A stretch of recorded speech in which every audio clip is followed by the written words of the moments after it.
Yup.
Stimuli independent.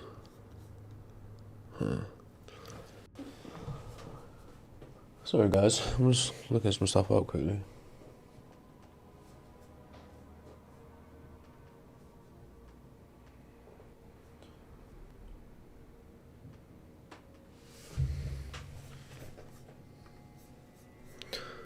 Oh, to be fair, I don't know if anyone can actually see or hear me right now.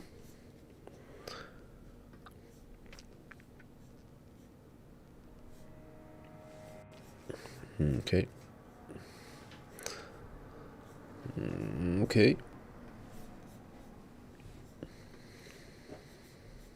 So, since nobody's here.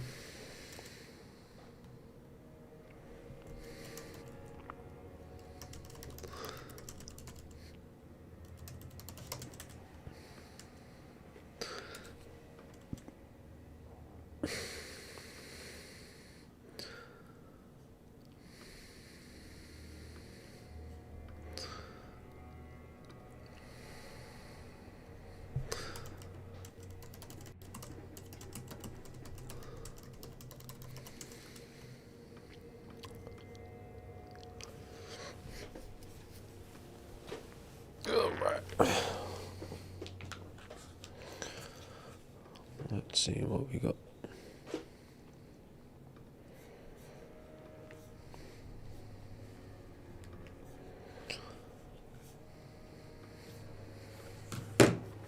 Yup. Testimony.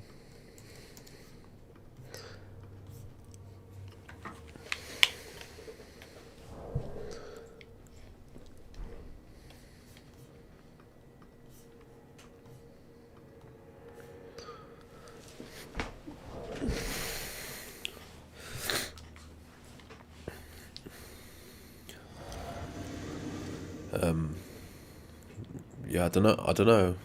Credential. I don't know. So I'm at.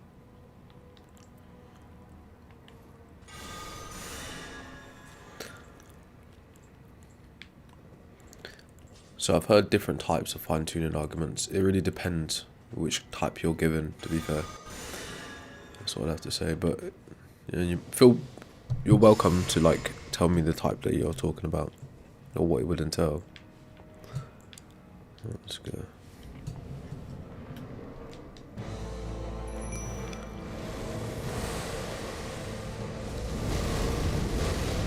Oh, he got me.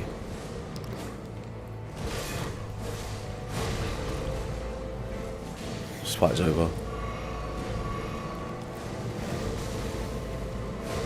How do you manage to get attacked from behind?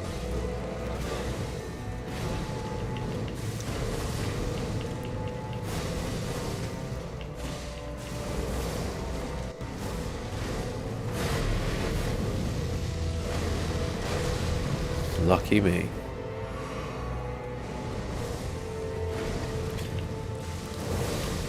There we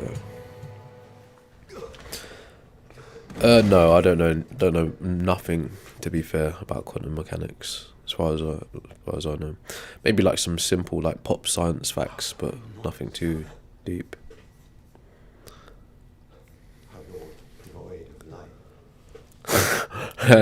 Yeah, to be fair, Garrett, exactly. But in all honesty, I'm a casual in everything, so there's that. What's it looking like, Matt?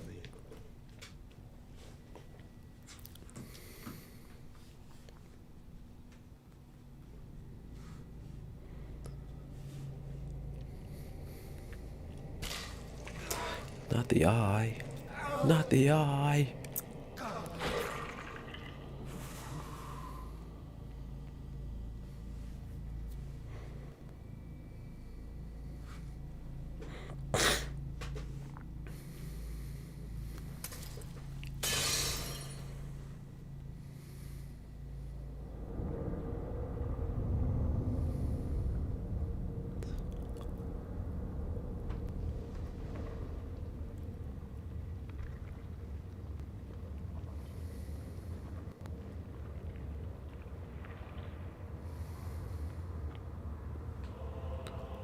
What's up, JP? Why do you think that, bro?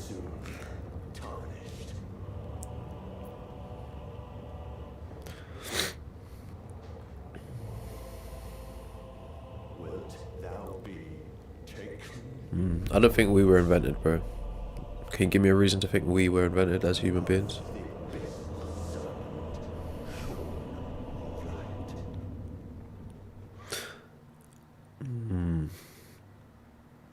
I think you should be careful with using that idea of cause and effect, specifically if you're going to be talking about quantum mechanics, because cause and effect might not be so simple on a quantum level. Oh, that's not fair! Right into the bloody wall.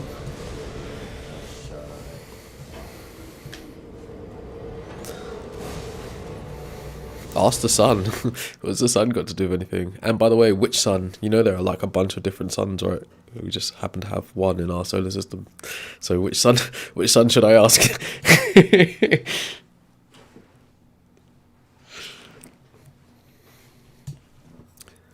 Yeah, that's not. It's not very much of a meaningful statement, to be honest with you, RH. What's up, Tripstar? I mean, yeah, maybe someone on them probably were under the influence while they was thinking about what it was going to create a god to be. I've heard that theory. A lot of people say that the stuff found in the Bible is based on a trip.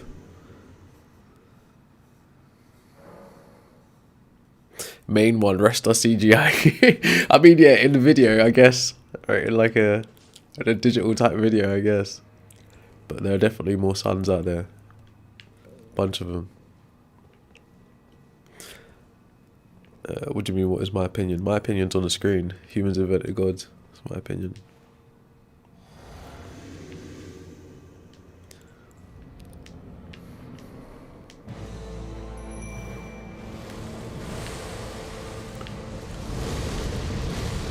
Ah, he got me again. Oh, you really got me.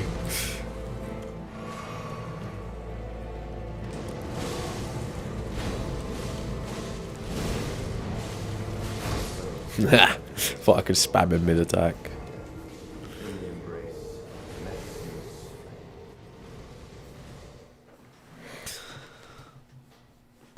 I don't know. Whether NASA lies or not, there's still good reason to think there are other galaxies out there, there are other solar systems out there.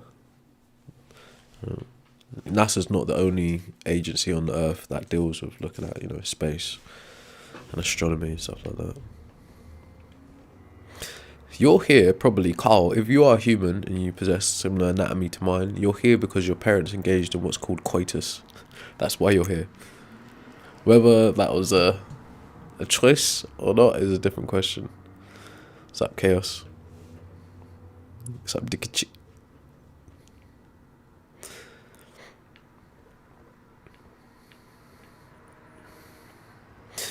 Well, we definitely conceptualize reality, right? And in terms of worshipping the sun, that's just like, I say this with all due respect, it's like a very ancestral, primitive view on what God is. Right? It's based on observation and then assigning agency to things like the sun, the moon, earth, water, fire, hurricanes, etc. That's a very, it's a foundational view on what gods are, right? But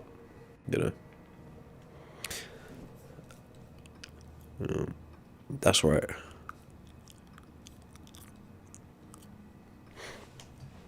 Alright, so Jeremiah, explain to me why I'm lost. And what I'm lost about. Well, to be fair, you wouldn't be able to say their God is real in the sense of what a God is supposed to be. Right? What they're doing is deifying something that exists like naturally. So it doesn't make the thing itself a God, does it?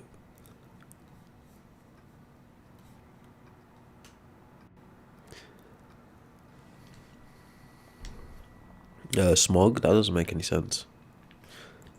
It's humans who came up with that story. Fragile, no, I don't know if I'm Nigerian or not. I've not taken a blood test. I don't know.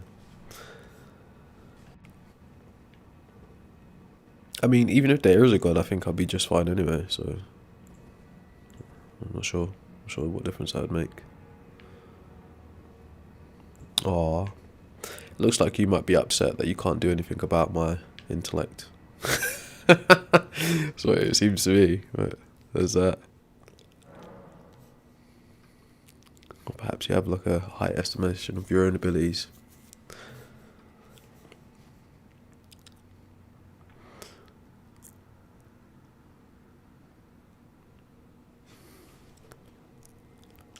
I mean, it wouldn't really make a difference to me if a God existed or not. It would be down to your own like opinions on whether you'd want to worship it. Like, maybe there might be some reason, some benefits. If you like trying to garner favor in some way, perhaps. But yeah, I don't know.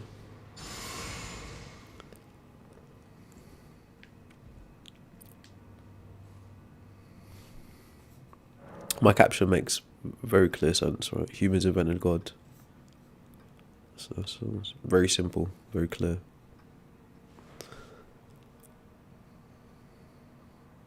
Anyway, so how would you know if I look Nigerian? What's the look of a Nigerian? Right, you realise like Nigeria is like a country that was made up by Britain, right? And within Nigeria there's like hundreds of different ethnicities and different people. So what does that even mean to look Nigerian? That's a bit wild when you think about it, isn't it?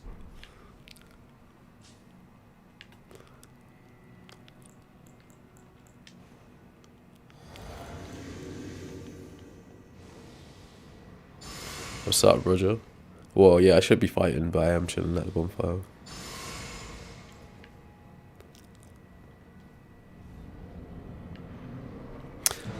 Yeah, in some ways you could say, I wouldn't say necessarily an overactive imagination, but how it was, oh, he didn't do it twice.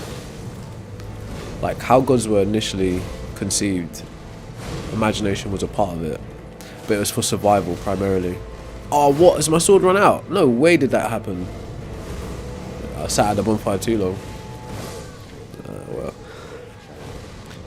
Some people nowadays who've had the idea of God passed on to them may go on to like, think of really ridiculous, fantastic things concerning that God, which would mean that, yeah, they've got an overactive imagination or they're just delusional, but yeah. But initially, devising gods, it's 3 phases. First phase is assigning agency to elemental and celestial things. Second phase is abstraction for psychological needs. And third phase is anthropomorphizing for societal cohesion. So within that framework, imagination does play a part. Nah, I've just put this armor on because it has good fire protection. I don't usually wear this kind of rubbish.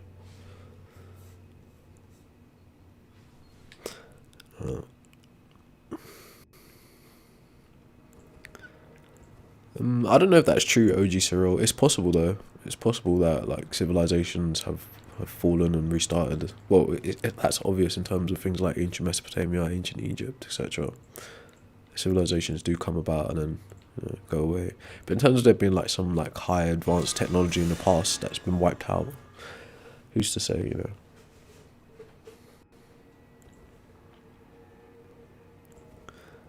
Statues were inspired by God too. What do you mean? Right, anyways, let me lock in for a bit.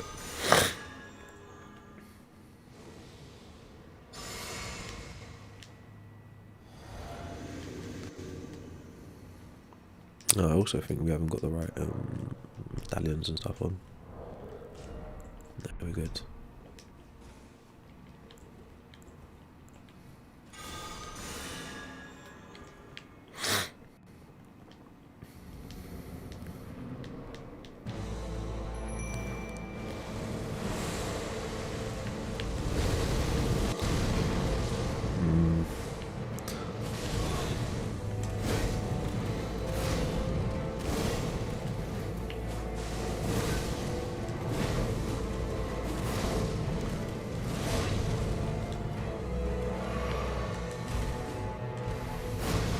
Damn it. Oh, he's cooked me already. You gotta give it to them. They definitely turned the heat up on the DLC. So it's probably worth grinding.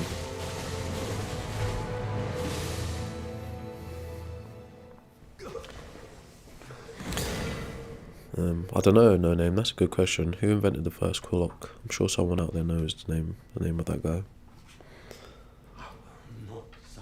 There are different types of clocks, though. Surely you're aware of that, right?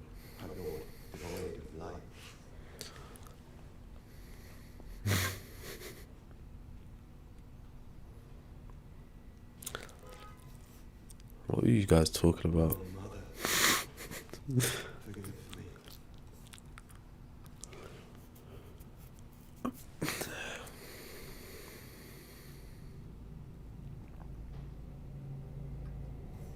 I haven't heard any evidence that God exists. That's the whole problem. Like, historically, there's never been any like good evidence of God's existence independently of humans. That's the whole problem. If people had evidence of God's existence, we wouldn't be having this conversation.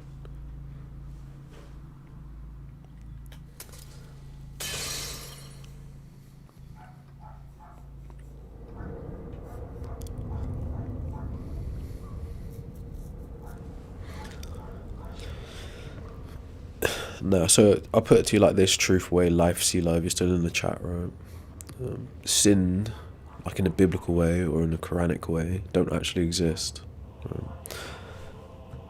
So you can't actually sin by that standard. Right? A God must exist and give a law, and then that law be transgressed in order for there to be a sin. But if you can't actually prove that God exists and ever gave a law, then you can't sin by biblical or Quranic standard or Torah standard. So you can have like cultural sins, right? But not an actual sin, a transgression against a God or God's moral law. That can't actually happen. But you could think that if it helps keep you in line, sure.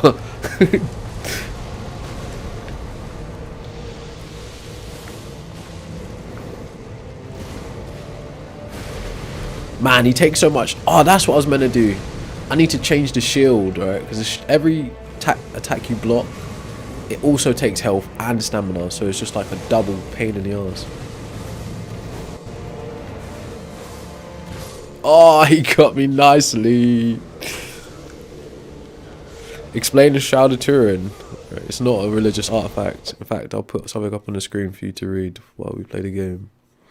Explain the Shroud of Turin. That's jokes. You guys really got to update your information, bro. There you go.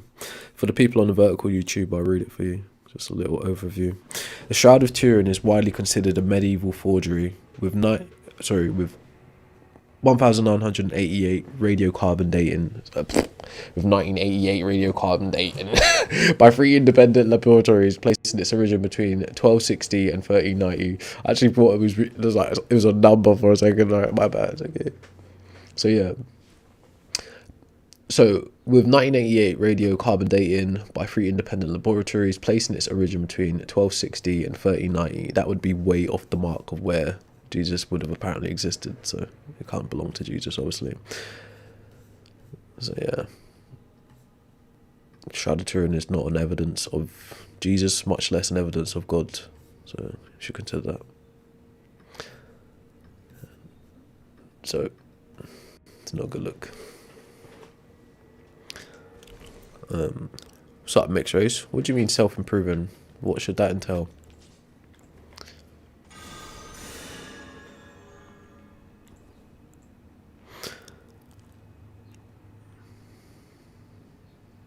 Yeah, but think about it like this, right? If Judaism is the first set of things in the Abrahamic faith put forward, right?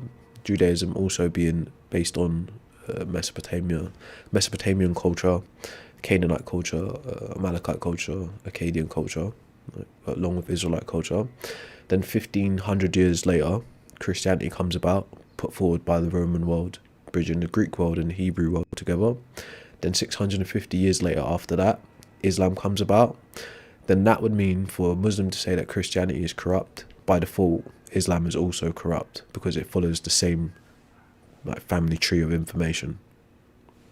Okay, so put it like this: if someone was to release a book, right, and the book's just a fictional book, right, it's full of a bunch of nonsense anyways, right, and no one ever edits that book, that doesn't mean the information in that book is actually good information. It's just that no one's edited it. No one's released a second edition. Yes, so Islam is based on the Abrahamic God, or the God of Abraham. And it takes from stories like Noah's Ark, right, which takes from the Epic of Gilgamesh and the Ark Tablet. It takes creationist myths from ancient Sumeria. It acknowledges the exact names of prophets found in the Torah and in Christianity. So yes, it is basing off the same Abrahamic faiths. So by default, you fall into the same line of corruption as them if the primary information is incorrect. It doesn't matter what additions or DLCs you add to it, or it's still false information. As I just said, right, if no one rewrites a fictional book, that doesn't mean the information in the fictional book is correct. It just means no one's updated it or made a new edition of it. And it's only the case that it's like that because of your culture, an authoritarian culture, theocratic culture. Okay, that's the only reason why it's like that. But yes, but you also have things like hadiths. Right? You also have things like Shia and Sunni. You've also had Islamic, what's the word? Not revolution, but sort of like reformation. Right? And this is where people add interpretation or doctrine or understandings of the Quran without actually editing the pages of the Quran. Hence why when I grew up with Muslim people in the town that I come from, they have a different interpretation from, say, the Pakistanis, the Arabs, the Bangladesh, and within those communities they practice certain things and not other things. They don't have to change the book because they are a living example of the different evolutions of Islam. Right. But that being said, right, if it's still part of the same Abrahamic faith, then it's still susceptible to corruption based on that primary texts and ideas that come from the Levant, right? So that being said, right, so whenever there's a critique being passed out to Jews or Christians based on their primary godhead, right, it also applies to Islam. But anyway, sorry, let's play the game for a minute. So yeah, like the whole text corrupt thing was just meh.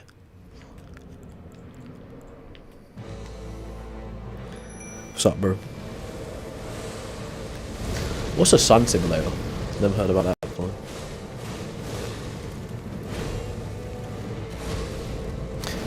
Oh, I'm so cooked. I said I was going to change the shield as well, didn't I? I also think there's a quest line that I haven't done, because there should be a summon sign here that would make the fight much easier. I think that's what I should probably focus on.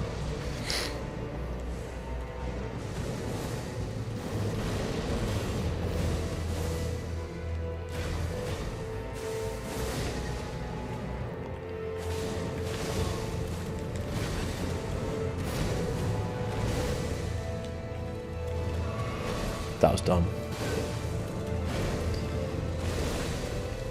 Mimic, get in there.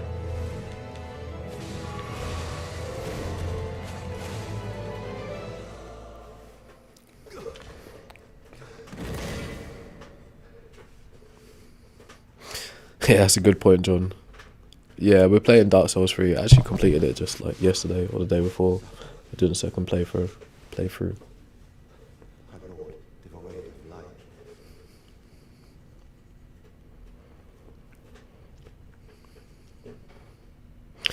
No, so I would say this to you, right? I don't know what your name is because it seems you got some kind of like kanji going on there, right? But I would say this to you.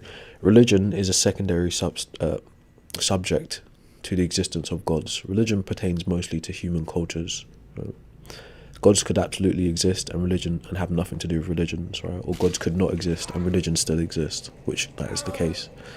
So talking about religion and religious texts, it doesn't get you any closer to proving gods exist. Just hopefully you're aware of that.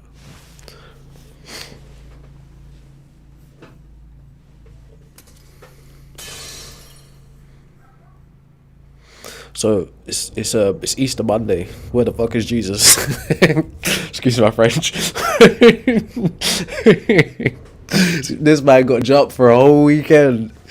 Oh my god, that's funny.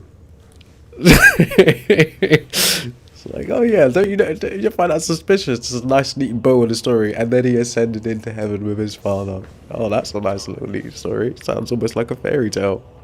They're like everyone living happily ever after, and then you put the little cliffhanger, but he might come back, right? So let's leave space for a sequel. So how do you know you met Jesus?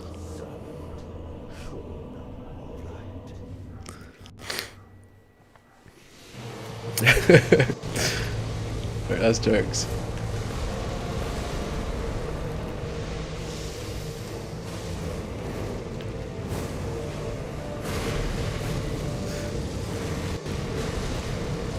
Ah, my sword's run out. I'm dead. Ah! Dead. Oh wait, this is time. Go on, give me time to cut Mimic. Yes, Mimic. No, Mimic. No, Mimic. Change to the shield!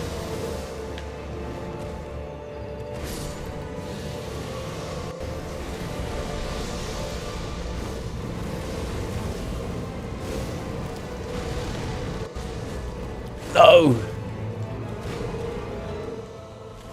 Damn.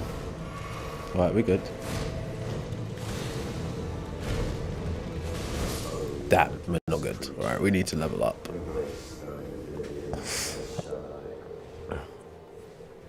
Yeah, they jumped the shit out of Jesus, boy.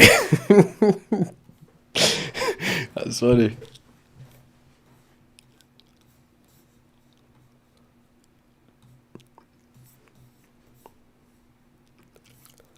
Hey, godson, get him! That's kind of crazy. Anyways, jokes aside. What are we saying out there, folks? I'm saying the same thing I always say, which is humans invented God. If you want to know what my position on it is, it's this: all known gods are psychological constructs and do not exist independently of the mind. If your God requires belief, imagination, or faith to interact with, it is functionally non-existent. It requires somebody devise a concept of God and impart that concept of God to you in order for you to interact with, or you yourself need to devise a concept of God in order to interact with it. As far as I'm aware, there's never been any evidence of God's existence capable of having any meaningful effect on our physical material reality. Alright, now let's find out how to do this quest line. How to get summon in Mesmer fight. Oh, I don't want to watch a video. To summon help from Mesmer, Impaler fight. Look for the gold summon sign. No shit. Progress quest line. Meet and speak with Hornsen at the Three Paths Cross. Locate sign end of the Dark Chamber boss room. The summon sign is on the right side. Where? At the Three Paths Cross. Where is that? That's High Road Cross. Maybe that's it. Oh yeah, that is it.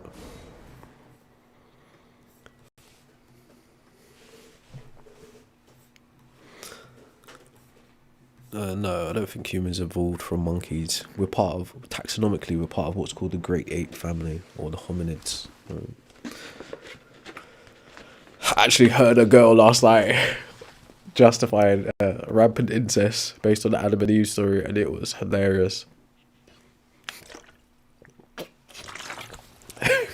It was hilarious. After, and they were like young Earth creationists as well. They were saying like the Earth is only like 7,000 years old. It was oh my god, it was a lol cow. What's up, Aston? How you doing, bro? It was funny, man. You guys are insane. I was like, I asked him as well, are you trolling? Are you joking? I was like, no, I'm serious. Holy shit.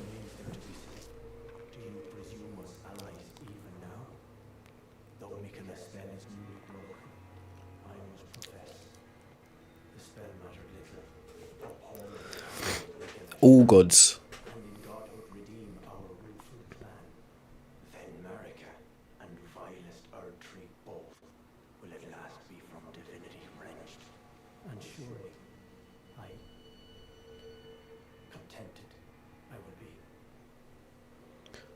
Is that the horn guy? I don't know. I'm tired of looking goofy. Tired of this, Grandpa. It's too damn bad. Yeah, humans invented all gods, all known gods. Right? There's not a god you've ever heard of that did not come from the mind of humans. Right? Just to be clear.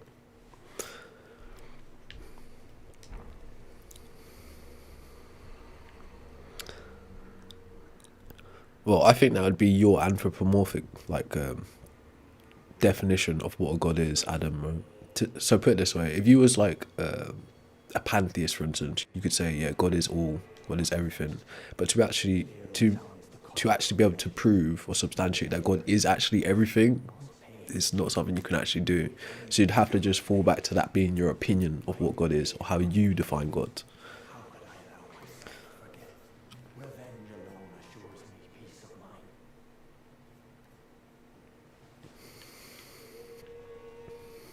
I don't know. I don't actually know what the positions in basketball are. It's been a long time since I played 2K, bro.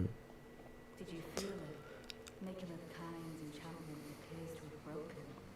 But while my devotion to kindly Nicola remains unchanged, by my troth I am not so sure about the others.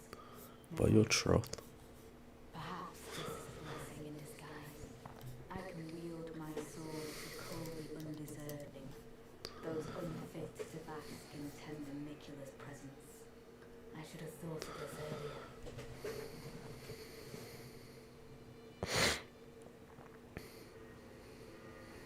Right. It's time to begin ferreting out those of us who don't deserve to be a kindly Nicola sign. Oh, wait, what? I didn't even pay attention to what she said. Right. It's time to begin ferreting out those of us who don't deserve to be a kindly Nicola sign. No, I ain't throwing no one under the bus yet. I don't know what she's actually asking me there. So let's see, talk to him again. Not to hinder me upon my path, lest you too wish to face the rain. Don't threaten me, bro. I'll kill you. Alright, wait, so... What's her name? Alright, let's go back and see. So I just read it somewhere. There it is. Defeat. She's a needle knight, right? Concept quest line. Needle knight.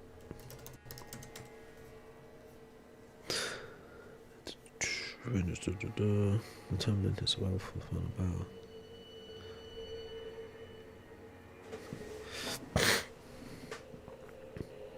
about. Let's see what she. Let's see. Needle Knight leader.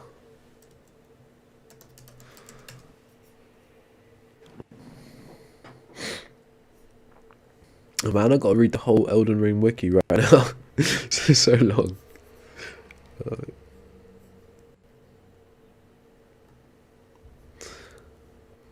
She will move there. If you attack her at the high roads of grace, she will vanish and move there prematurely. If seen in a tree, can be summoned against for lunar, twin moon night, cast awareness. I think I might beat that person. Maybe not. After Hornset, leader clash. Alright, help Hornset defend him in the Shadow Keep. Oh my gosh, there's so much to read. Leader appears in high rate. There's also dialogue, and you'll usually find Hornset nearby as well. Resting outside Grace a couple times could be necessary to advance the dialogue option. Travel to the Shadow Keep where the Great Room or Charm is affected NPCs. You must break Mikila's charm. Right, where is the Shadow Keep?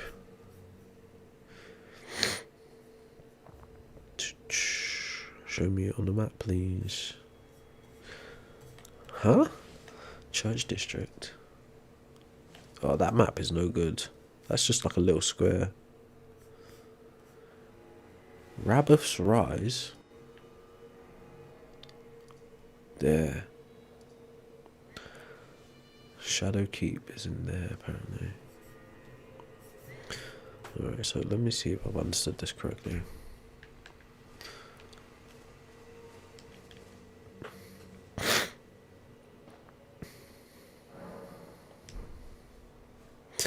Alright, so give me a reason to think God created anything, Flopper. And you, the Lion, give me a reason to think Jesus has anything to do with God. No, I don't think it's crazy we're born at the same time as Dark Souls. I think it's lucky, but not crazy. I've made up my mind. The horn sense will be eliminated. No! If he were to point his blade at Sir Mesmer or Queen Marika, perhaps it would not matter. He's disappeared! Changes a man. And one day, his blade may turn towards Mikula the kind. Kindly Mikula is, after all, the true golden child. What reason have you give? You're just whining about clickbaiting. Like, what did you give? His lineage will always remain. I believe the horn sense suspects what I have in mind. He never placed his full trust in me, even under the effect of kindly Mikula's spell. He must have recognized something. The scent of the killer that slept within me. The stench of crusted blood. I will follow the horn. See? Someone in the chat said they are Yeshua. So how do you compete with that? That person says they are Jesus. What do you have to say? That means you believe in that person now. I will follow the horn sense. To have his revenge on Sir Mesmer, there is only one place he will go. The Black Keep. I think, if anything, all the Pizzagate stuff would be an attack against God existing. Why would God allow that to be the case, you know, if he existed? Right, that's the whole problem of evil thing you're pointing to, which is actually something Christianity created for itself by calling God all good and all powerful. So, you know, all of those things happening is actually more evidence that if God does exist, he's not all powerful or he's not all good. I will follow the horn sense. To have his revenge on Sir Mesmer, there is only one place he will go. The Black Keep. There we go, finally. Right, let's just double check this.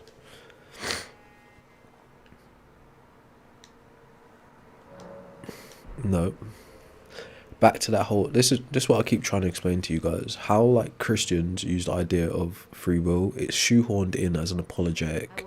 If you actually read the Bible, you will not find free will in there anywhere, right? And the common person doesn't have a good understanding of what free will is in the first place. Okay? Free will is not the same thing as choice. Free will would be the whole. Choice would be a part. Okay? But the reason it's done like that in apologetics is to shift the blame from the all-perfect, all-powerful God onto the devil and humans.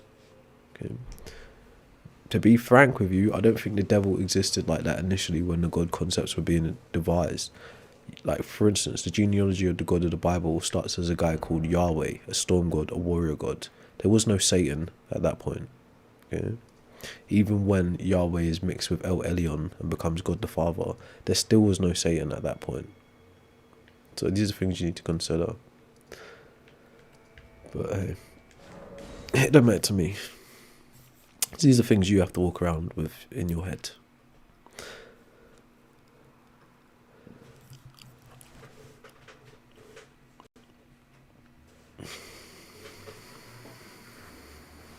No, bad things don't happen because of that's exactly what I'm trying to say to you, right? So if you were actually to investigate what free will entails, right, the point of view you hold about God's existing wouldn't allow for free will in your view, right? You'd be in a deterministic system where you can make some limited choices. But let's just take God's all-powerful, all-knowing nature off the table. Right? Let's just take the all-knowing aspect of God off the table.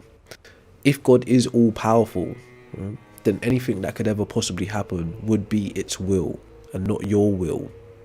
Right? So your individual human will, your air quotations free will that you think you have, would never be able to overpower God's will.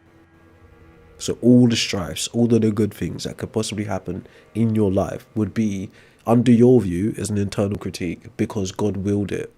Hence why you hear some believers say, "It is not my will, it's God's will." No.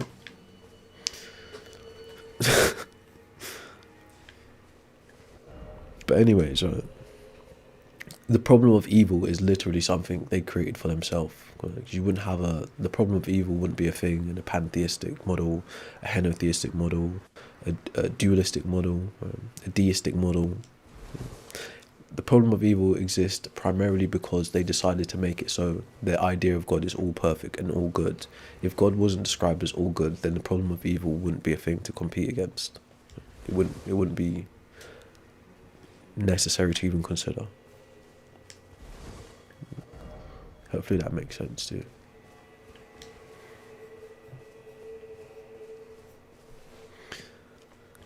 No. Alright, so again, like from a very simple, like pop version of determinism, things like your anatomy, your environment, or even beyond you as an individual to like how the world functions, so on like a quantum scale and stuff like that. You don't have any say on how an electron jumps or spins. Things like that, fundamental parts of reality as we understand them, inform the tedium or the trivial parts of reality, like your day-to-day existence and the choices you can and can't make. So if we scale it up now to the human mind, your anatomy is already predetermined based on your genetics and the things that have occurred on Earth before you were born. Okay. Then when you consider how your anatomy, your physical body functions and the effects that has on something immaterial like your mind, that would actually predetermine the kind of choices you can and can't make in terms of information you can hold, processing power, intellectual capabilities, right? Those things are already predetermined to an extent, right? We're talking about reality on a larger scale. Now the tedium would be like, for instance, in this game, the parameters are already pre-programmed, all determined, just like your genetics, just like the physics of Earth and the universe. But within the physics of Earth and all of these parameters, I can make bare changes, or I can make bare choices, should I say. I've got all of these options that seem almost infinite in terms of mixing this with that and this and that, and then, you know. But primarily speaking, the beginning of the game is coded, the end of the game is coded, the choices you can make within the game are coded, so all of the parameters are predetermined. You may have the illusion of choice, like someone said, you can want to do something and not feel coerced into doing it, but the reality is your choice, your idea of wanting to do something has already been determined. That's what I'm trying to explain to you. Okay? So yes, although you may not feel like your decisions are coerced and you feel like you want to do them, the fact that you feel like you want to do them is also a deterministic coercion. Right? But that doesn't really matter. Again, you wouldn't have to be talking about that if you weren't trying to shift the blame from God to yourself. That's the problem. Okay. In reality, I don't know you personally, but the reality is it's actually not your fault. Right? Like even I keep forgetting what they call it, like original sin, for instance, right? That's not actually something that's found in the Bible, right? That's a doctrine that's added to an interpretation of the Bible by Saint Augustine, right? If you read the Jewish understanding of Genesis, there is no original sin. And if you understand the origin of the story of Genesis, it comes from ancient Mesopotamia and Sumeria. Okay.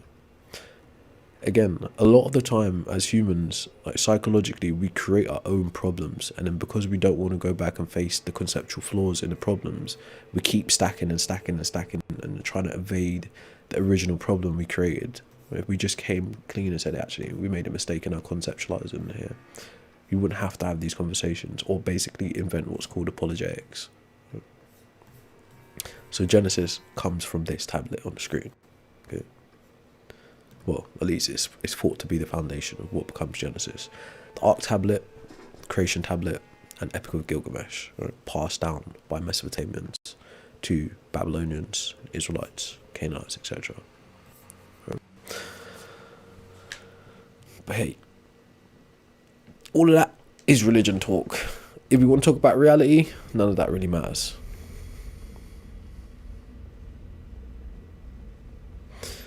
Alright, so this is the rise.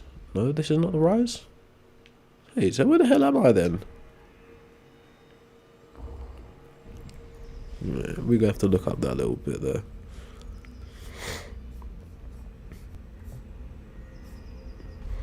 Shadowkeep Church District.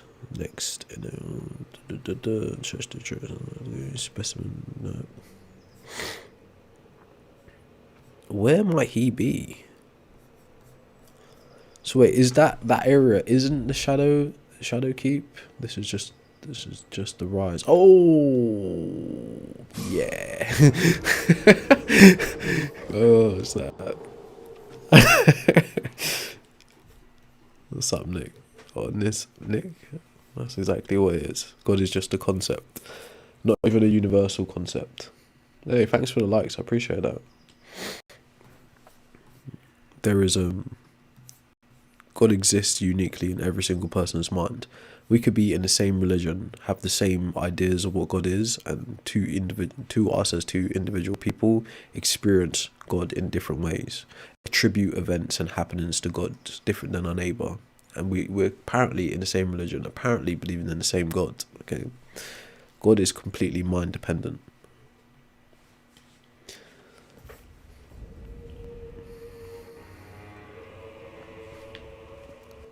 Okay. I don't think there was any points to even get back, to be honest. But just to get off the map. Nah, I want to play it for myself. I want to struggle through, and then like the next playthroughs. To be fair, like on the main game, I'm like my 5th playthrough. This is the first time playing DLC, so I'm just kind of winging it, just experiencing it. If you could tell me though where Hornset is now that he's left the cross. He's supposed to be somewhere in this keep. Oh, you. No.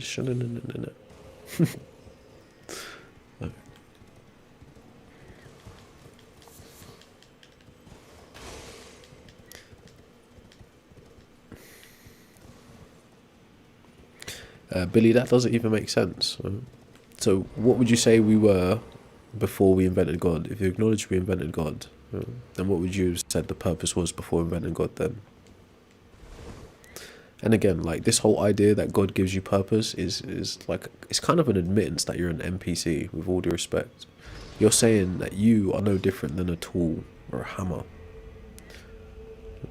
That is essentially what you're saying. You're resigning your subjectivity, you're resigning your agency. That's what you're saying when you say God gives you purpose.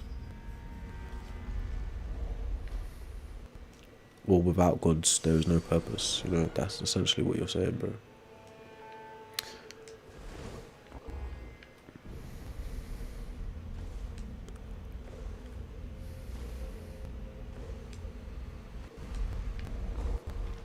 I don't know. Well, in terms of the Harry Potter universe, it's kind of the same universe, isn't it? It's just fiction. It takes place in London, in England, so that's kind of the same universe. No, bro. So I put it to you like this, right? You make a tool because you have a purpose for the tool, okay? But if you're an organic, subjective, sentient being, right, you don't function in the same way that a hammer functions. Right? If you're saying you do, then there's no point being a subjective, sentient being. You're just a tool. You're just a means to an end for something else. That might be true, but it's not a good way to think of yourself. I would say, right? And it also points to the fact of some people are so lazy in life that they need to be told what they are, who they are, what they should be doing. They're not willing to try and find out what they should be doing or who they are for themselves. So they think, oh, I can just default to this pre-packaged identity that's been cooked up for me. That's what a lot of you are doing, right? No disrespect, but that kind of thinking isn't for everyone. Right? So if you think your religion gives you purpose, then fine, right? But don't think that anyone outside of your religion cannot have purpose.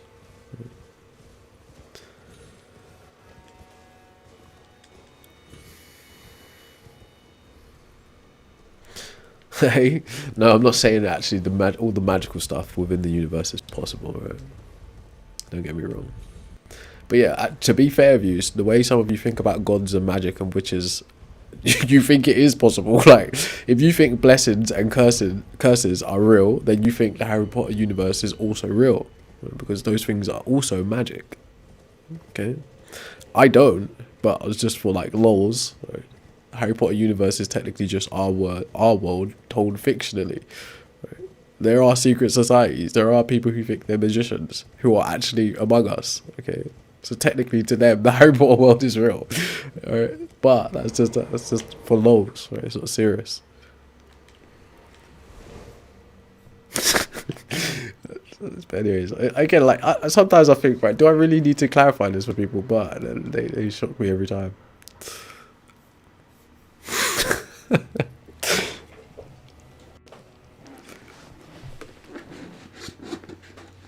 Oh, that's a good point, right? I have seen that those posts on TikTok that slaves suffered more than Jesus. Technically, yes, some individual slaves for sure, whole ancestries for sure.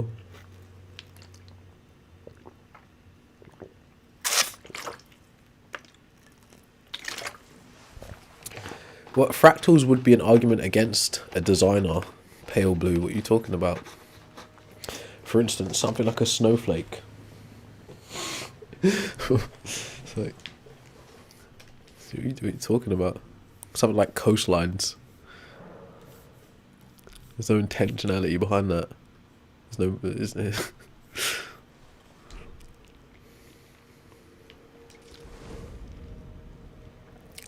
What do you mean? You guys are, anyways, right? Comprehension skills are crazy. It's the same thing that I told the guy the other day, right? We live in a time where you got to remind yourself that people will hear what you're saying, right, but convert it into something that they can understand. Now, depending on their cognitive capabilities, what they can understand might be a long shot from what you're actually saying, okay? So when you keep stuff like that in mind, right, you should really be concerned. People, for the most part, they don't hear what you're saying. They hear what they think you're saying. And not everyone has great thinking skills. So let's put it like that. So I don't know whether this is also the Shadow Keep or it's just something else. Oh, wait, maybe he's summoned in here now. Nah. That's ruins. Oh, this is Shadow Keep. So where might he be then? Let's go back to...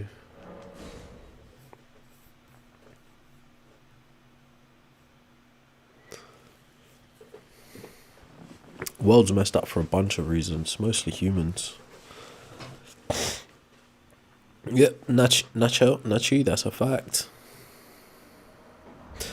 117, all three of the Abrahamic faiths are one of those things. CULTs, all three of them are, bro.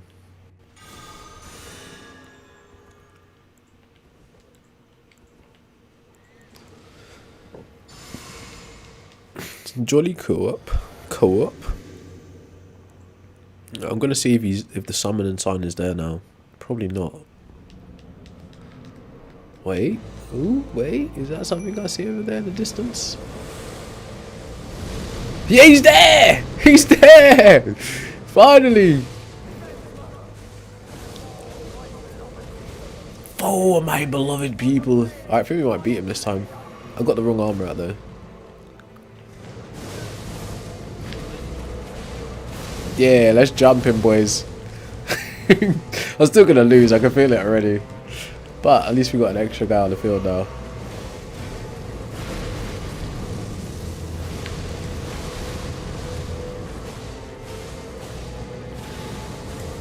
There we go.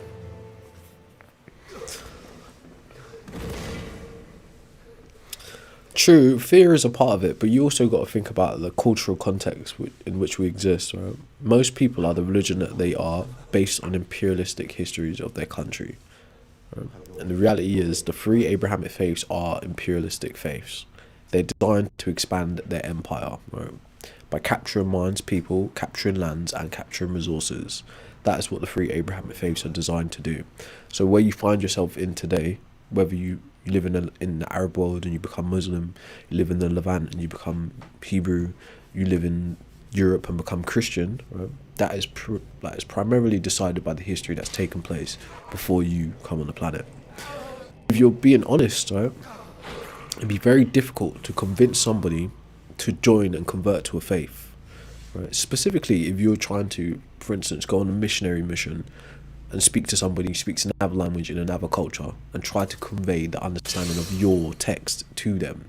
That takes a long time. You have to live amongst them, learn their language, learn their customs, potentially marry in generationally, right? And if you think about how missionaries, or put it this way, through Christendom, right, Christianity became an imperialistic vehicle, it was done exactly like that. We go, we set up, and we embed ourselves through culture, and then we allow for military and government to start to invade and slowly push the lands of the natives back, right, and capture the resources. That's exactly how it happens. Okay. Wilt thou be taken in the jaws of the big serpent, shorn of light? Yeah, it's my first playthrough, Kuro.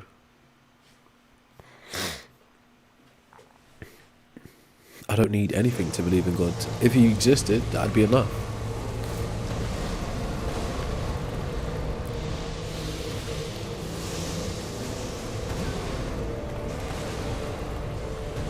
This guy's wild. I see why they made him so wild now. They was probably thinking that we was going to use more than one person to fight him. And they were right. But say they didn't make him this wild. One-on-one could have worked. At least for my kind of like low level skills.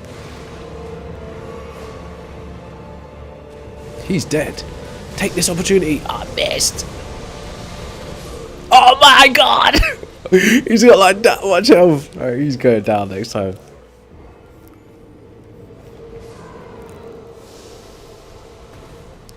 Well, in a way, innovation, it's designed to do that. In the same way Christianity is designed to take over nations and Judaism is designed to take over nations. That's literally what I just finished explaining. They are primarily imperialistic religions, right? If you were to think about how something like Hinduism functions, Buddhism, Taoism, Sikhism, Jainism, like, ancient Kemetic beliefs, right? Any other like thing that we consider as a faith or religion isn't designed to work in the same way that Christianity, Judaism and Islam are designed to work. Those are like the ones I just pointed to would be what you would call cultural indigenous practices. So they pertain to the culture primarily. They're not designed to go out and evangelize and capture resources and capture people and bring them into the fray. They're not designed to do that. It's only Abrahamic faiths that are designed to do that. They're designed to conquer lands. That's why they're called imperialistic religions. That's why you're seeing that what's your name, innovation, right? But then again, right, if you study the patterns of history, how did England end up a Christian country from the same thing happening? All right, so England becomes a Christian country because the Roman Empire evangelized Christianity across Europe, right? The sacerdotal class, which is like your priests, your like popes, fathers, friars, all those people, right? People with like clergy power, right? Or they're also called divine, but not like a god divine, right? But anyways, those people cozy up to people in power, which would be called the aristocracy or the mercantile class or the monarchy, right? And through that process, they convert the people that are in power and in influence, right? Then they gain influence over the lands through the people in power. So how did England become a Christian country? By the Roman Empire converting the first king of England, who went on to unify the kingdom. Okay? So Christianity done the same thing to the Brits, which would have been the Celts, the Germans, the Scandinavians, the Romans, and everyone else in between who were living on the British Islands. Christianity done exactly the same thing that Islam is doing right now, right? Judaism done the exact same thing, right? If we watch what's happening in the Levant, right, in Jerusalem, it's exactly the same thing, okay? So if you think about what I'm telling you, Christianity, Islam, and Judaism are literally designed to invade, capture people's minds, capture their property and resources to expand their kingdoms. Right? That is actually how they're designed. So yes, you are being invaded by a different religion, but you'll be invaded by the same three time after time, unless you fight back with secularism and like humanism, and, you know, and rationality. Right? But you can't fight one Abrahamic faith with another faith. They've tried that. It doesn't work. Right? It's the same. They're the same. It's like in Hercules, there's a mythical creature called Hydra. It's a three-headed dragon. Right? In Greek mythology, there's a dog that guards Hades called Cerberus, a three-headed dog. That's the Abrahamic faith, right? So getting one head of the dragon to fight the other heads of the dragon won't delete the dragon. Right? Getting one head of the dog to fight the other heads of the dog won't delete the dog. Right? It's the same thing that you're like. That's why it won't work. Right? That's what I'm saying to you. That was the point of the Enlightenment and all those things, or the Protestant Reformation, and then, you know, slowly easing in secularism to like reduce the influence of the Roman Empire, etc. That was the point. It can't be done from within it. It has to be done from outside of it. But yes, Islam is invading your country, just like Christianity did, and then eventually, just like Judaism will. Or look at Judaism's clause in America right now. You're all cooked, but you don't listen. You're all fucked. But that's why non-religious people have to be like that dividing line to help make sure it doesn't go that far deep, and then everyone that's innocent is cooked. That's the point of doing stuff like this, is to fight back against that. Anywho, how was your Easter Sunday? Did you jump any God people?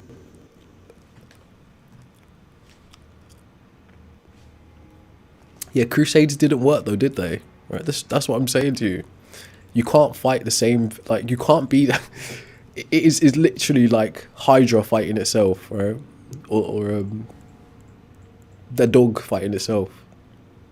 You don't get anywhere like that. You may think you've gained temporary ground, but think about it. If we think about how Christianity comes to be, right? It's literally the Hebrew world meeting the Greek world. Right? So we're going to take Christianity by Christianity, like as the New Testament is put together by the Roman world, right? Primarily. So we convert all these people in Europe through, like what I just said, right, under Christendom. They're literally getting beaten into submission in Europe. Then we finally garner a faith army called Christian army for a crusade to go fight the Arabs, right? The Arabs don't become Islam until 650 years after Christianity has done what it's done to Europe. Okay? So now we've converted all these Europeans to go and fight these Arabs in the Levant for the Jews. Right? And then what happens, right? We still got Arabs and Jews and Christians fighting. So the Crusades don't work. They're fighting the same people. They're fighting themselves ultimately. Crusades don't work. Like, how would that make any sense? It's like, bro, just think. It's the same. It's primarily the same Godhead. Right? The Abrahamic faiths. Why are they called the Abrahamic faiths? Because it's about the God of Abraham. You would only be able to push. You'd only be able to push one back temporarily, and then they push back in the next 2 generations, and then you push back in the next 2 generations. But you're the same people, like just fighting for the same. It's a trick, bro. Been finessed. I know I'm not explaining it properly, but yes, you are being invaded by different religions, and it serves you right. They know it and you know it as well, which is what makes it even funnier. But you just can't say it explicitly, but I can. Alright, anyways.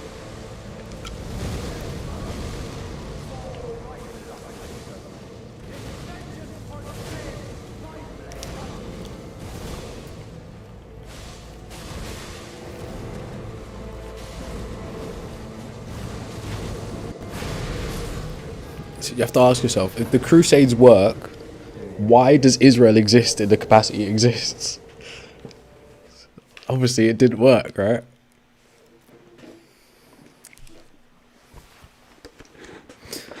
No, history isn't actually written by the victors.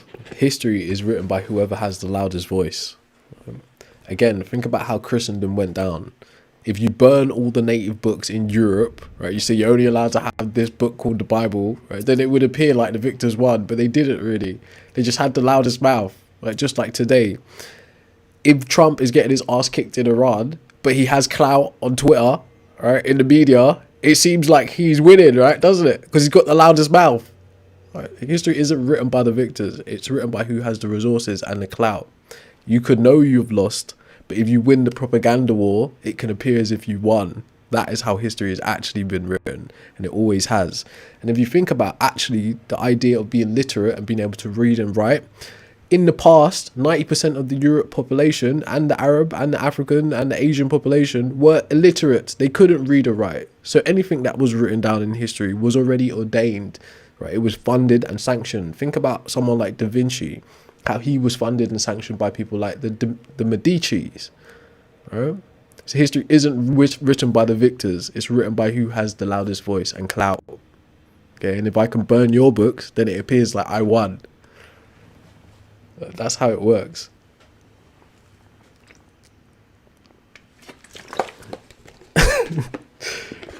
You don't have to win the war to appear as if you've won the war. That's the problem. I don't know why people think that. And again, if you actually investigate a lot of the wars of the past, you'll see that to be the case. Actually, this where were the most casualties, right? Where was the most ground gained? These are the things you should actually consider. Am I listening to the facts, or am I listening to the propaganda, the propagandized version of it? It's not. That's It'd be nice if the winners actually got to write history, but they don't, right?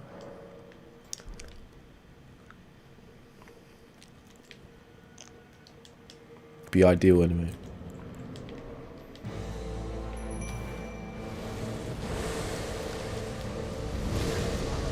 Now, I'm not saying Trump is getting his ass kicked in Iran, but just as an example, right? So you understand it in real world terms.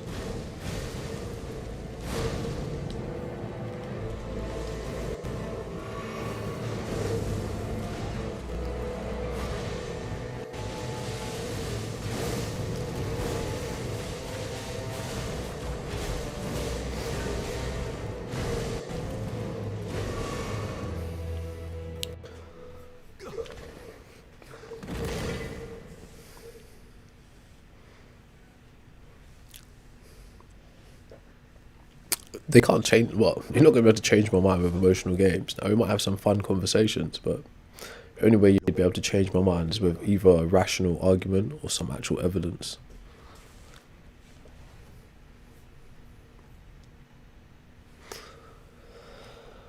A word fruit, if that's the way you think. Probably shouldn't be having this conversation, bro.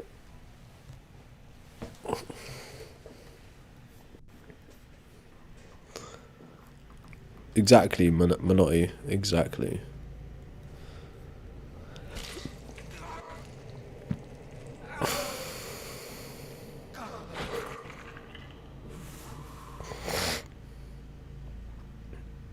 My name is Set.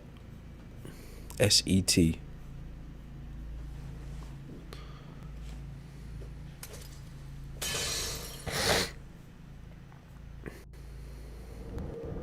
Yeah, in a religious context, IS. Right? In a religious context, belief is to accept without proof, and faith is to trust in what's not seen. In a religious context, right? It's Set, S-E-T, not Y, not SETI. In fact, I have a number of fictional personhoods, but that is actually who I am. That is my name, Set. That's what my parents call me anyway. Oh my god, one-shotted me.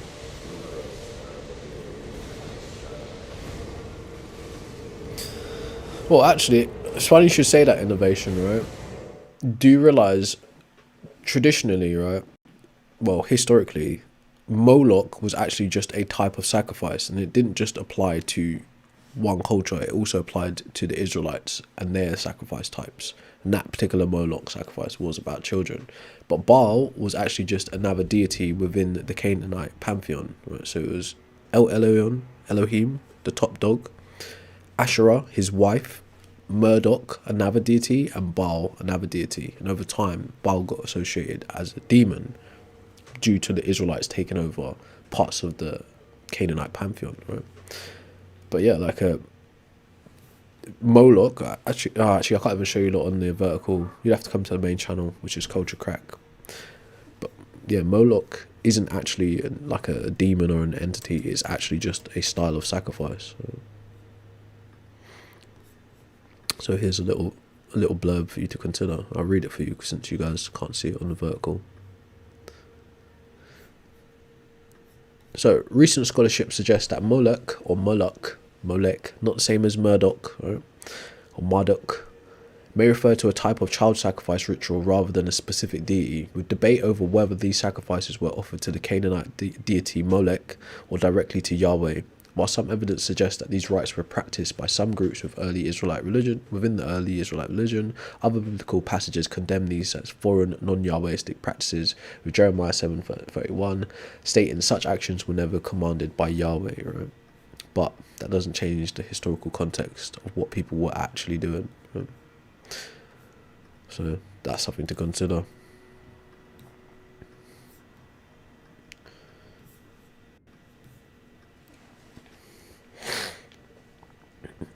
Yeah, well, to be fair, the Jewish God didn't start out as one God.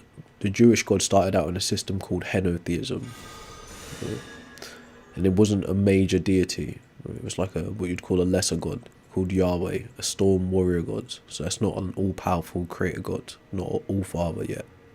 He became known as the all-father later. Right? You know, like a God the Father in the Bible. So Yahweh has an evolutionary trajectory, just like any other God concept. He doesn't start out all fully conceptualized, all furnished. He gets updated, he gets patched. I think it feels the same as you, right? Only difference is, I mean, I'm a little less divorced from delusion, so, or a little more divorced from delusions than you. But it's no different, because your God doesn't actually exist. So you're the same as me. You just don't know it. Who said that Jesus had AB blood type? That's not too bad.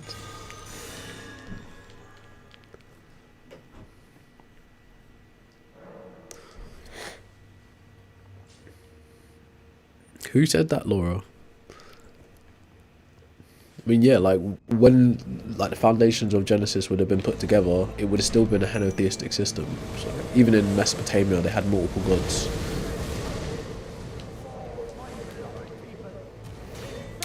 And early Israel also had many gods.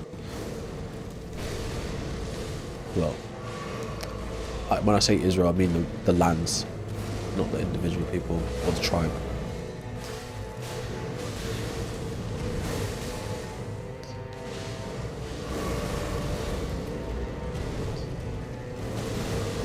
I'm cooked. He's so erratic, man. It's hard to like watch his movements. Oh, I rolled into it.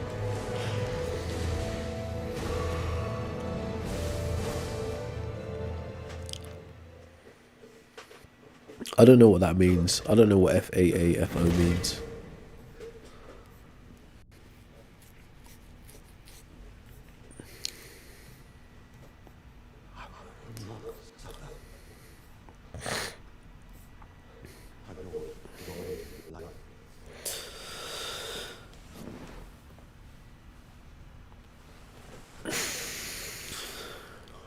Yep. Genesis, like any like self-respecting person, shouldn't be taking Genesis as a literal account of how the universe or even the world comes about. Right. But again, there are young Earth creationists running about. There are people who think Adam and Eve populated the whole world running about. So reality is stranger than fiction, isn't it? I Darth, don't bug me off, bro. Oh my gosh.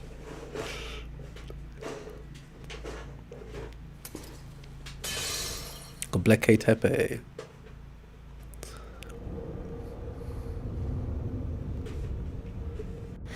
Yeah, again, like a lot of people who think that their Bible is a history book are just really, again, they're disconnected from reality in a lot of ways. The Bible is a religious text, okay? There are civilizations older than the people who put together the Bible. In fact, in that region, the Levant, there are civilizations older than the Israelites, obviously.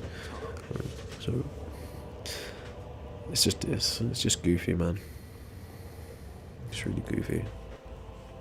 Wilt thou be taken in the jaws? Yeah, that's the safest way. I mean, that's without like calling them out as damn right idiots. You could just say, yeah, it's just allegorical. Right? It's like a respectable quit.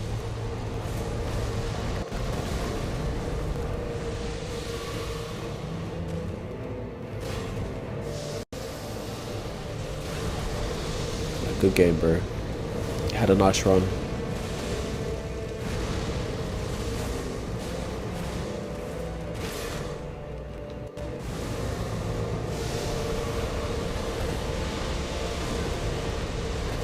Damn it, he's got too many attacks, bro. This guy's designed to fight a lot of people, surely. Damn it.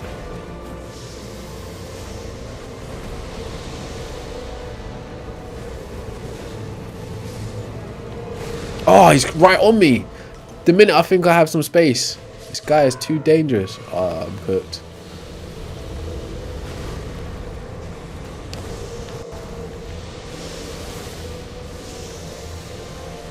It's not going to be this one, boys.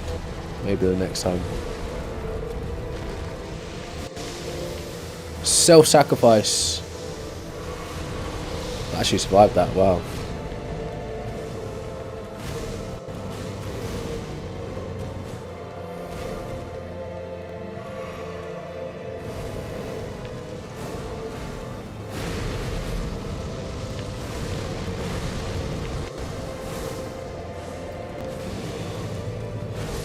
Oh, it was one hit, me or him, and he got it. It's a spear. He's using some kind of spear.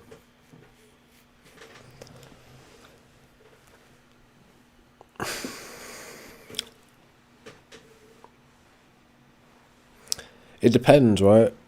So if you look at religion, again, in terms of like, let's not say it's entirely a pyramid scheme.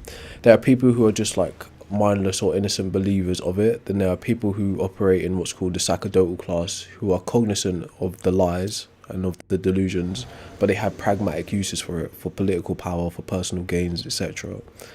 Right, so the people who would be in like at the bottom at the base of the pyramid would be mostly innocent and delusional people.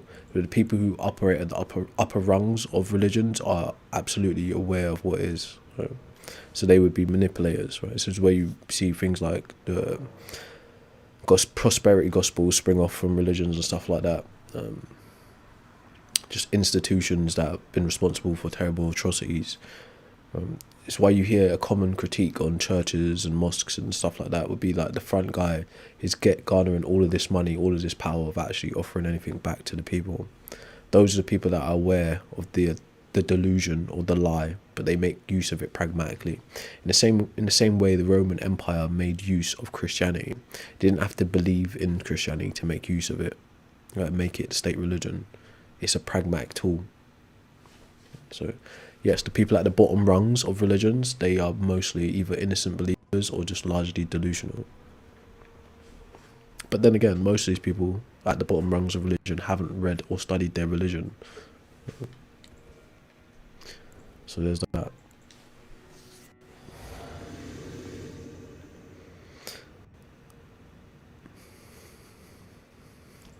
I don't know. I mean, we've sent equipment to other planets, but whether humans will go to other planets in our lifetime, I doubt it. I don't think we've got that kind of capability yet.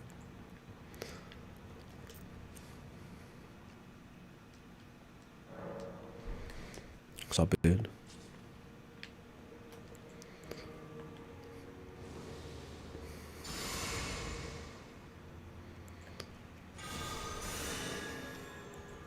Hmm.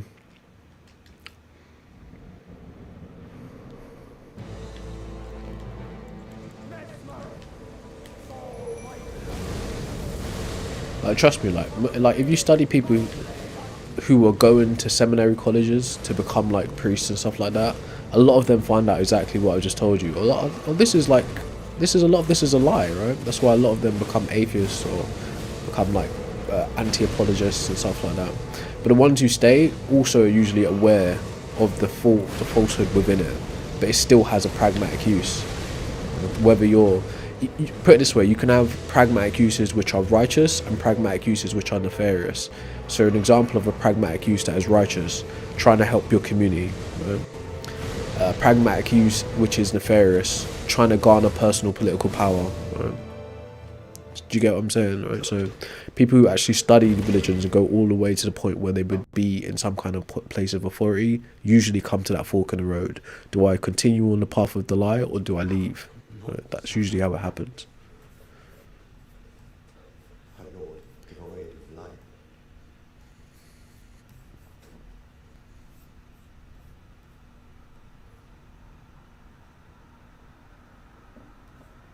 My mother. Yeah, so just Jeezy James, right? I don't think humans created like organic things like cells, obviously not. But we devised the concepts of God, right? And now you assign these natural existing things to your God, but you've never at any point justified how it could be your God exists and exactly how your God is responsible for making any of those things, right? It's actually a cope to say that God made the universe and everything in it. Do you know why you're saying that? Because you haven't got anything substantial to pin to the existence of your God, to prove your God actually exists. Okay? You might be surprised to know that there are thousands of God concepts, and not all the God concepts are creator gods. In fact, if we was talking about like from a modal point of view, there's a possibility that there's a powerful God that just doesn't create anything at all, and the universe could still exist. Big Bang could still happen, abiogenesis, evolution, that all could still happen, and we could be in that world right now. There could also be a God and him not be a creator, right? Or there could be a God that creates things without intention. Okay? Any number of possibilities when you start talking about made up supernatural creatures which you don't have evidence for existing. So it's a little bit ridiculous.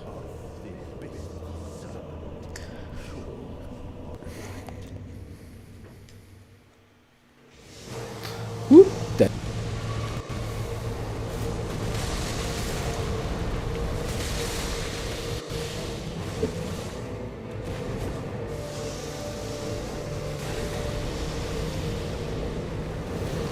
I'll stand still, man. I'm dead.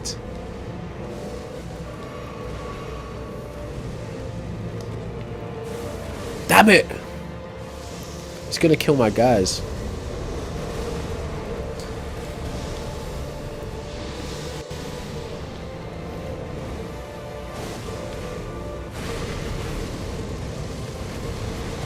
No, I just had to roll forward. Who's he killed?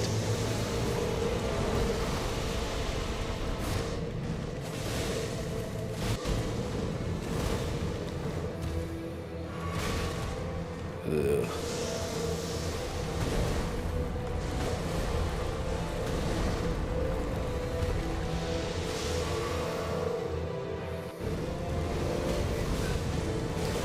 Bro is aggro maxing, bro.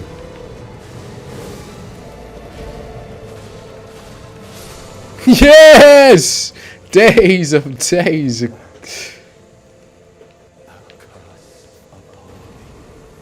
Good. I didn't even have to change my armor this time.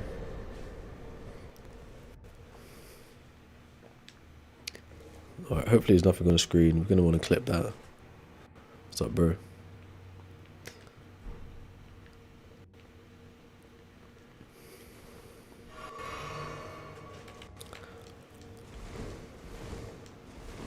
Hey, thanks for the subscribe, bro. I really do appreciate that. It goes a long way, especially on that channel.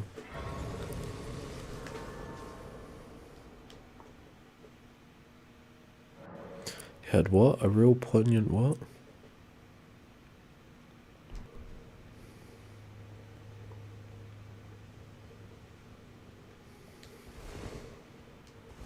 Oh yes, I've heard that. Yeah, to give shape to reality, so to speak. We meet again, I see, comrade in arms.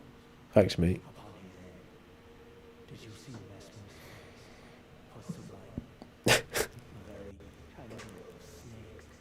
To think he dared call us savages, when he himself was most base of all.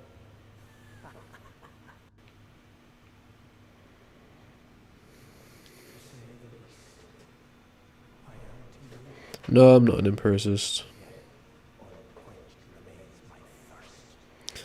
So, Sam, do those miracles only apply to people within the Abrahamic context? Now comes the piper to collect from America, our offspring, and all the herb trees denizens, inventions for the flames.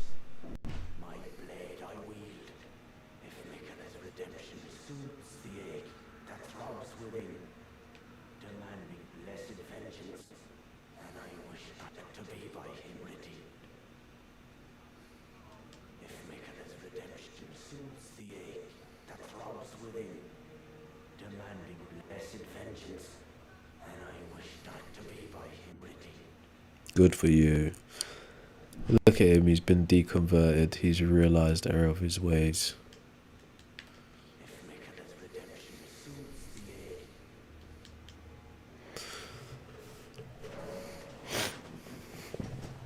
What are you talking about, Max? Do you know what a religion is? Religion has nothing to do with theories. What are they teaching you kids these days, bro? Bloody madman.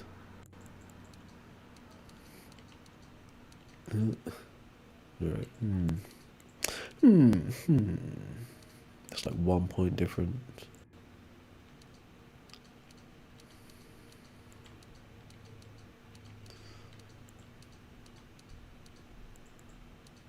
Oh, I didn't know it was at level 300. That's cool. But it's not good enough. We might want to take endurance up, actually. It's not even going to raise stamina by 1%. Bro, such diminished returns. There's no any point in leveling up at a certain point.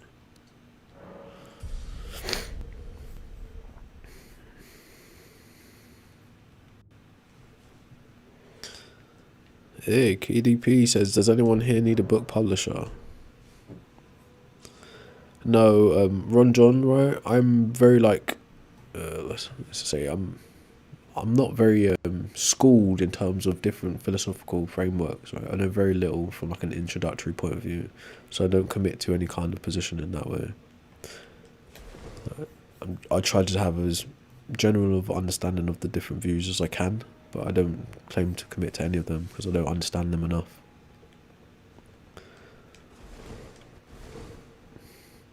Yeah, so Sam serious, right? For instance, I'll give you an example of what I mean. Like, and this might help with you as well, Ron John, right? So I'll give you the little spiel that I usually give. To be a believer is to be in a catch-22. Why is that? The more you define God, the less likely it is to exist based on the attributes you assign to it and what would be expected of those attributes, right? The less you define God is the more synonymous it is with non-existence, right? Why is that the case? So on one end, you've got a biblical God, which is highly defined, highly specific, meaning it does this and it doesn't do that, right? It has stories surrounding it of events it's done, right? It interacts with the physical world, sometimes comes down as a sun. Super specific, okay? So the more specific you create a God, right, is the less likely it is to exist, meaning it requires too many moving parts for it to fit the category. Maybe that's not the best way to explain this. So, if God was just a space on its own, right, and it's 100% of a pie chart, if I start adding omniscient, omnipotent, omnibenevolent, has a son, interacts with humans, I've now reduced that pie chart that was a whole significantly down to just a slice, right? That means I've reduced the chances of it existing in that capacity based on what would be expected of the attributes we're saying it has.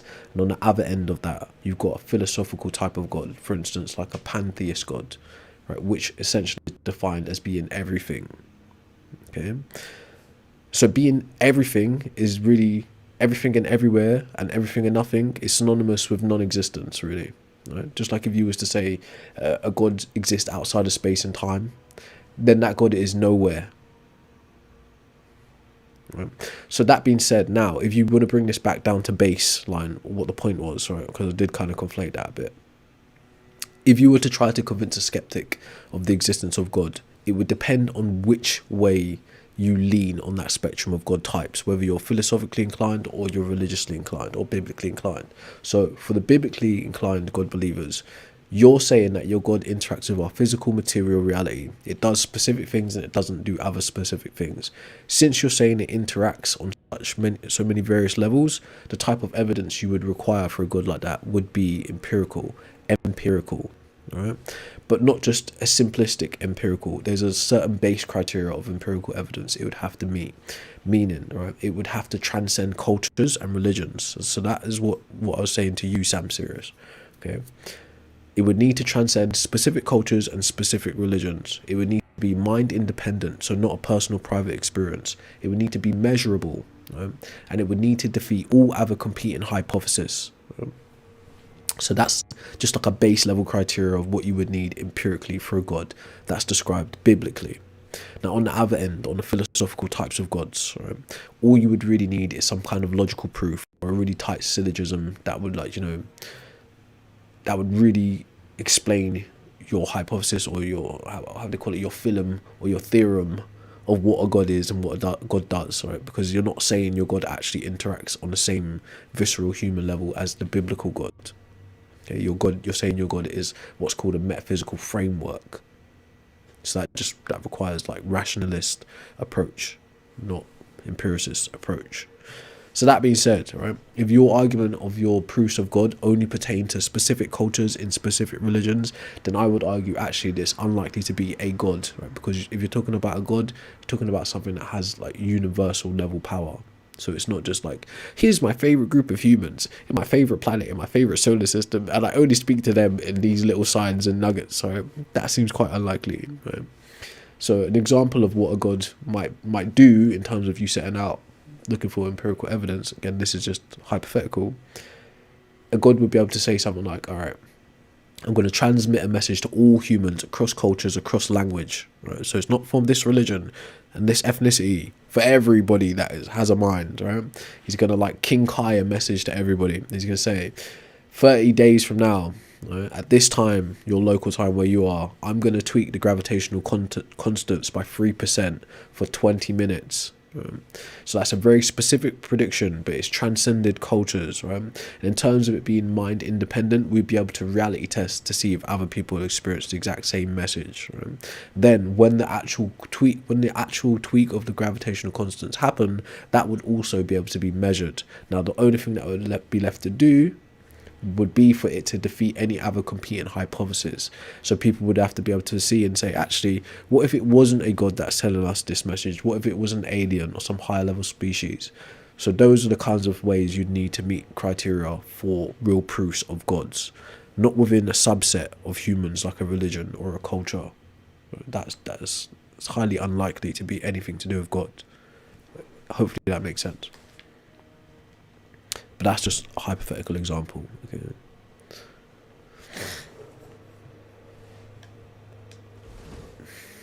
We're talking about all gods, right? If there's any critique happening around the Abrahamic God, then it applies to Judaism, Christianity, and Islam. If your mind is like caught up in this, oh, we're Christian, they're Muslim, then you actually don't understand the Abrahamic faiths. You're the same entity, right? As I described earlier on, from my view, like a critique, you would be Cerberus, the three-headed dog, or Hydra, the three-headed dragon. You're three different heads sprung off the same body, which is the Abrahamic God. Okay, so a critique on an Abrahamic God is a critique on Judaism, Christianity, and Islam. Yeah.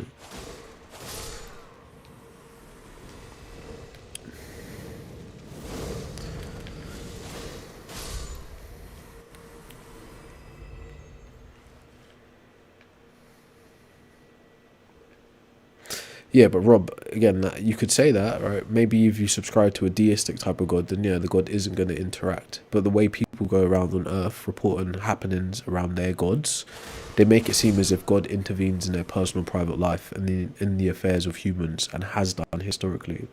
So that type of God, they've already claimed it does interact with humans, right? Various different times. So that's the problem.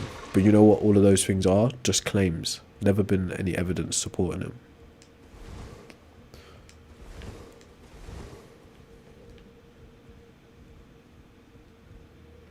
No, so that i.e. free will, that's just like some next cope part of the conversation. That's not really connected to the first thing you're saying.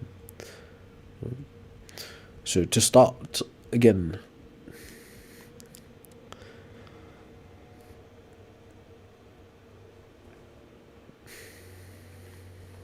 a very simple way to say what I'm saying is this. All of the God types that we know about come from human minds ultimately. There's no evidence to suggest God concepts or gods themselves exist independently of us. That is the very most simple way I can put it.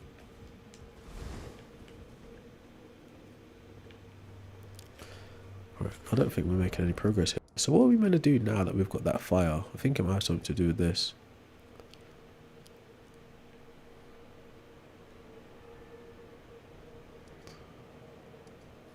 I'm not sure what to do with her quest line either.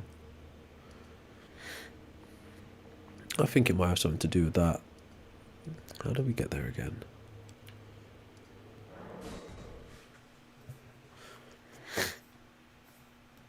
Yo, bro. Yo, ask bro if humans invented God. Bro's literally saying humans invented God.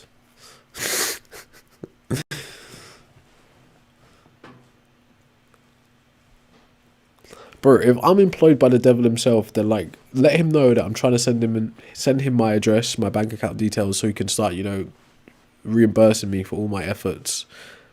Right, let him know I'm looking for him when you see him. If anyone has contact with him, it must be someone within religion, because he don't tend to exist outside of it.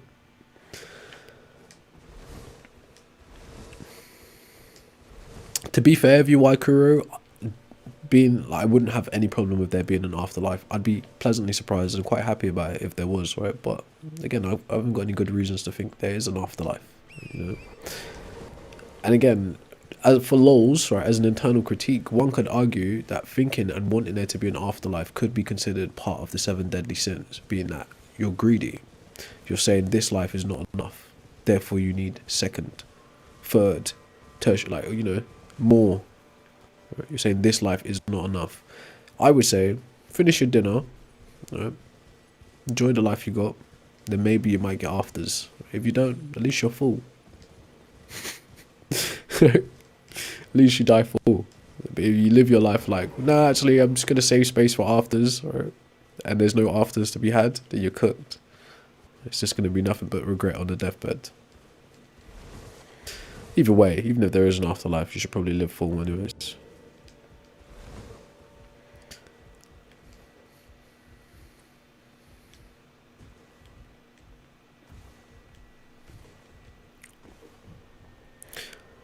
Yeah, in a way, Churis, I mean, I don't know if it's necessary for us to have supernatural belief systems anymore, to be honest, but they do serve a purpose. Like I said earlier on, people in the bottom rungs of religions are following mostly innocently or delusionally.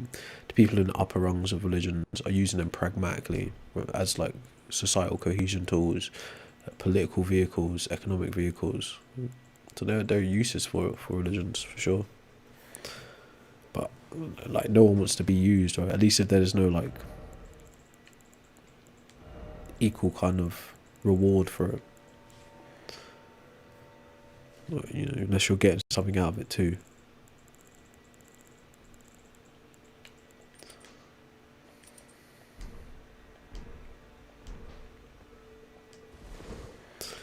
I'm not sure what you're asking me, Jack Nee. Yeah, I'm from England, bro. I'm old enough to be on the internet, that's what I can tell you. At least I think so. Right, so what do I use Mesmer's Flame on now? I'd think it would be this place, no?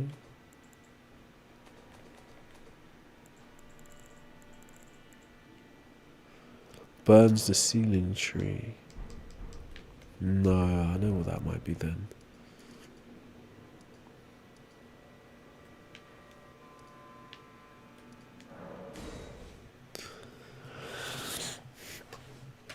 So, when I'm using the word God in this conversation, I'm using it as a category definer. I acknowledge the existence of different God types and God concepts. So, within that, I would say the most popular version of a God in modern time would be what's called the Three O God, an immaterial spirit, omniscient, omnipotent, and omnibenevolent, sometimes attributed as the creator God. But if we're talking about different types of gods, then you've got elemental gods, celestial gods, embodied gods, disembodied gods, etc., etc. So I acknowledge different God concepts, but if you wanted to speak to me about the God you believe in, it would make sense for you to define that God that you're specifically speaking about, as I'm using it as a category definer for supernatural entities and deities in general.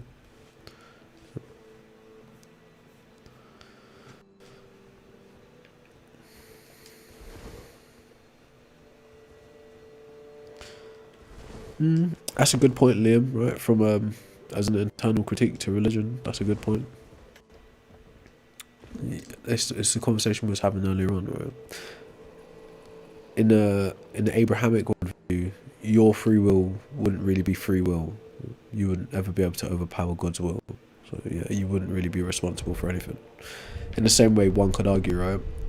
Again, God's probably not all powerful when you consider the stories talked about in Genesis. It's either he wanted Adam and Eve to eat the apple, or he couldn't stop them. Which do you think is more likely? How does that play a part in the reality you exist in? So there's that.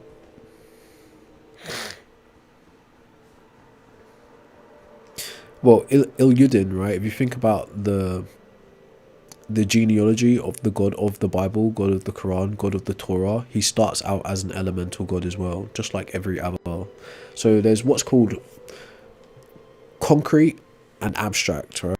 Concrete is based on observational stuff, so that'd be like a first phase God creation. Elemental things, celestial things. Abstract things would be like, so this is non-concrete now. This wouldn't be observational, this would be internally produced. So thoughts like justice, thoughts like creation, thoughts like magic, love, right? These don't need observational, tangible things to be attached to them in order to understand them. So if you think about the beginning of the God of the Bible, or the God of the Torah, or Abraham's God, right? He starts out known as Yahweh, which is a localized God, like Thor, like Shango, like Zeus. What is Yahweh's property and domain? Storms and war. So he has a phase 1 domain, which is something observational, a storm, and a phase 2 domain, war, which is something abstract, conceptual. Okay. So you saying that a God that's just elemental has weaknesses, of course, but God concepts evolve with humans and the human cultures that produce them. That's how that same Yahweh God gets evolved all the way up to 2026 by being buttressed by things like philosophy and becomes the 3O God, right? And known to the Christians as the triune God. Right? So he starts simply as a storm warrior god, just like Shango, just like Thor, just like Zeus. He starts as an observational type of lesser god. It's historically documented, Ilyudin. It's historically documented, bro.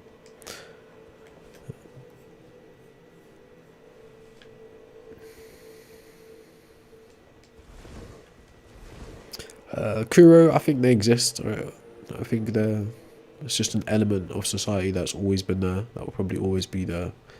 That particular element of society does make massive use of these kinds of religious ideas.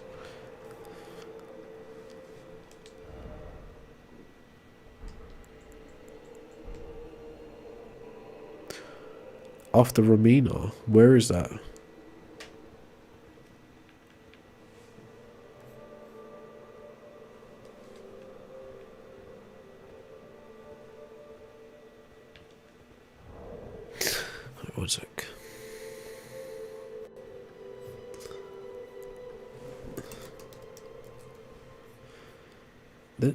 What? Oh, Romina. Oh, I know what you're talking about. That's up this era, I think. With like the purple flowers.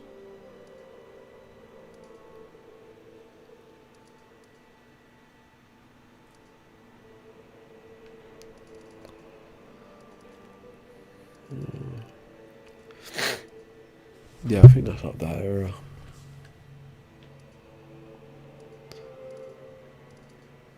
Church of the Blood.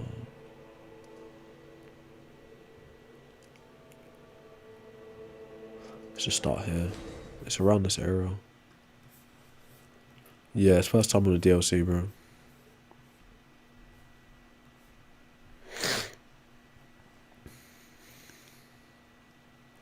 I don't think you will lose everything. You're referencing something called Pascal's wager. It's a really bad argument. Because again, it's possible that the God you believe in during your life is not the God, the ultimate God that runs the realm. Right? So you could end up in any other denominations or religion's hell. So Pascal's wager is like really bad in terms of covering all the bases. Truth be told, right? Oh yeah, it is this era. Even if a God does exist and you don't believe in it, I don't think there's anything to lose by that. If a God is all powerful and all knowledgeable, then it should be also understanding or capable of understanding. So I don't think that there would be anything to worry about. I think if anything, a God might be more delighted and interested in the fact that you were at least willing to question things and find out, rather than blindly just follow shit. I think that would be more interesting from a God's position. But who am I to say, right? Why do humans think gods have the same psychology as them?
The answer to that question I left you with is because humans invented gods. That's why humans think gods have the same psychology as them.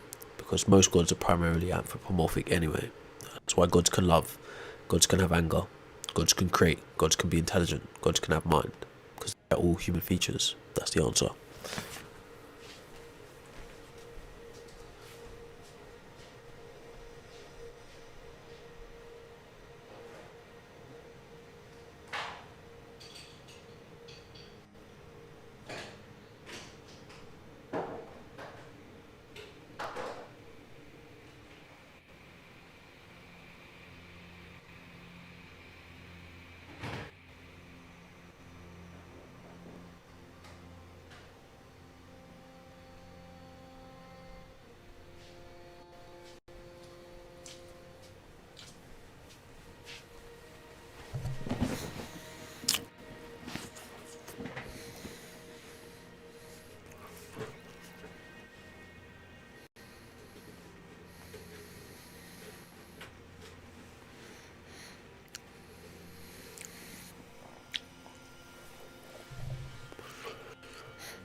What, Dre? Are you talking to me?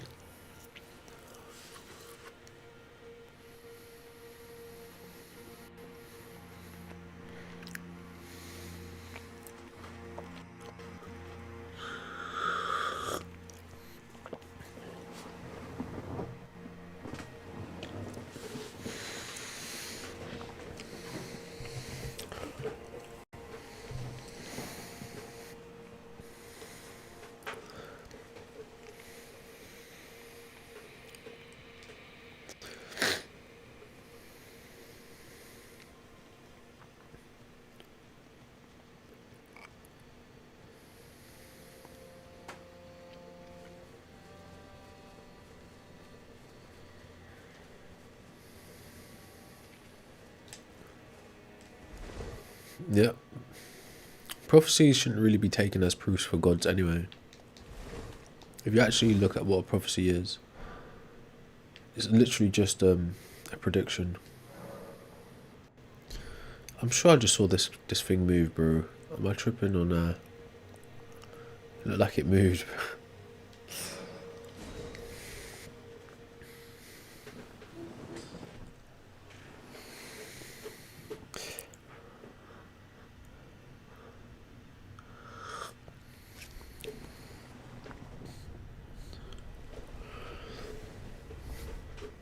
We always burning trees in this game.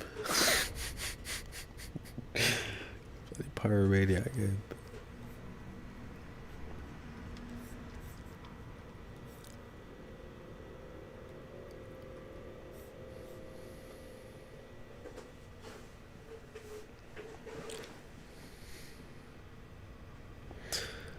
What are you talking about? All Abrahamic faiths are apocalyptic. They all preach the end of the world. That's the point of them. They're apocalyptic death cults. That's what they do. That's what they've always done. So that wouldn't be anything new, would it? Like the Chicken Littles, but just unsuccessful. The first unsuccessful Chicken Littles, or the boy who cries wolf. That's essentially what it is.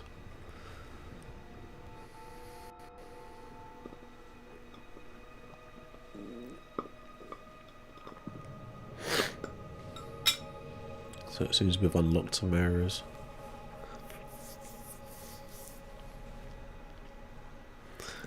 Yeah, Wealthy King. That does sure sound like a sports stopper, doesn't it?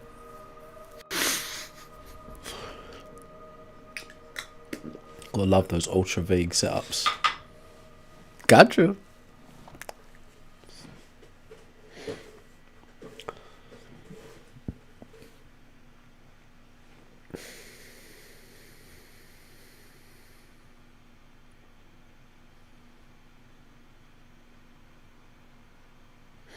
Talking to me, Sam? What, are you saying that Christianity and the Abrahamic faiths aren't apocalyptic death cults? So what's your reason for saying that they aren't?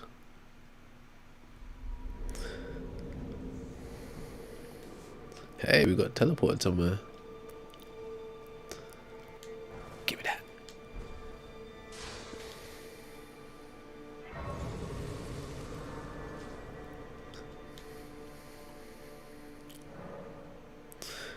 Dracula, what? How do you justify saying God is like anything we can't perceive? How do you even justify that?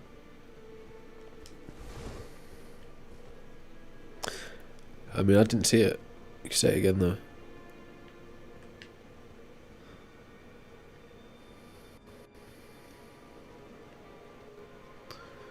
Oh, we're in the same era. But just... Oh, it links here. Cool. That makes a lot of sense now. So it's that area there. Where else did it burn? Still haven't got to go into this area here.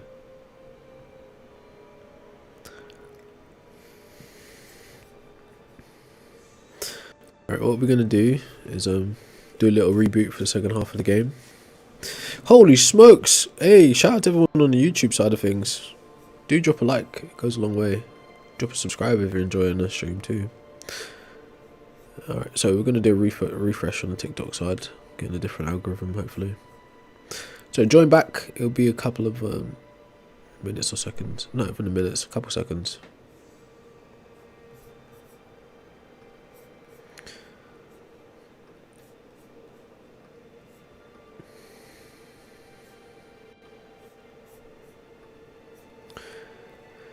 YouTube, you guys are actually my favourites.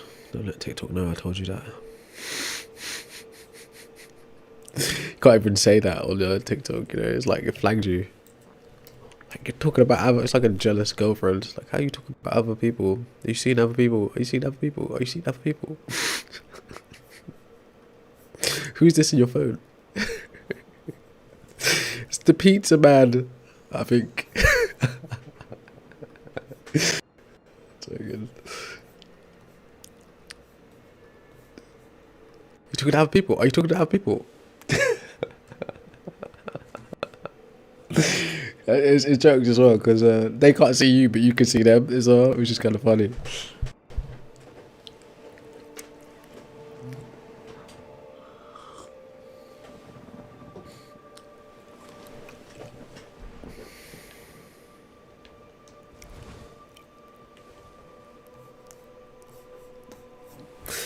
Alright, cool. Might have to restart it once or twice, but hey, let's just explore this area.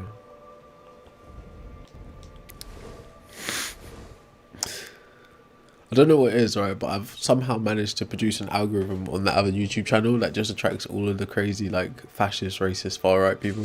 It's actually quite entertaining. Because, like, on one of my accounts, like, I never come into contact with those people, but on that account, they just, like, oh my gosh! They consistently just pop up. It's actually funny. But I guess it's like a good way to get out of your own echo chamber, right?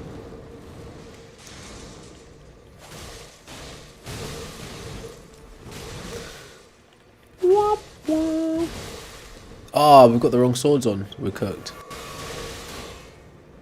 Forgot to change them back.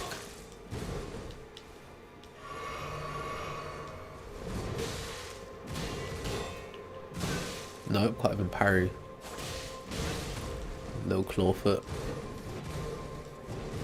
I feel like there's some Persian inspiration behind this guy.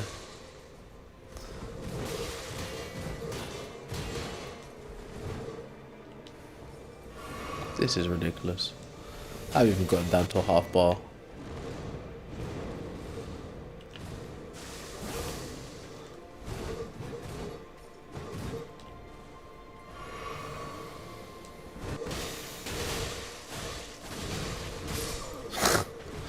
Man stomped me out.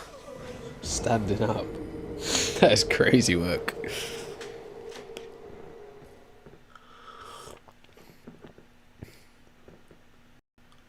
See, that's what I mean, Liam. It's crazy work.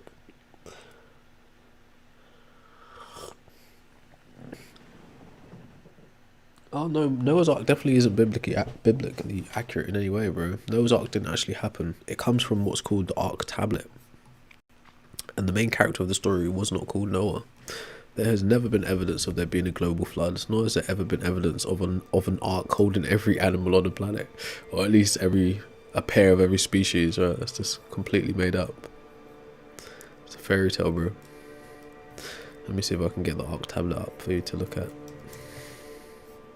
Again, if you're on a vertical stream, you're not gonna be able to see this. It's like it's for the culture crack and Set West 10 TikTok only.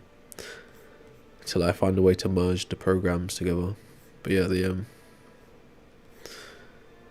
this is the thing that lays out like the foundational bits for what you're talking about. That becomes Noah's Ark. You got to remember, like the Torah and the Old Testament are telling stories like apparently like 2,000 odd years after they occurred. So like it's very dubious in terms of like actual reality. You know, and yeah, Noah's Ark is thought to be a myth, brother. Right, let's change up our weaponry because that isn't going anywhere.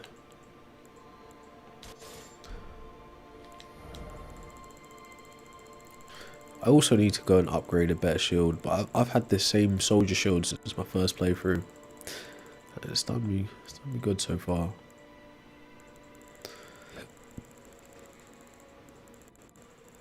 What's up, Mills? How you doing?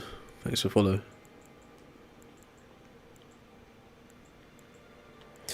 So yeah, there's only, look, put it this way, I don't think it's scientifically possible for there to be a global flood, right? Considering all the water on the planet is all the water there's ever been, right? There is no firmament. Right? It's just the water that's on the planet is all the water that there's ever been. Okay, But it's very likely that there's a series of local floods which we still experience during our age of existence. Even things like tsunamis, like when platelets and stuff like that shift. Okay, so it's quite possible that like an ancient, really right word to call it ancient. I guess at this point we could say that an ancient group of people experience a local flood or tsunami and tell it in such a world devastating way. Considering they don't have access to other parts of the world and other continents and other countries yet. So it would make sense for them telling a local flood from the view of it being a global flood. That would make sense. And then if I was just going to give you a little bit more leeway on the reality of flooding, say for instance the story of like the Pangea thing is true and that like all the continents at one time were attached, then the separation of those continents would cause a series of different types of floods across the world, quite obviously. But that being said, a flood, right, is much different than a god reigning for 40 days and 40 nights and a guy building a boat that can hold animals from different continents. Both herbivores and carnivores, and apparently bugs and insects too. Unless, of course, you're saying, no, the flood wiped out nearly everything else and then abiogenesis happened again and speciation and evolution happened again for all the other creatures that weren't on the boat. Right? And I don't think you'd be willing to go that far. Probably not.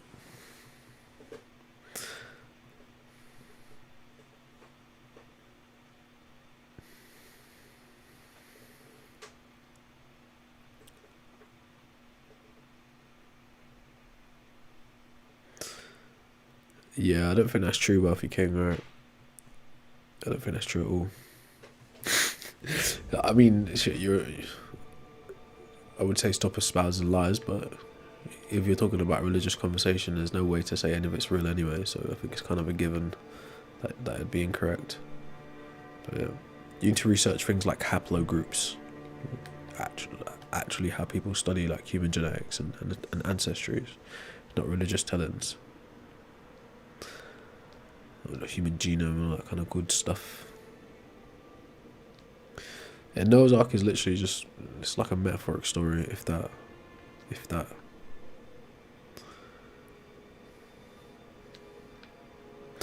Yeah, you're not, again, finding the remains of a boat is not the same thing as saying there was a global flood that God did, and the guy that had that boat had all the animals in the world on the boat, right? That's not the same thing, brother. Okay? And to be frank with you, right, I don't even know why I'm entertaining this. Right? I've literally just demonstrated where the story of Noah's Ark comes from. It comes from ancient Mesopotamia, Sumerian mythology. Okay, it's passed down to the Babylonians and the Israelites. So whatever boats or floods you find probably aren't going to align with that. Okay. Oh, gosh sake.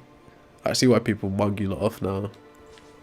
Like, yeah, I stopped taking people serious once I realized they literally believed there was a guy who put 2 of every animal on a boat. I see why people say that about you lot now. It's crazy.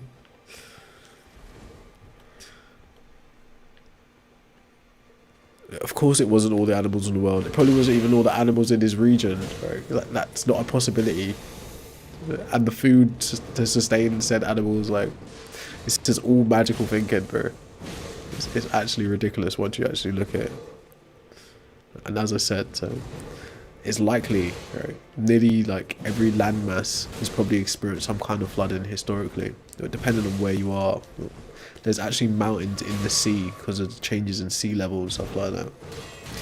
There's also a theory that the Earth at some point shift axis, which completely changed the environment of what the planet was.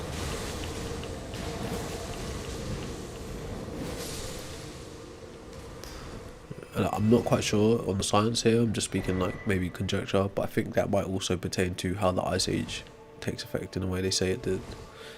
But to be fair, all of that stuff has nothing to do with whether gods exist or not, bro, in all honesty with you. It has nothing to do with whether gods exist or not. Evolution is impossible now, bro. That's funny. Interacting with some of you, yeah, I might think that's true.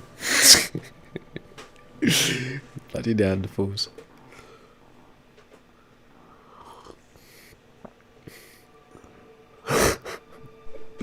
Simulacra. I'm not joking.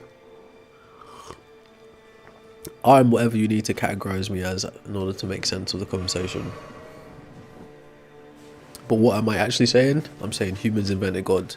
All known gods are psychological constructs and do not exist independently of the mind. If your God requires belief, imagination or faith to interact with, it is functionally non-existent.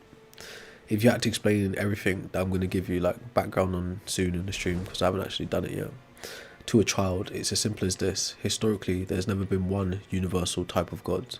Each culture from each region across time has produced their own concepts of God and then mixed those concepts of God with other people. And no one in human history has ever gone outside onto their native land and discovered the God of another land. So the ancient Britons, they didn't go out into the British Isles or the Celts and discover Yahweh from the Levant, an Israelite god. They didn't go out into the British Isles and discover Zeus, a Greek god. They didn't go out into the British Isles and discover Ra, an Egyptian god. They devised a god for their specific cultural needs. One of those gods that they devised is called Brigid, a goddess of smithing, poetry and healing, highly culturally specific. So when I say humans invented God, it's what's called an explanatory claim. I feel it has explanatory success because it explains the how and the why of God concepts and God beliefs, and also in some instances the when and where the God concepts come about. It also has predictive power because it accounts for God concepts and God beliefs that you might encounter in the future without having to posit the existence of any supernatural entities at all. That being said, there are three bases or fields of study that I pull information from in terms of evidence to support my claim. And those three fields of study are archaeology, that's the study of artifacts and structures left behind by humans; anthropology, study of human cultures, human histories, human societies; and cognitive science, study of the mind, how it works, why it does what it does. So using evidences from those three places to build an inductive case, which is humans invented God, an explanatory claim. My hypothesis goes there are three phases in God creation, in all known gods, right? And it starts out with an observational feature, right? I've been this way already, kind of distracted. So, phase one of God creation is assigning agency to elemental and celestial things. What is the cognitive function that allows for us to do this? We still have use of it today. I'm going to put a visual aid on the screen to help you, right? So you can read it or ingest information while I tell you it. So the cognitive theory that allows for assigning agency to elemental things and celestial things is called hyperactive agency detection device. Hyperactive agency detection device is a cognitive theory suggesting humans have an evolved built-in tendency to quickly attribute events and movements to intentional agents, e.g. people, spirits and gods. It's done to enhance survival, even when none exist, acts like a mental smoke detector for threats, which explains the beliefs that we hold in the supernatural and the feelings of being watched. Had was coined by a guy called Justin Barrett. Had posits that a false positive, seeing an agent where there isn't one, was safer in ancestral environments than a false negative, missing a real threat. This hypersensitivity leads to anthropomorphizing. Anthropomorphizing means putting human features onto something inanimate or something abstract. This hypersensitivity leads to anthropomorphizing, seeing purpose in randomness, also known as apophenia, and forms the foundation for religious beliefs. So, phase one gods are created by using hyperactive agency detection device. So quick explainer.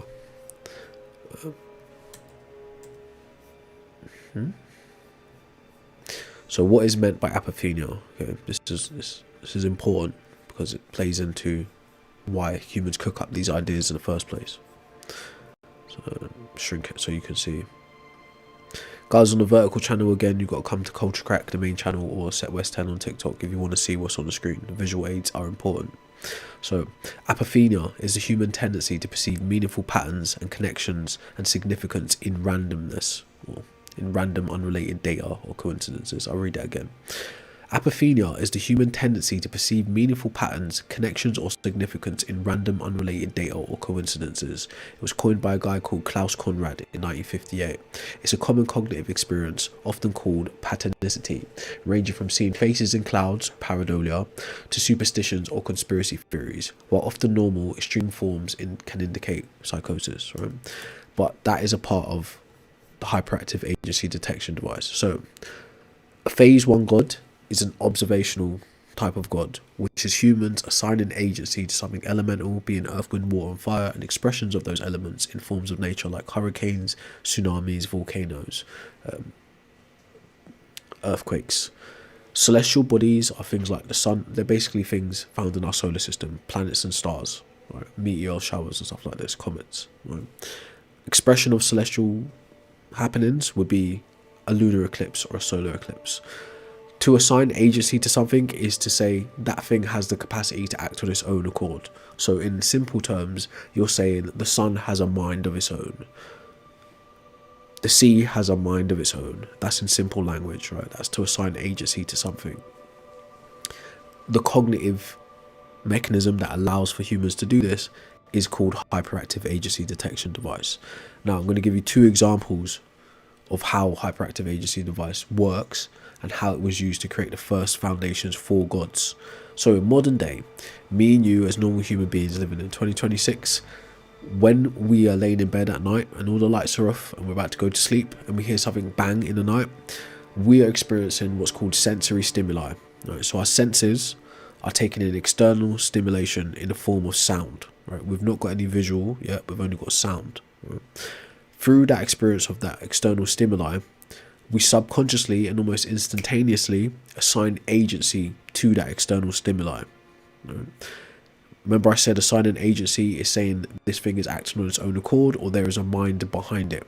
So a normal healthy person in 2026 laying in their bed, when they hear that bump in the night, they would say, oh, someone's trying to break in, or that's a family member moving around, or that's the pet jumping around, right?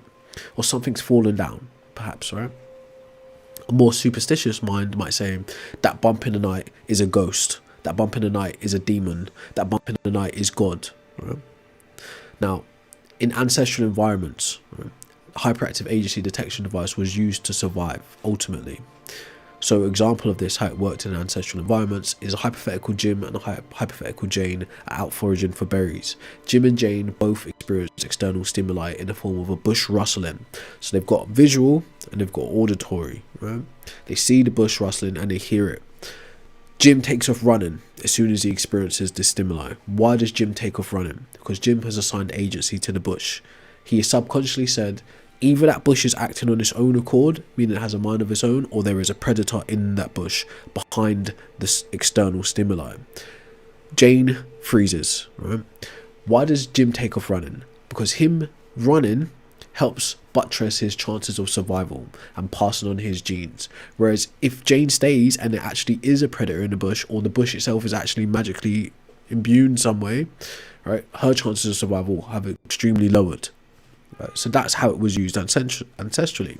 Now, that didn't just stop at real world application for survival.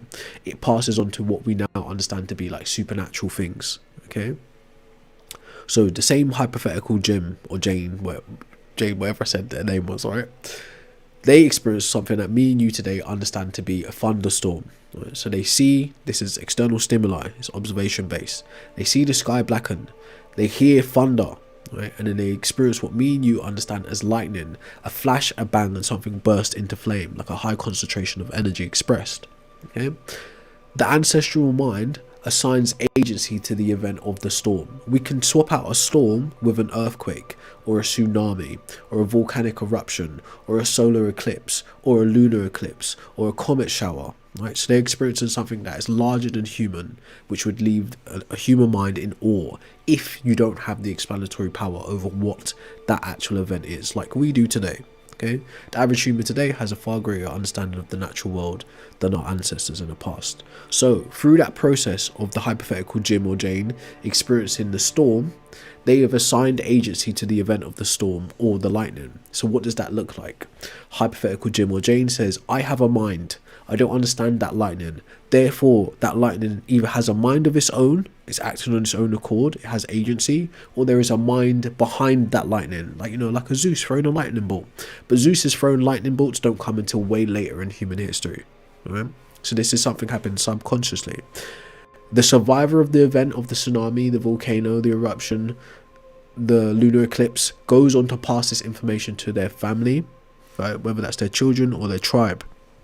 And over time, the event of the natural occurrence becomes deified through a process of law. So they tell legend around the story. Why is a legend told around the story? To help ensure survival for the next person who encounters it.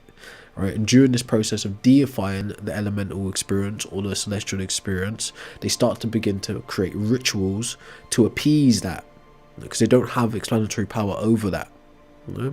So that's the first phase of God creation, assigning agency to things, right?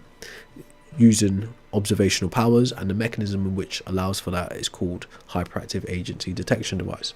So the second phase of God creation, right, is called abstraction. So this is moving beyond just observational things. Okay, I was trying to put something in here earlier on. So yeah, I wanted to add to my bank of visual aids to help you guys, right?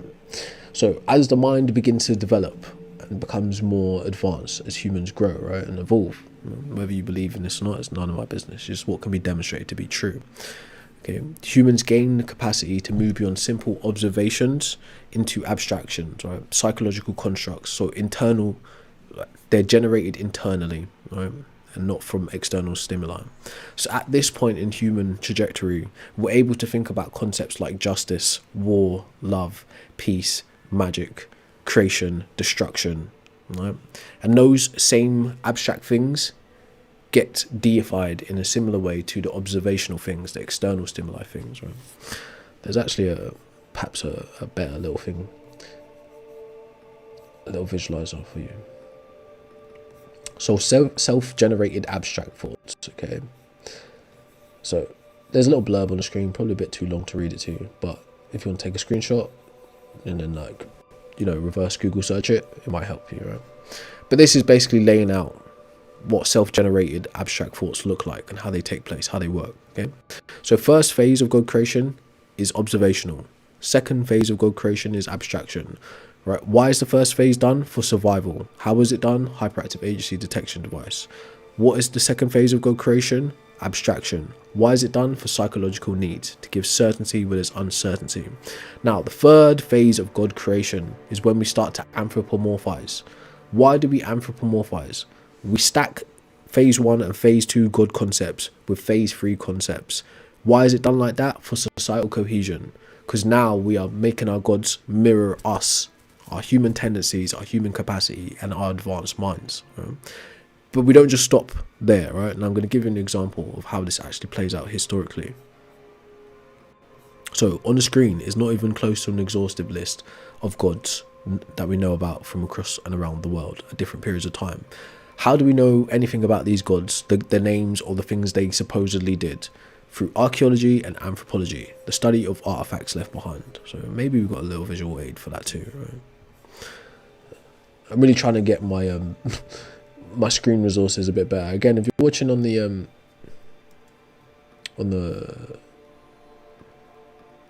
vertical YouTube, you're not going to be able to see the pictures. So let's just put this there for now as a visual aid. That's Göbekli Tepe, right? But that's not actually what I want to show you. Just give you something to look at while I find the actual pictures.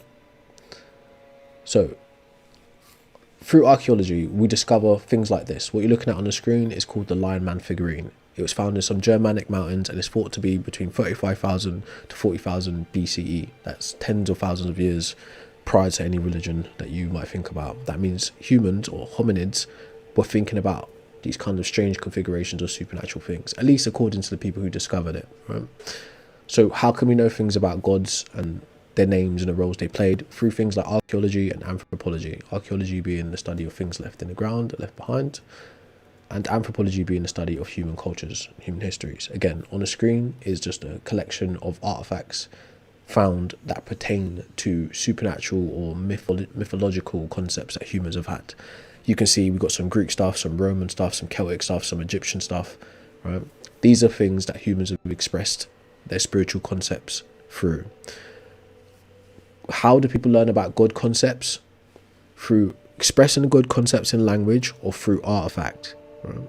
So carvings, potteries, statues, and then language, writings, stories. Most history prior to history beginning is called oratorical history, so it's passed on by word. But back to the main conversation, right? You've got some visual aids. Hopefully you're not bored to death and you're like psychologically stimulated in a way. Right, so now, what was I saying? There are three main God concepts. The first being observational, assigning agency to elemental and celestial things. The second being abstract, being able to generate abstract ideas without external stimulus, right? And the third is anthropomorphizing, to give things human natures, human values, and human attributes, right? Why is it done? Okay.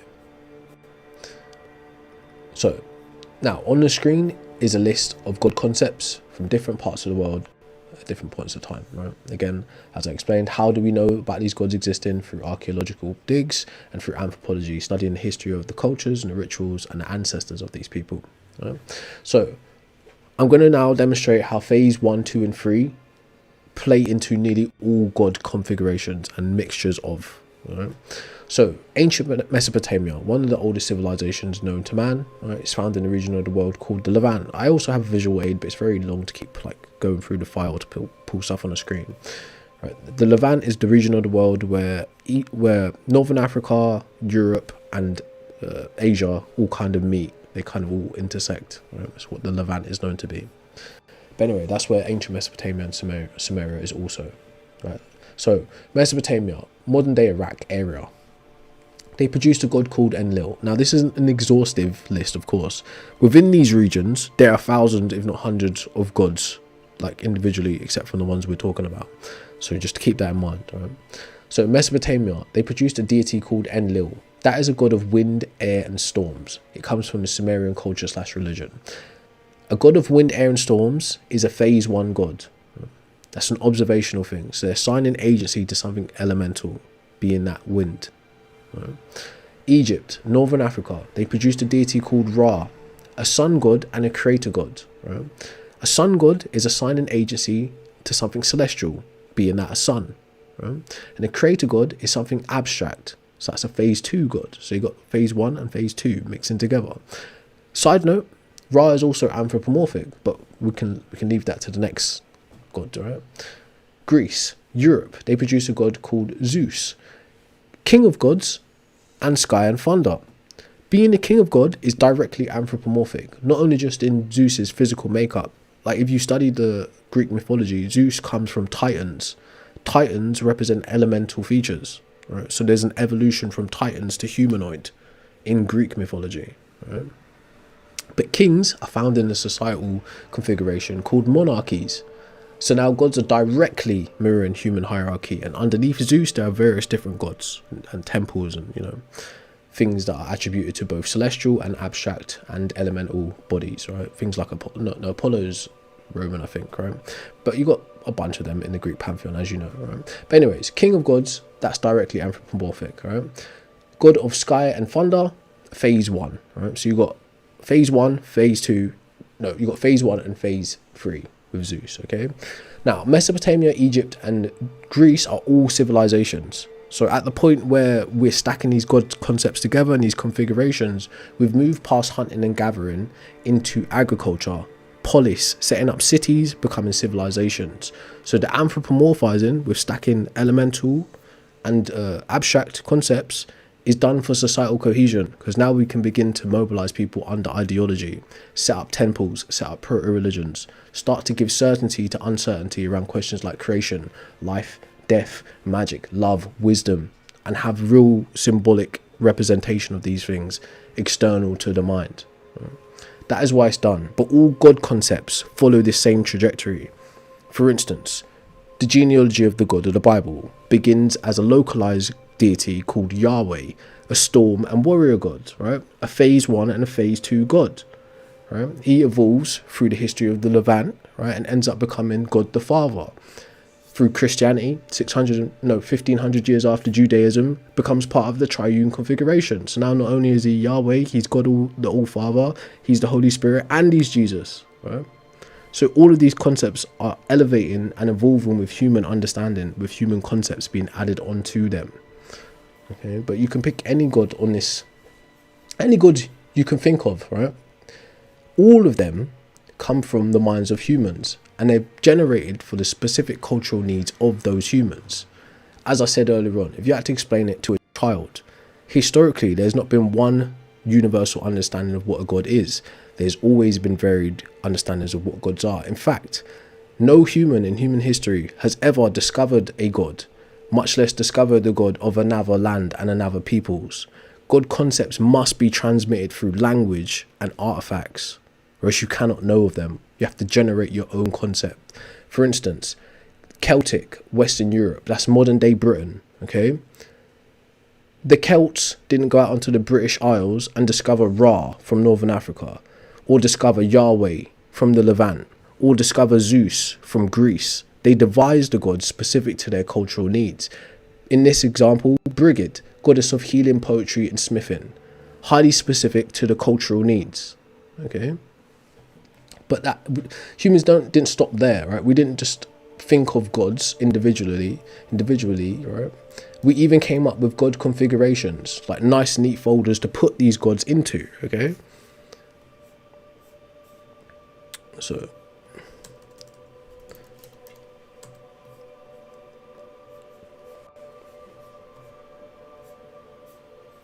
man, we got actually like make a slide. I think if I like, I'm not even gonna do that, bro. But if I made a PowerPoint, it'd be much easier, and then I could just put the PowerPoint in like a downloadable folder for people. But I actually have to go through individual files and pick out the name of the screenshot and stuff like that. It's so long. So yes, those were gods, right? And these are the god configurations that those gods slot into, right? Even these god configurations don't just come about instantaneously. They all evolve over time and come about in human history at different points. One of the oldest of these being animism, right? Where's animism? Spirits that inhabit nature, found within Shinto and indigenous beliefs. And one of the most recent of these god configurations being pantheism, Spinoza's God. God is the universe, right? So they come about at different times. Even monotheism, as popularized by the Levant and the Abrahamic faiths, it didn't start like that, right? Within the Abrahamic faiths, or within the Levant region, they lived under a system called henotheism.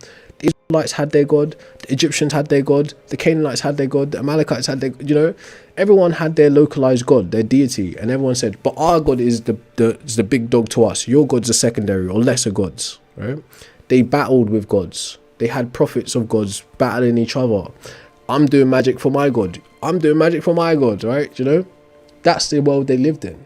But in order for you to get to Christianity being under a monotheistic configuration, the Israelites had to take Yahweh, mix him with El Elyon, God the Father, make Yahweh now the king, dismantle El Elyon, dismantle Marduk, dismantle Asherah, dismantle Baal, leave Israel, apparently, allegedly, go to Egypt, study with the Egyptians and under slavery, allegedly, and come back, find that the Zoroastrianists are running the whole region and enlightening everybody, learn from the Zoroastrianists, find out what is dualism, is there an opposing force, right? And then configure their views of there being monotheism based on all of that trajectory historically. But prior to the Israelites and the Babylonians, they had the Mesopotamians, right, which produced Inanna, Ishtar, Anu, the Ark story, the creation story, Epic of Gilgamesh, which is the foundation in that region of the world, okay? But yeah, monotheism, one all-powerful God, Christianity, Islam, Judaism, polytheism, many gods with different roles. That's Greek, Norse, and Hindu. Henotheism,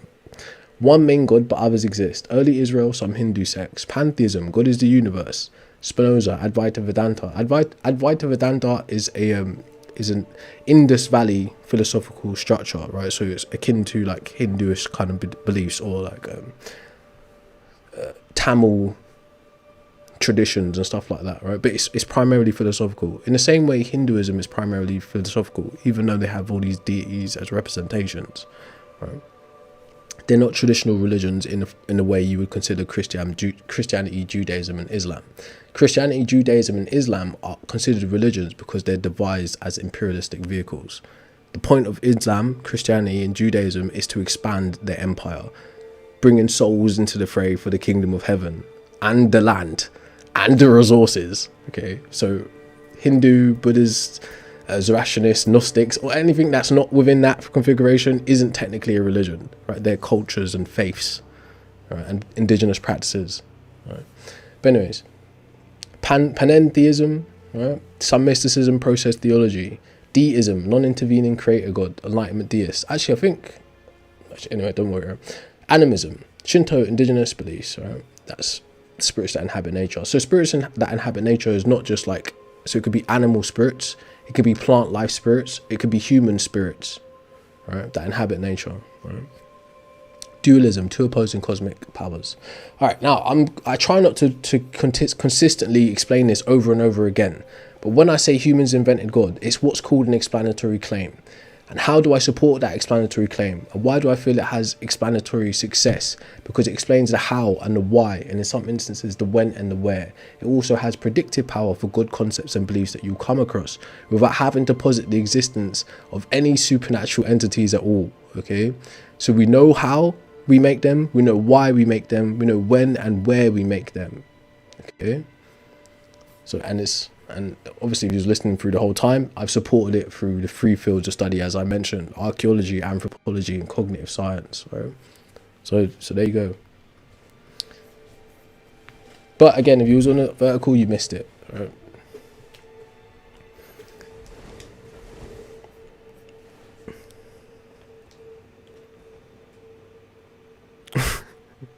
But anyways, do drop a like, do consider subscribing. I will go over like the basic parts, but I mostly just want to chat. It gets a bit long. What's up, bro?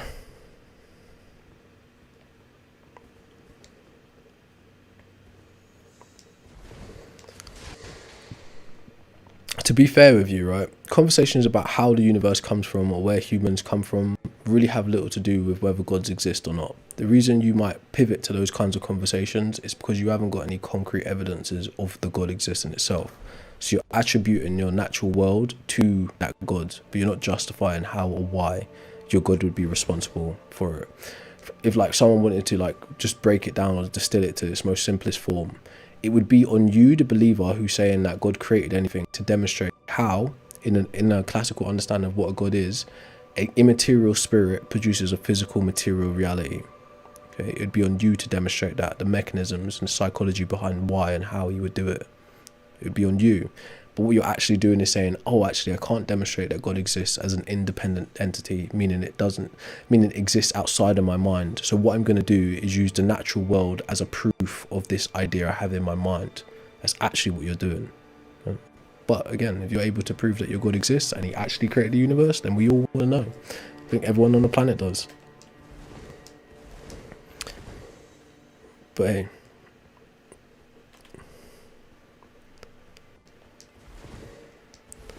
Hey, I do need an editor. I'll be saying that. I'll be thinking that sometimes. I don't express it, but I do need someone to do the clips for me.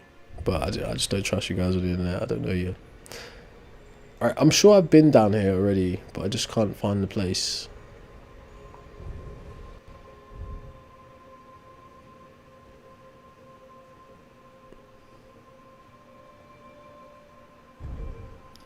I mean, yeah, like, but again, I think people in modern day really do underestimate humans, and it should be ridiculous when you think about it. What are we all interacting with right now? Zeros and ones, right, on a bunch of like plastic and metals, like soldered together.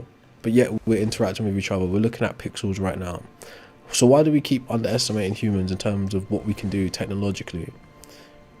Some like, even to be honest, even modern architecture would wow you, much less ancient architecture. Just the type of bricky techniques and stuff like that, or carpentry, joinery techniques that people know of, would wow you. So it's not surprising. It does, just like people tend to have this view that, oh, our ancestors were dumb and primitive. Bro, if our ancestors were completely dumb and primitive, we wouldn't be here today. Do you know? So yeah, of course, there's things that they done that we probably can't do. So that's just a reality. There are things that people do today that we can't do. So, like, if you put it in perspective, it's not that crazy. Where do they actually want me to go here? Probably that way.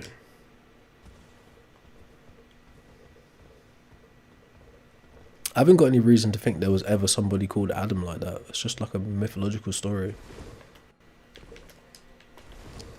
Ah, this is the same place.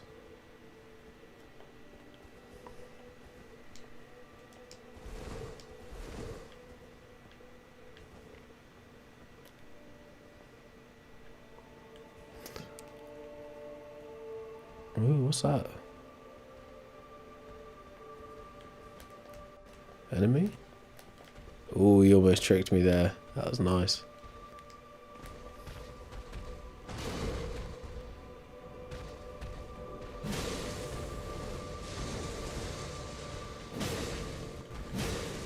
What's up, Cop?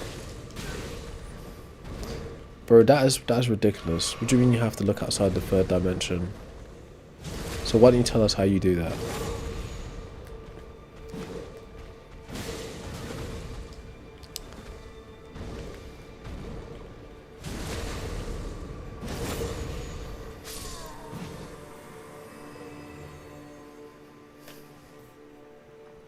Oh, I hear you, 117, I see what you're saying.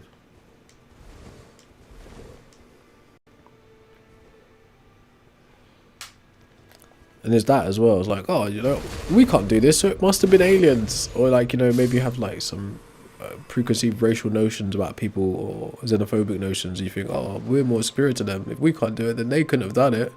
And those kinds of things is what gets in people's way as well. Which is, it's really stupid. You're willing to go so far to say it was extraterrestrial entities because you couldn't accept that those people over there might be smarter than you. That's madness. Absolute madness.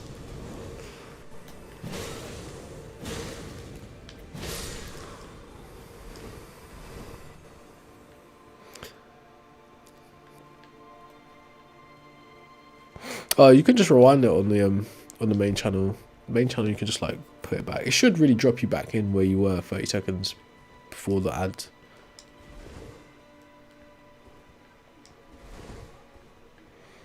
It's my opinion on morality. Morality is something that humans devise. It always has been. Sort of no supernatural entities are necessary for morality. Morality is something that only matters amongst humans. Yeah, I already told you repented. I don't have a reason to think there was ever an Adam in the first place. That's what I'm saying to you. I made that quite clear. You don't give me a reason to think that's true. It's just like ancient Sumerian creationist myth.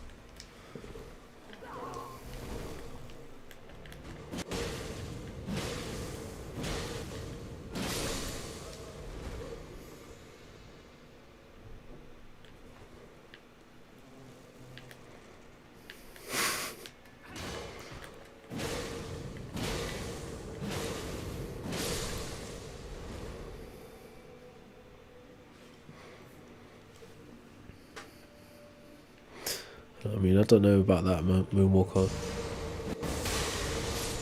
It's Elden Ring, bro. It should say in the title. It should say.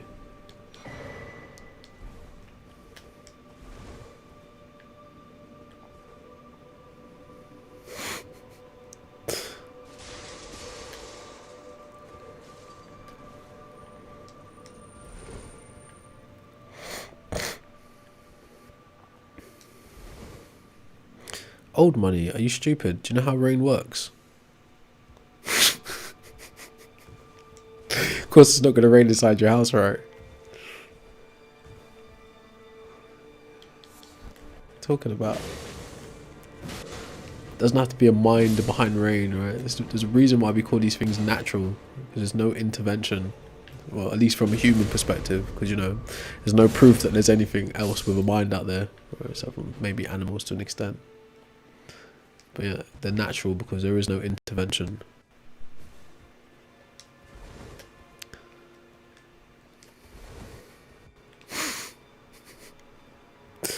What the heck are you talking about, bro?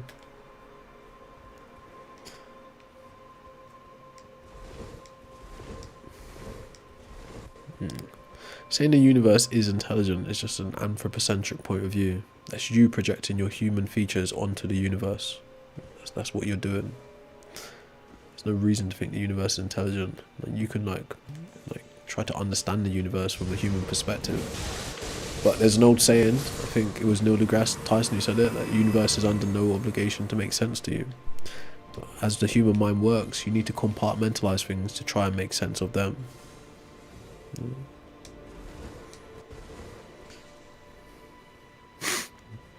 Because we did. There's no God any God concept you've ever heard of came from the mind of a human. There's no two ways about it.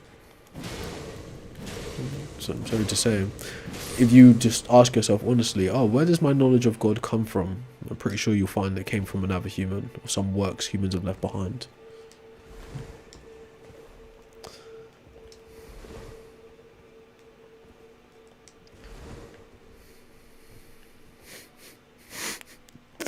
It was crazy. It was a crazy point he tried to make there. Who waters the jungle? What are you talking about? Like, what are you talking about? You thought that was profound, did you? Bad man. It's funny.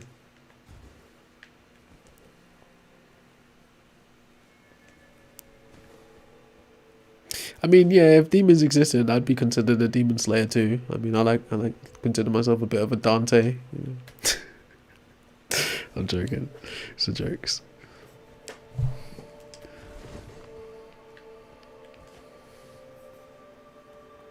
What? I can't read your name, bro.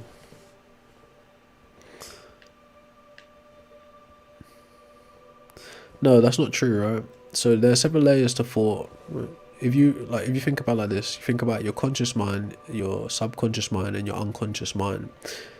And this also plays into that weird conversation about determinism we was having a couple months back, right? You're only aware of the thoughts that exist in your conscious mind, and at the point where thoughts exist in your conscious mind, you are making use of language to interpret those thoughts, right? But those thoughts are also occurring on the subconscious mind. So think about it like this, as like a metaphor. There's a conveyor belt going across in your mind, right? And it has all of these abstract, shapeless, like unmolded ideas and thoughts happening, right? Things like autonomous functions in your body, like your blood flowing, your heart beating, your eyes taking in data, all these kinds of things. They exist in that subconscious conveyor belt. The minute you try to access a thought off of that subconscious conveyor belt, you have to be able to conceptualize that thought, and that's where language comes in. Okay, but you don't need language in order to be able to think. Okay? Thoughts are happening regardless. But that being said, right, where the deterministic thing comes into it is your body is passing out data way before your conscious mind ever gets any kind of interpretation of the data. Just like how for you to understand that a moment is happening, the moment must pass so you can conceptualize the moment and understood that a moment just happened. Right? So you can never actually be instantaneously aware of any given moment. Could only be aware of the moment after it passes. But your subconscious mind, your unconscious mind, is aware of the moment and the data that it's receiving. Does that make sense? It's like also your body, if for instance that your nervous system is reacting to stimuli on a way faster circuit than your actual conscious mind is. So you could say your thoughts are already predetermined by all these other systems running in your body, which aren't your conscious mind. But who cares about all that, right? You don't care about that. You just want to say he's God. So, then who cares?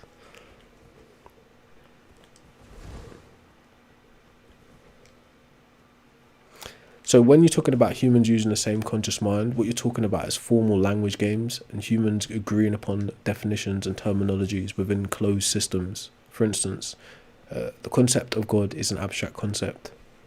Concept of maths and logic are also abstract concepts. But whatever the language of mathematics is understood and shared and agreed upon, the answers concerning things like basic arithmetic will be universal across time, across regions, across culture. Whereas God isn't something that has agreed upon language in terms of systems. There are various different abstract types of gods. So categorically, God would be in a different category of abstract concepts to maths and logic. So gods aren't universal like maths and logic. As kind of like we brushed over earlier on, historically, there's never been one universal idea of God. In fact, because God is so mind dependent, me and you could be in the same cultural setting, in the same religion, read the same book, and have a different concept of what God actually is and what he does in our individual lives. So there's that. Oh, what the hell?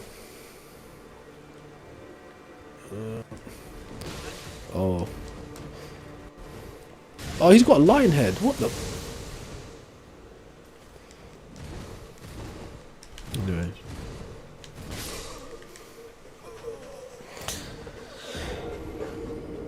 I forgot I made a coffee.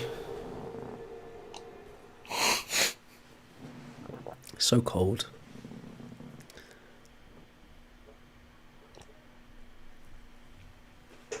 So I'm saying, right? There's no point actually going too deep into it. You don't even have a username. It'd be a waste. It's like, what's the point?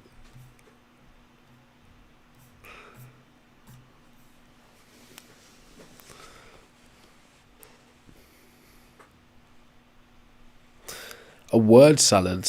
Like, if you don't understand what I'm saying, just ask me to clarify, right? I do use like a lot of specialized words sometimes. Again, I'm not trying to be like evasive in what I'm explaining. I'm trying to be as straightforward as possible, but sometimes I'm not great at conveying the message. So if you don't understand what I'm saying, just ask. Don't assert, like, don't project your insecurities onto me as the person speaking to you. Just ask what I mean by what I said. Right? As I said earlier on, we live in an age where you have to remind yourself that people don't hear what you say, they hear what they think you said. So people will convert the exact words you said into something they can understand. And depending on their level of intellect, that conversion may lose the message completely. And that is what you're projecting onto me. So just ask me for clarification instead of assuming you think you know what I'm saying. Right? That's what you should do.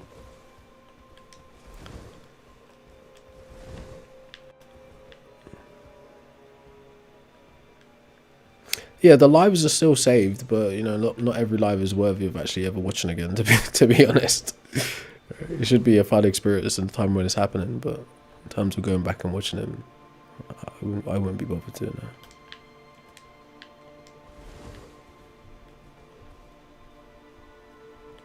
How would what be different? Right, where did that guy just kill me?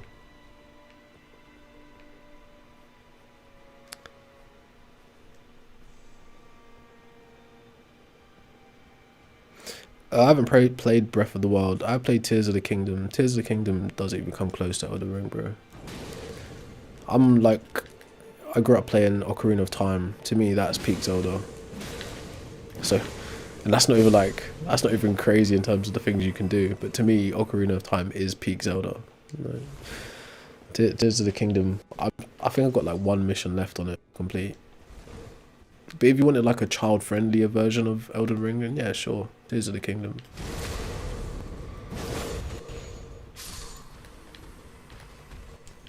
What's up, Vicky?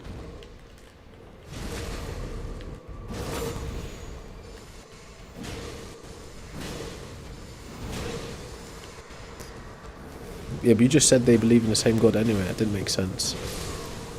Oh, alright, we're not getting those points back. Yeah, so again, bro, Boja, what you're saying doesn't even make sense, bro.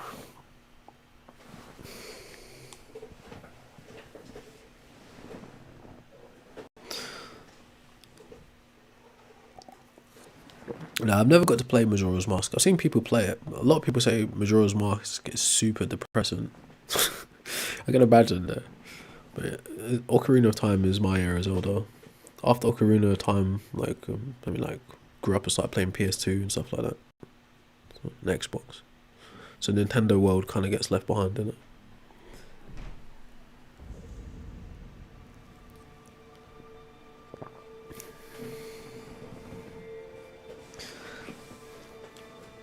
Right, so for instance, right, I'm not quite sure what the indigenous Spanish beliefs are because I haven't studied Spanish history like that. I do have a book called Moors in Spain. Now that's what you're probably referencing when you're talking about a Spanish Muslim because of the reign of Moors in the Spanish world. The Moors were primarily Muslims. So when you're saying they speak Arabic, they believe in the same God, it's because of that same imperialistic incursion of Islam in the Spanish world. Prior to Islam's incursion in the Spanish world, there was a Roman incursion in the Spanish world through Christianity. So what you're saying doesn't really make any sense. It's not like they magically believe in the same God. They've been given a God to believe in by a group of people. So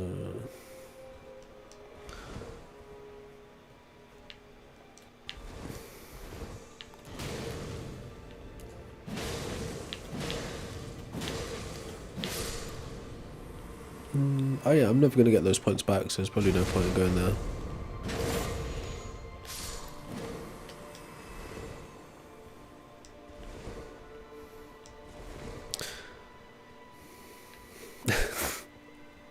So it's a global conspiracy. It's the government.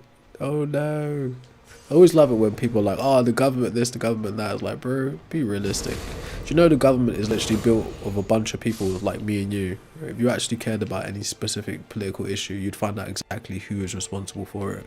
And stop saying the government as a blanket term. It's just a cope, a lazy cope too. Which government? Labour? Conservatives? The government of 1996 or 2026 or 1666? Which government? What are you talking about? You're just coping because you're lazy. That's what you're doing. You could just ask somebody. Could just ask somebody. Better ask somebody. I'm gonna get killed.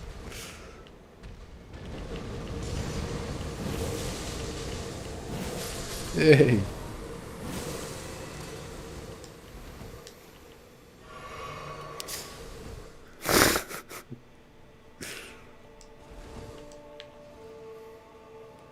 Yeah, the government, like a lot of people fail to understand that the government are primarily installed to work on behalf of the people. That's what a government is for. Specifically, if you look at like the history of Britain and the period of where the parliament actually had to be established to push back against monarchy and theocracy. So there was a point actually when there was only parliament and then they reintroduced the monarchy back in. So I think because they basically created fascism for the first time. I can't remember, it's the William the Conqueror or something like that. But it was like, oh, this guy is not going to relinquish power, so we need to do something. Right, so,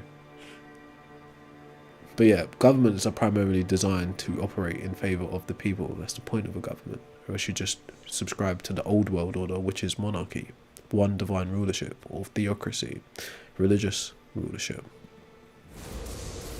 But that's the point of having a government.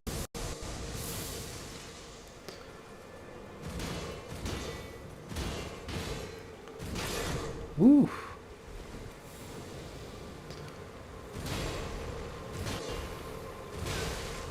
Oh my days, what is this guy? What is this guy? My coffee's cold as shit.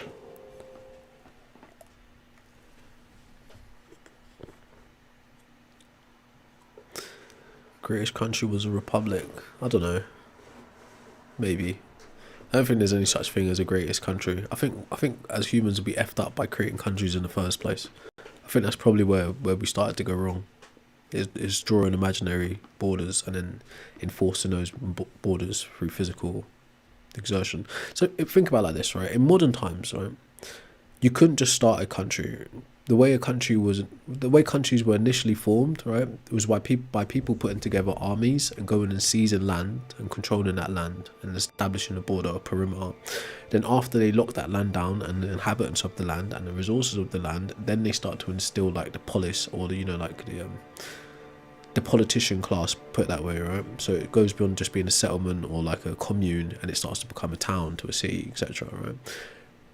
But the foundation of all countries is warfare, because you have to be able to maintain control over the region or the area, and that is done through weaponry, right, through force. So in order to actually start a country, you have to have an army. Right? Army just seizes land. That's how countries start, and then they instill the political class to run the country.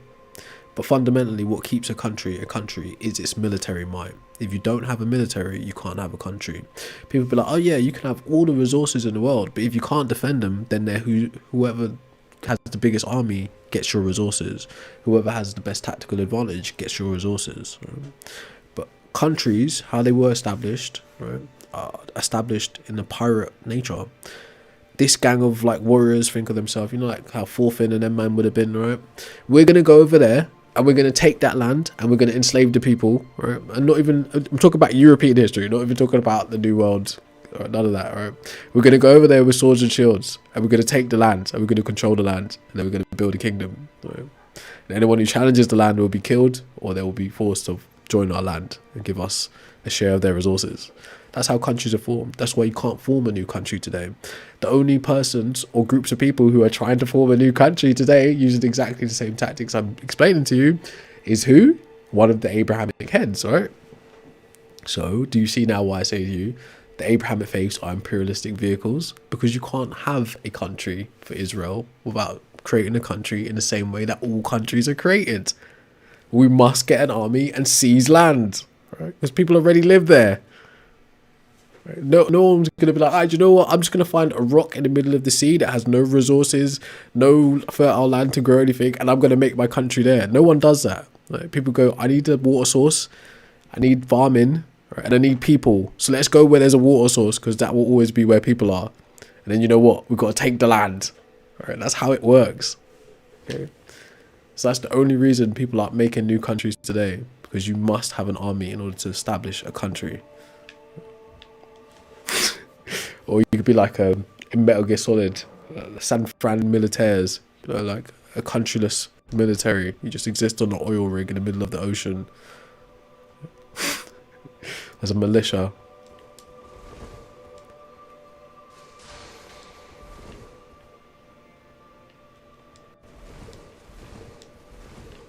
So a political division of a country is different than establishing an actual nation. Right? Initially, like Somali and Somaliland has a great history in terms of Eritrea and Ethiopia and the landmass that is Africa. Why is Africa called Africa? Because of European incursion, because of imperialism. Why are there countries in Africa? Because of European incursion. It was Europeans who cut up Africa into slices and said, this is going to be, you know, Nigeria, that's going to be Liberia. Like, it was Europeans and the Arabs that did that. Africa didn't do that. Right? If you don't think that's true, you just don't know history. Have you ever heard of something called the Berlin Conference, bro? This is why a place like Nigeria exists. Like, so within like Nigeria or West Africa, there's hundreds of different ethnicities, hundreds of different languages. The only reason they exist in the same thing that's called a country is because of Europe and colonization. Right? If you don't know that, then you don't know anything. Well, you might know something, but you just don't know that. It's the same way of how Europe was diced up. Think about in more recent history what was once called the USSR. It was one state, one country, swallowing up a bunch of other smaller states and countries into one big vehicle, USSR. But it wasn't done by coercion. It was done by might. That's how it works. It's not even that. It's like, bro. It's not even that deep. Oh, shit. I survived. I'm alive. It is. Not anymore. But anyways, who cares, bro? The point is, humans invented God. That's the main conversation. Ideology is important too. No two ways about it. I agree. Well, if you think about like yeah, I mean, I only know very little about like European history. I mean like Eastern European history, anyways. Ideology did play a big part in it, but there was a certain period of time due to that ideology, they were actually ripping down the upper and middle class people or the aristocracy and moving them out of their countries, like out of places like Poland, further into Siberia and shit like that, and having them work in these massive camps and shit. Due to ideology, true, but the ideology still needs to be enforced by actual physical, you know, people. So you're half right in that sense. That's true, right? But the same thing, what caused the Berlin Conference is also ideology, but it still had to be boots on the ground for it to happen, right? So it's partly correct, yeah.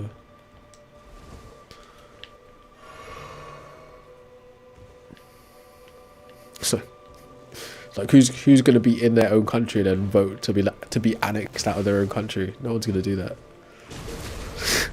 It's like, what do you mean?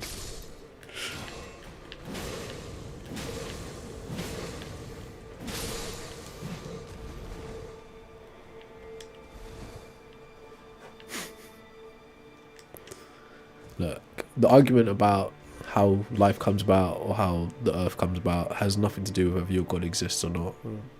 Plenty of thousands of man hours and studies have gone into those things. The reason why you'll never find the word God in any of those studies, because God doesn't have that kind of explanatory power. Okay. So in terms of how life comes about on Earth, I would argue it comes about the same way as everything else, or human life comes about on Earth. It comes about in the same way as everything else, through natural processes. No intervention by anything.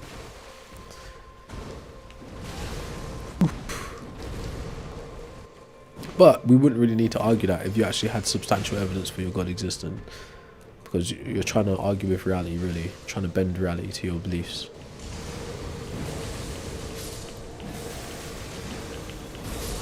Ooh, fried.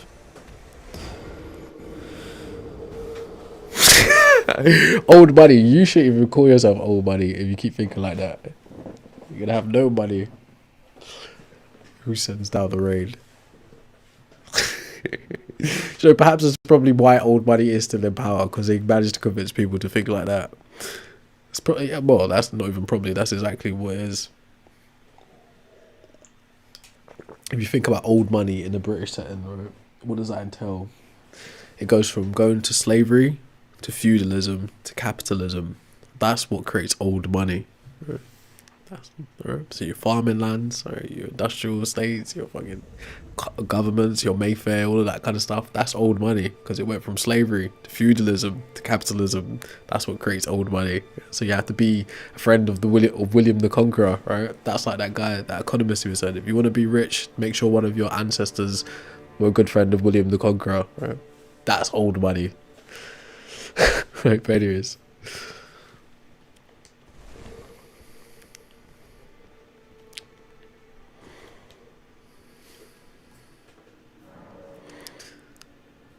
Bro thinks there's a guy saying, you know what? I've forgotten to water the jungle. I better just send a tsunami quickly. I better send a monsoon quickly. Can't believe I forgot to water England. You know, constantly getting rain. Like, what are you talking about? That again, what that guy is saying highlights the problem with like magical thinking. People are constantly using supernatural entities to explain natural phenomena. So that means they have no understanding of the natural phenomena, and they cannot even put a finger on what the supernatural entity is anyways. Okay. So this guy fails to understand how clouds pick up water from the sea and distribute it, and you know, like all these other things that happen scientifically, right? Condensation and all that kind of, like, you know, those aren't even considerations to him. He literally thinks God's just sat there like, rain. You know? Thunder. Is that grass? Sun. it's like what the like, that is the problem with the way you're thinking, bro. Like, why would a mind need to be doing that? In the same way, like, your body functions like autonomously, like your heart is beating on its own rhythm, like on its own system. Your respiratory system, all these things are functioning autonomously, right? The same could be said about natural things, like how the cycles move with rain and, you know, any other number of natural things. No one has to be actively controlling them and pulling the levers. It doesn't need to work like that. It doesn't work like that, to be fair. It's like interlocked systems, if you will. I'm dead. This era is crazy, man. I'm having more fun talking rubbish to the chat than actually playing the game. It's not good.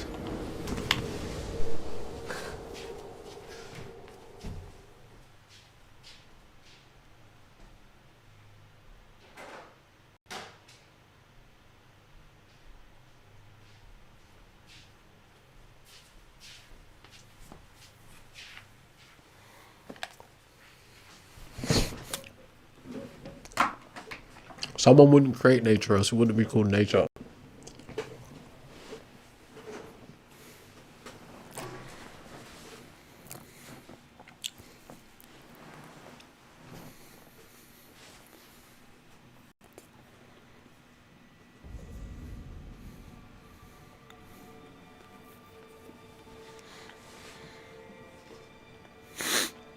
It's a stalemate. Right, show me your reasoning.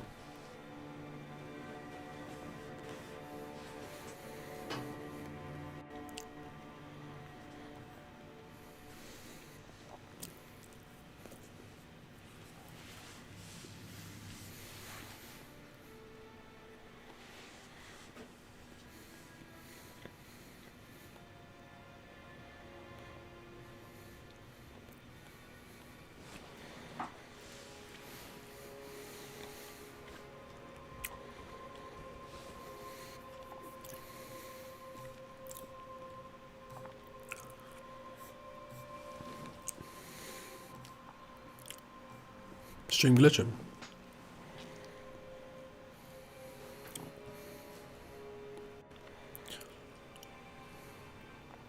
I wouldn't really say that's true, user. Like, I joined some people's streams yesterday, and I was trying to explain to them, taking the position of being atheism doesn't inform you on anything but the disbelief in gods, right? So it doesn't come with a prefabricated worldview, a book, or like an ideology, nothing, right? It's literally a default position of the disbelief in God or gods, and which I tried to explain to them, which they just couldn't seem to grasp. I asked them quite clearly, do you need knowledge of a god in order to disbelieve in it? Right? To which they said no, which is obvious. You don't need to know about a god in order to not believe in it. Right?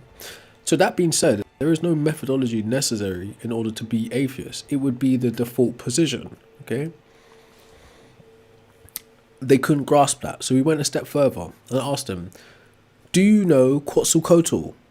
Do you know Shango? Right? Because they was trying to argue, oh, I don't need to know something to believe in it. I could believe in something and not know it, right? So I asked them, do you know who Shango is? Do you know who Quetzalcoatl is? And they was like, no, like, what are those, right? Then I said to them, could it be fair to assume then you don't believe in them? Right? Because they didn't even know what they were, right? Shango and Quetzalcoatl are gods. So clearly, right, you don't have to have knowledge of a god to not believe in it, right?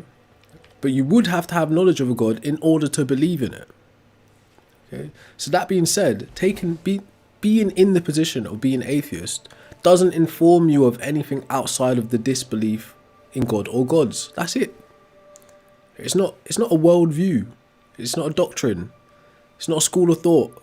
Right? Now, individuals with that basic default setting might go on to build their own views and espouse ideas. But atheism is literally the negation of belief in a god, right? So the minute you devise a god, you devise the negation of beliefs in gods, e.g. atheism. So if we don't need knowledge of gods in order to not believe in them, then anyone that doesn't have knowledge of a specific god or gods is in fact an atheist to that god. That's all it informs you on, okay? A lot of you fail to grasp these basic things, right? So you constantly fighting strawmen, wasting your time. It's silly.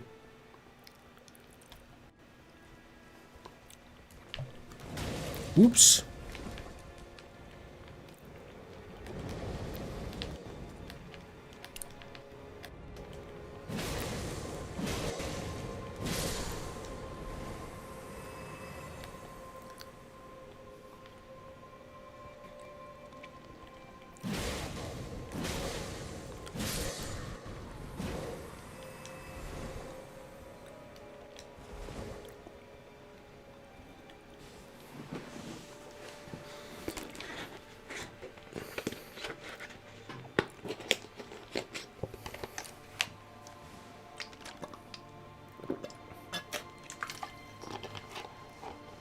No. Are you talking to me, Jersey?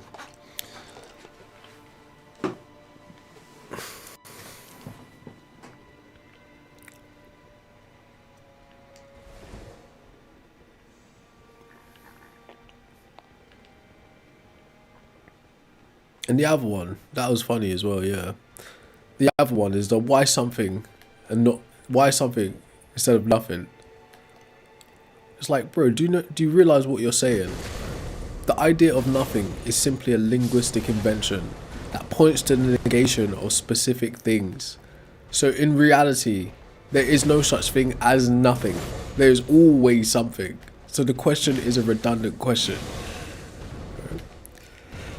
It's silly. It's like, it's proper like, where you guys just hearing things and repeating them but not even thinking about what you're actually saying. Why something instead of nothing? Because nothing is a linguistic invention. If I say to you, right, the exact analogy I gave them, if I say to you, go to the cupboard and get me a tuna can, and you go to the cupboard and you don't find a tuna can and you report back to me, you'd be well within your rights to say there's nothing there, right? Even if there was other cans or no other cans, you'd be well within your right to say there's nothing there because you specifically went looking for the tuna, right? So the negation of the tuna being there means there's nothing there in this circumstance. But there's all kinds of things there. The cupboard itself is there. The molecules, the particles, the atoms that inhabit that space, that temporal existence are all there. So they're all something constantly functioning in the background. So there is no nothing. Nothing is linguistic. It's a word. It's not a thing itself. So there's always something. Right? That's the point.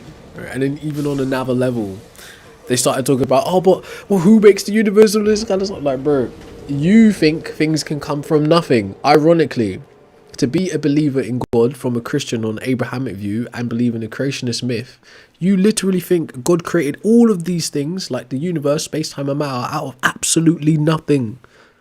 And we've already established nothing isn't a thing. Okay? It's like... It's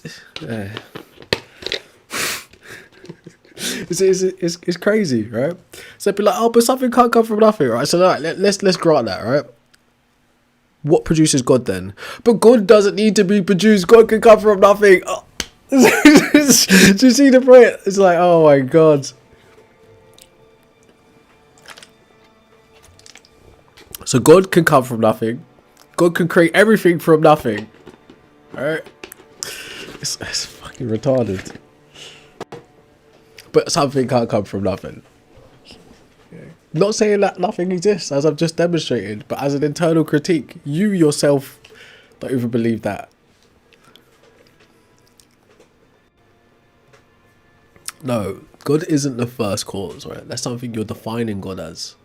An uncaused cause isn't synonymous with a necessary being, as I tried to explain to someone again yesterday. Now you see why I don't really waste my time doing like debates and stuff like that. These are just standard misconceptions. An uncaused cause isn't the same thing as a necessary being. A necessary being is something you're defining as a necessary being, right? There's nothing that actually makes it necessary, just beyond your definition of it being necessary. Surely you realize that.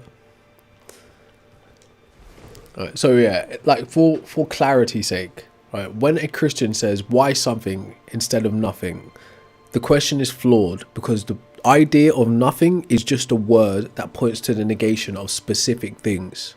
So if we remove the word nothing, there is no substance in the universe called nothing. So there is only something or some things, right, for clarity. Right, in case you missed that at some point.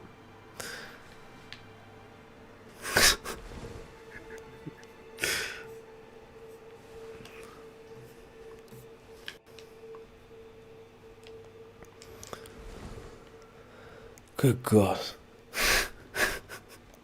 Anyways, yeah. So anyway, you could reason to an uncaused cause, but even reasoning to an uncaused cause doesn't bring it into existence, right? So hopefully you understand that. It's people who try to jump that uncaused cause into being their gods, right? Which is essentially just far blown out God of the gaps talk. Saying, you don't know, I don't know, therefore God. Right? That's what you're doing. Right? Why your specific God? Have you analysed all God concepts and, you know, measured up what would be the most likely one? No. It's simply just shoehorn their God in based on some presuppositional ideas. It doesn't work like that. That's what I'm saying to you. You need to be able to justify why that something should be the God.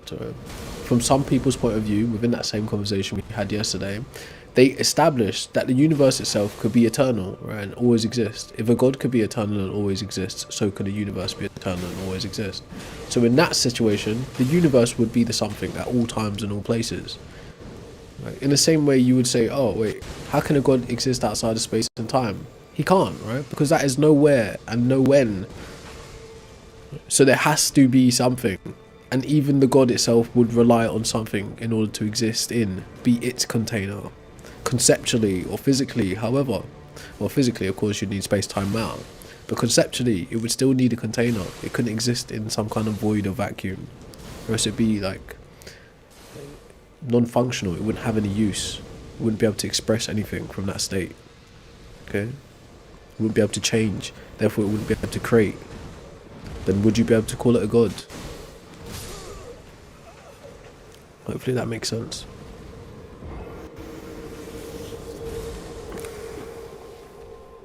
There's no where and no when. Bro, You can't, for instance, if you say something is in a place, you're pointing to some location, right? And any location has some kind of temporality to it, right? So space and time are inextricably tied together. So if you say something is outside of time, you're saying it's in a place, but there can't be a place outside of time. That's the fuck up that you're making. It's nowhere then. You're saying it doesn't exist. Space, time and matter are prerequisites in order for things to exist inside of our understanding of the universe. Now, since God is primarily just a concept that exists in your mind, you can make up all kind of fallacious thinking around how it functions. Like being nowhere, right?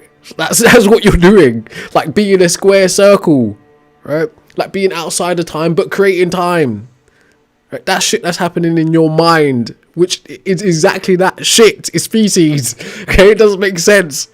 So when you say God is outside of time, it doesn't make sense. Okay? It doesn't make any damn sense, right? You think it does because you're thinking fallaciously. It doesn't make sense to say God is outside of space-time, right? Where is outside of space-time? It's nowhere. Right? It's like, yo, like even a simpleton can understand this. It's nowhere.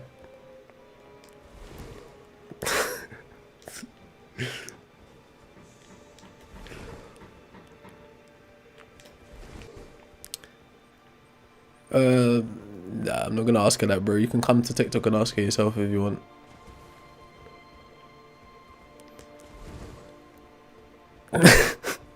Yeah, so being nowhere will be synonymous with not existing. Right, don't you get that?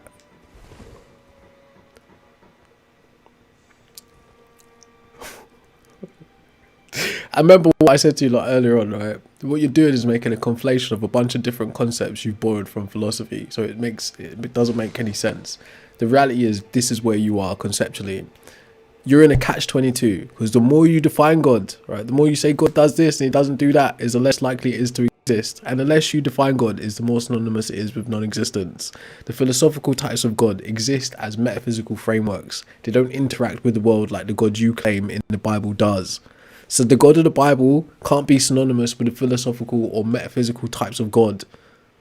You're trying to bridge them. That's why you keep making these contradictory statements about what God is, what God does. That just turn out to be stupidity, right? Gibberish. Because it can't do both.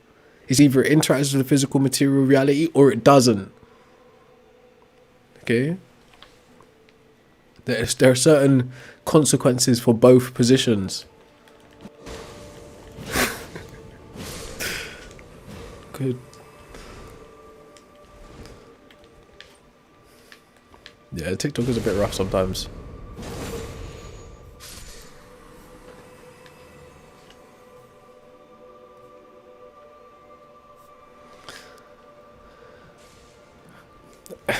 Alright, so yes. If you're talking like, so to give you just like a little bit more like things to think about, right? Just for fun conversation wise, right? There's internal time, what's known as psychological time, right? When human minds develop the need, or the need arose in human minds to be able to track events, right? That's called internal time. It's when we started coming up with ways to measure movement, right? Which is external time or real time. Real time will be occurring even without the existence of minds such as ours. What does real time look like? Matter in motion. So that could be a solar system moving around, basically anything physical moving through space time. Okay, space time itself is also a thing that exists mind independently. But when you hear people say time doesn't exist, right, they're pointing to a psychological time, meaning a measurement version that we came up with, whether that's a sundial or an atomic clock. Because the measurement itself is something abstract, but space-time or real time is something physical, it's actualized. So the sun is moving, the earth is moving independently of minds. So time does exist. Right? What they're talking about is their personal interpretations of time. They don't matter. That's something internal, something psychological. You can have a warped perception of time. You know? That doesn't matter. Real time does exist. Okay.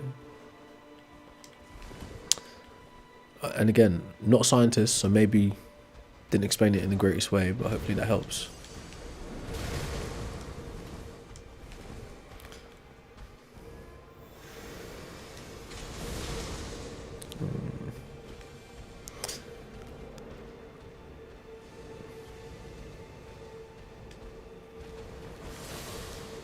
Whoops.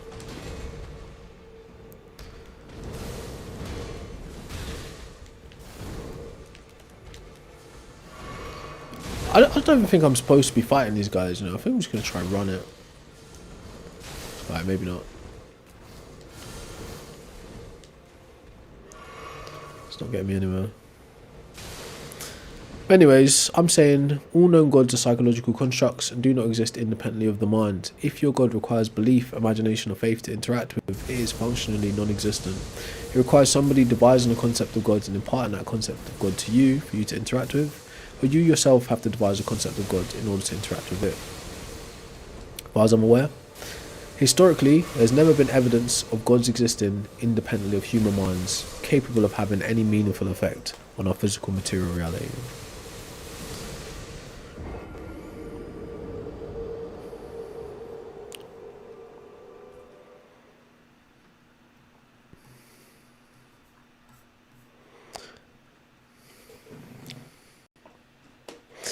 Yes, history or in prehistory, oratorical history, written, recorded history. Doesn't seem to be any evidence of that.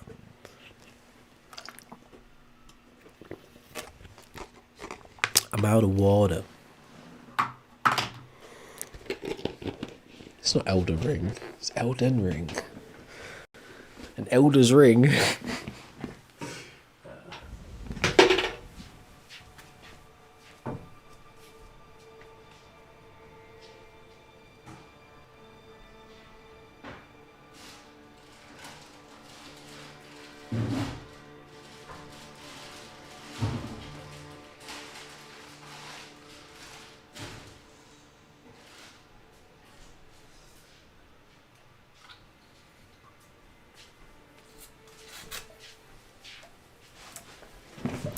Your jibber jabbers. So go ahead and hit that like button, drop me a subscribe and a follow if you haven't already. The conversation will range quite a lot depending on what people are talking to me about or what tangents I go on. But the main point of the conversation is humans invented God. When I say humans invented God, it's what's called an explanatory claim. I feel it has explanatory success because it achieves explaining the how and the why, and in some instances the when and the where. It also has predictive power when you come across God concepts and God beliefs in the future without having to posit the existence of any supernatural entities. What are the background informations that we draw on to make an inductive case about humans inventing God? Things from archaeology being artifacts and structures left behind by humans, things from anthropology being the study of humans, human culture, human history, rituals, etc., and being the studies of cognitive science, how the mind functions and why it does what it does. So per my hypothesis, there are three main phases in God creation. Phase 1 is observational, which is assigning agency to elemental things and celestial things. Phase 2 is abstraction, conceptualizing things from, without any external stimuli or self-generated abstraction. And phase 3 is anthropomorphizing. So wait, I didn't explain the why, so it's probably important to do that. So phase 1, observational gods, are put together using the how, hyperactive agency detection device. Phase 2 gods are put together using abstraction, why, for psychological needs. Phase 3 gods are anthropomorphic, and the why is for societal cohesion. Phase 3 gods stack phase 1 and 2 elements with phase 3. Okay. Throughout history, all gods follow the same evolutionary trajectory. All god concepts primarily exist inside of minds of men. So they're abstract concepts, and they only get transmitted through language and through artifacts. What's up, Dag?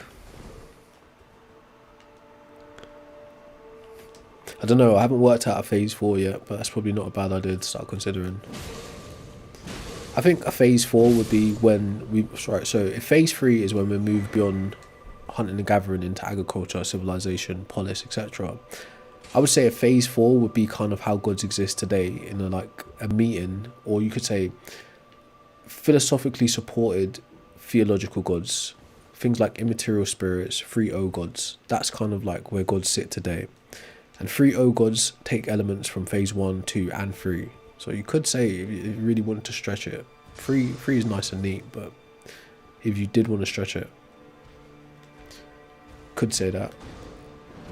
So put it this way, philosophical like film and like jargon and vocabulary comes around centuries after those first 3 god phases, centuries after. But people who still believe in those first 3 god phases, for instance, a god like Yahweh becoming Hashem, Adonai, Jehovah, do what's called post hoc rationalization and pull from philosophy to support beliefs and ideas surrounding the old god. So being that you support old god theories with more recent philosophical ideas, you could say that would be a phase 4 god in terms of it still evolving. But really it's still an anthropomorphic god that has celestial features and abstract features and elemental features, fundamentally. But anyway, yeah, who cares, right? In simple terms, all god concepts are completely mind dependent as far as we know, as there's never been evidence of gods existing as independent agents capable of having any meaningful effect on our physical reality. That being said, we got the how humans produce god concepts, and we got the why humans produce god concepts.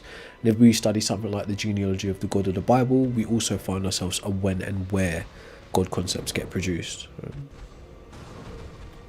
So there's that, but I'm not giving you visual aids right now because we've walked through it, and I'm trying to get a bit more succinct, so we don't have to keep doing the whole this equals this because of this,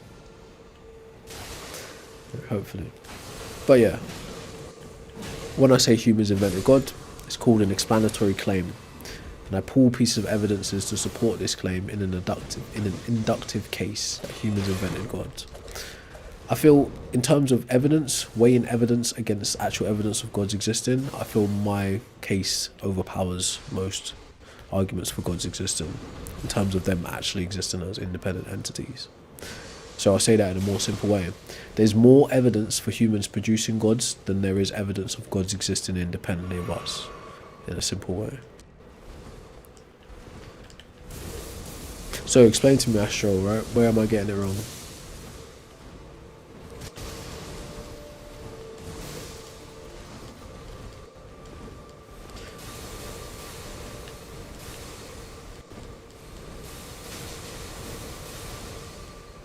Yeah, I know. I didn't say they were different gods. I was literally referring to the same god. That's why I said it. I was literally referring to the same god. Culturally, there is an evolution of language. There's also an evolution of concepts around the God of the Bible, or what becomes the God of the Bible. That's why I said it like that. So the same God of Abraham is referred to by many different names. That's why I said that.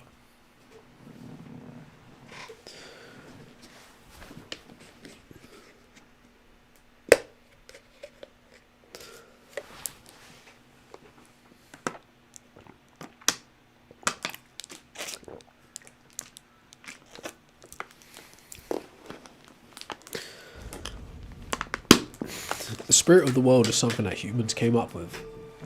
That's another thing that's in that book, that 7 types of atheism. That's one of the interesting arguments. But not only is he arguing against like a humanist point of view, he's also arguing against like a progressive kind of a political stance as well. It's like a very, very European mind that he's actually arguing against as well, which is quite interesting. So I don't think that DR guy is still in the chat, but the conversation we had the other day when I was describing what you might call the zeitgeist of a society at any given time, the ideology that's driving it, right? It's the same kind of thing when you're talking about the spirit of the world. But in terms of God creations, like the zeitgeist of the time amongst that human culture, humans tell the story of human progress through God concepts and creations. So that's something to think about. For instance, a very well understood thing, said a lot, is gods that we know about from their religious texts never seem to know more than the prophets and the people who write about them. Yeah. So the gods function by the constraints of the humans that talk about them. You never see gods of the past, revealing things about the periodic table or elements and stuff like that. It doesn't happen. It's always based on what knowledge humans currently have. I know the next thing you're going to say, but Islam has a lot of scientific information. Yes, it would, because humans were sufficiently advanced by the time the Quran was written. Duh.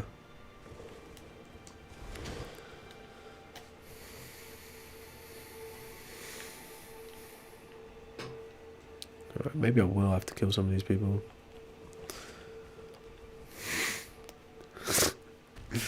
When is the sky stayed in the middle? Anyways, like, entertaining the sky is crazy work.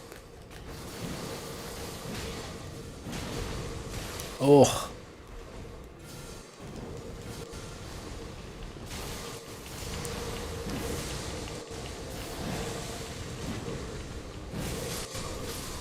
Oh, everyone died.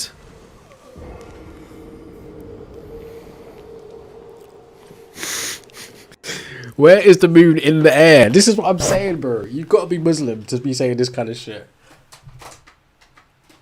How the F is the moon in the air? Did you just see Earth leave the fucking planet? Well, leave in a low Earth orbit, right? The moon is clearly not in the air. Right? Maybe you're speaking poetically and flowery, but it's not as profound as you think. It sounds stupid.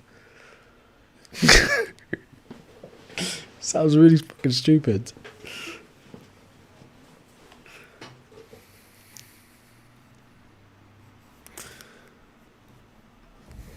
Fucking hell. Excuse my language, I apologise for the swearing. That's what old money would do to you. Yeah, he is saying just anything, right? But my guy, where is the moon in the air? It's like some goddamn flying donkeys, it's gotta be. It's the only thing that would make this make sense at this point. It's gotta be them flying donkeys.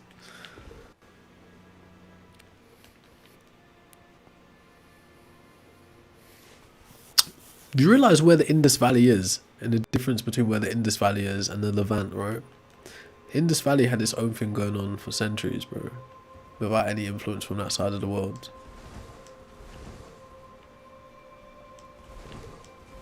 But you may not be wrong though, don't get me wrong. I've not completely studied their history, so... But to me, geographically, it doesn't really make sense. It's possible.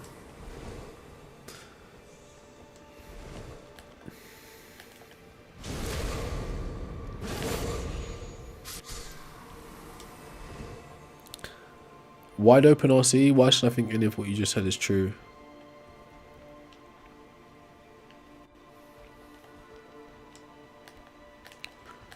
I think it's going to force me to do this.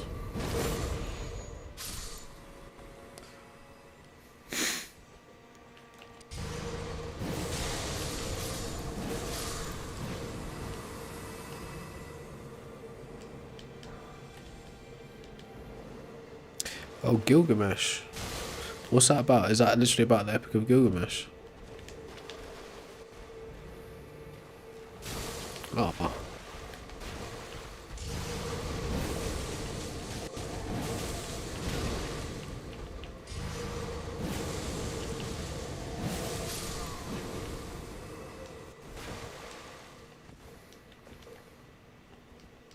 Yeah.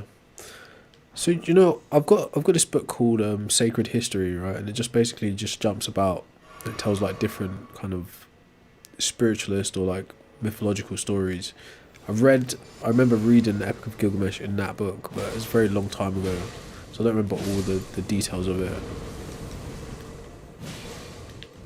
Yeah, I remember reading that.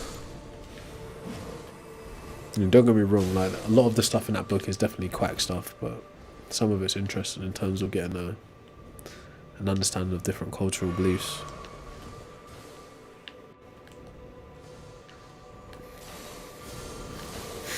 Quack stuff. Well, to be fair, most of these discussions that we do have are quack stuff anyway, so...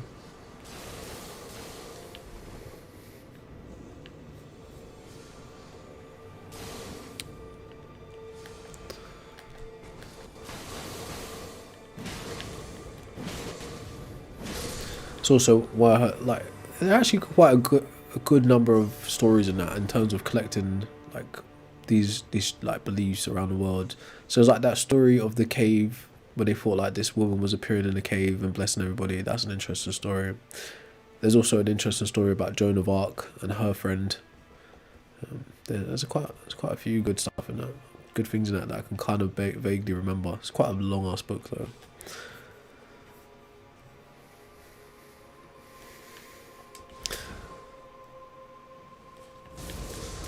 Yeah. So I've got a picture of the original tablet of that Epic of Gilgamesh. I sometimes flash it up on the screen so people get a reference.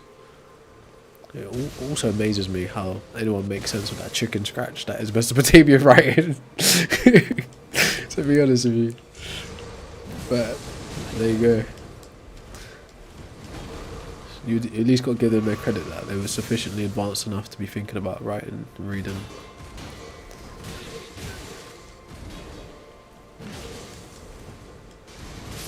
Oh, this guy sucks. Yeah, I mean, I think I know like the basics of Joan of Arc's story, but this, like, he was pointing to as a very dark backstory to Joan of Arc and one of her acquaintances. It's very dark, but because it's so dark, that's why it stands out. It's like one of those stories like, fuck, is that what was really going on back there? But again, because the book is mixed up with all of these kind of like mythoses and like spiritual or supernatural beliefs, you have to like kind of keep your brain on the swivel in terms of this might be bullshit, that might be BS, you know, this might be conjecture, this might just be exaggeration. So you kind of got to think about that as well. Maybe, Amanda, but you got to think about it like this: not every human even gets to experience the luxury of a deathbed. Some people are just here today, gone tomorrow, or gone tonight. No, there is no drawn out, you know, hospice situation for most people. Most people just die suddenly. So in that instance, what difference would it make?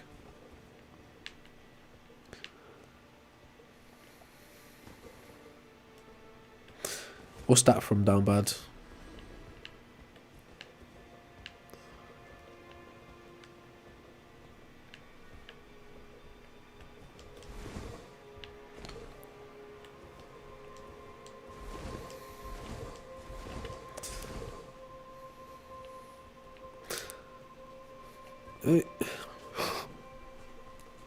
Humans invented both, bro.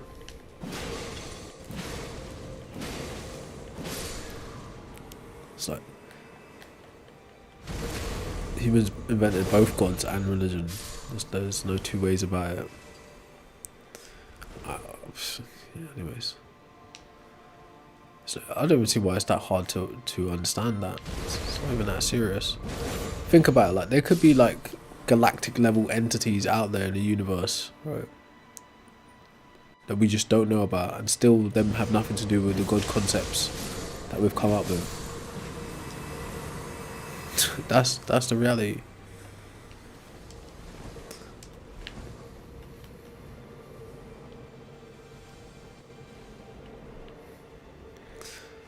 And that's the thing, right? I don't even think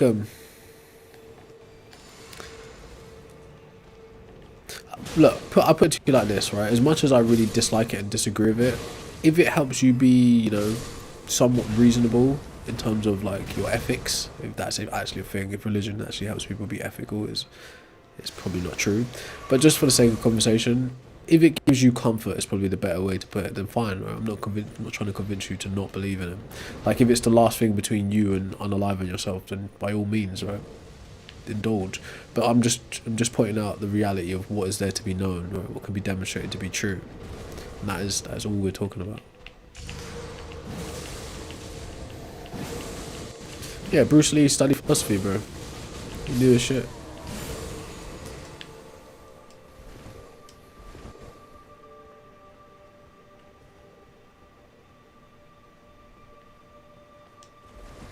So wait, what does your star sign have to do with any of that Down Bad? That's that kind of that's that same thing, that apophenia kind of thing that can lead you in some really weird places.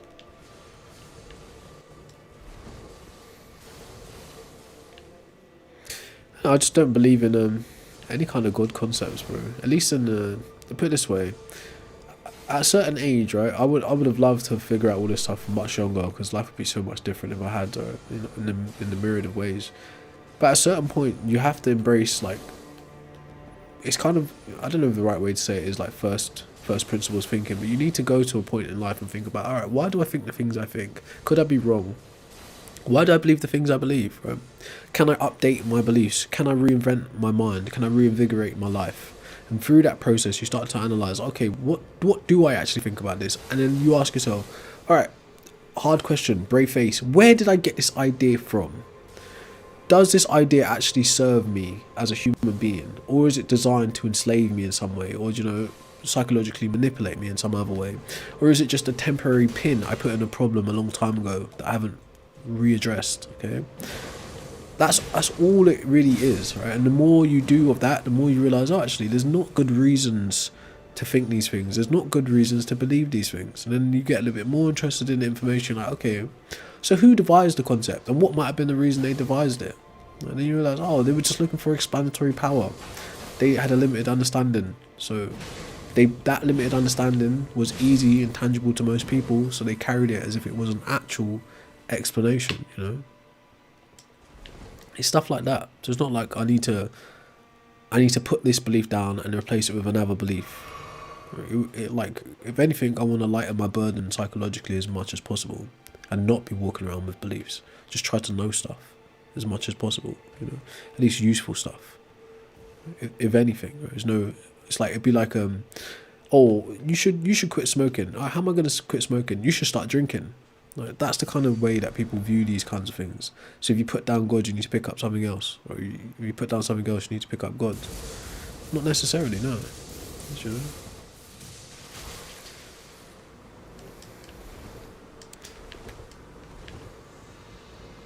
Now, I would disagree with that, Steez, right? That idea of you not being able to fathom God or comprehend God is another one of those, like, quick fixes that people have plugged in. And like when your parent, like, tells you something just, like, quickly to shut you up. It's one of those things. There's no reason we shouldn't be able to comprehend or fathom God, right, if we're the ones who designed the concepts of God in the first place. That's another thought stopper. It's like, oh, this thing's too big for me. Not really. So let's just break it down to bite-sized bits, right? Go through it like that. That's the kind of thing. That's the kind of things I was saying about examining about yourself. Why should I think that? What's leading? Who told me that I should think God is incomprehensible or unfathomable? Who told me that? Why should I think that? Then you start thinking, all right, what is God fundamentally? And are these fundamental properties of what we describe God as understandable? If so, then God is comprehensible. Okay?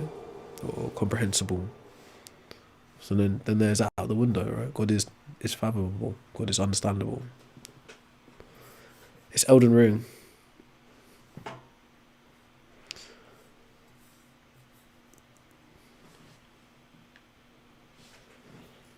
Solomonic magic. We was looking at that yesterday. That got people shook up. But there you go, right? I ain't got no reason to think that's real either, right? In the same regard. I want to run past the guy, right? But it seems like I need to fight the people on the way for some reason.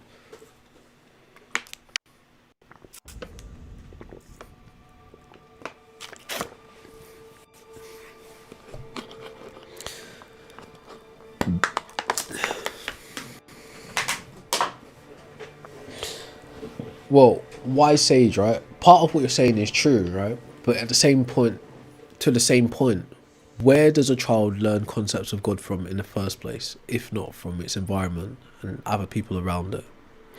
So you will be constantly taking on the language and the understanding of other people, because as humans, that's how we function, until we reach the level of cognitive capacity that we can start adding to knowledge. We go through life as like vacuums sucking up knowledge, putting together these concepts and these principles and these tools. Then eventually, with a bit of luck, we figure something unique out and offer it back to reality. Just like someone had to come up with every single word I'm using right now, and I have no idea who they are. Right? They offered the as a linguistic tool to reality, and now I use it. So that's just how it works, unfortunately. Now, if you could just like spawn into life tabula rasa and generate all knowledge from yourself. Some people think you can, but I don't personally. Then that would make you an exception to the rule, right? You wouldn't be using shared language. You wouldn't be using shared concepts. You probably wouldn't even be interacting with average humans. Yeah. Let's see if we can run past this guy.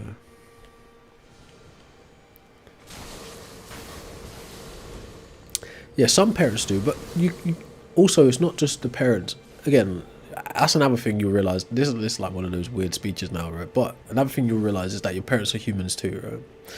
I know it sounds wild and very stupid and simplistic to say, but there's actually a point in life where you're gonna click, where your mind's gonna click, and you're gonna be like, "Oh shit, you're just like me. You're just you don't actually know, right?" That's gonna be a point in time, no matter how smart your parent might be. A point in time is gonna come where you're gonna realize, "Ah, shit, you're just like, you're susceptible to your environment too, right? Your background information is governing your life, right?" So yes, not all parents have to indoctrinate their kids with these things. The actual environment which produces the parent also produces the child. So like a parent could decide to never bother to tell their kids anything about God or religion, and then through society, through school, through RE, through interactions with other people, they learn all these things and then decide to take positions themselves, right? I can't name you the amount of times when during like my early school life I've spoken to friends from Muslim faith, Hindu faith, Sikh faith, Christian faith, and they're trying to indoctrinate me into their beliefs as a child, right? So even if my parents were kind of like free with it. They have religious backgrounds and inclinations, but they didn't force me to pick to be part of it. So at any point on that journey as a child, I could have been like, you know what, I'm just going to be a Muslim, or I'm going to be a Hindu, or I'm going to be a Buddhist, or I'm going to be a Christian. At any point I could have, based on the environmental information, you know? So sometimes it's the parent saying, this is what we believe, so this is what you should believe. But other times it's just the environment and what it will produce, you know? But that's true though. Speaking religiously, most religions are perpetuated through indoctrinating the children. Just like there's this argument about Islam being the fastest growing religion, which actually isn't true, right? But the reason why Islam, Christianity and Judaism has been growing fast in a way is because of the population reproducing, not necessarily fresh conversions. There are conversions for all three, but not at that rapid rate. It's actually people being born into pre-existing family structures, which are Muslim, which are Christian, which are Jewish. That's actually what's happening there. But again, let's say this is just arbitrary, just idea speaking. I'm not talking about factual stuff. But let's say for every 5 Muslim people in a family, right, maybe only one is a serious Muslim or has actually read the text. Same thing with a Christian, same thing with a Jew, right? For every 5 people who are just culturally Christian, maybe 1 or 2 have actually examined the religion, you know? So from that point of view, there's lots of people moving around saying, I'm Christian, I'm Jewish, I'm Muslim, but not actually having any understanding of what those things entail for the majority of people. Yeah.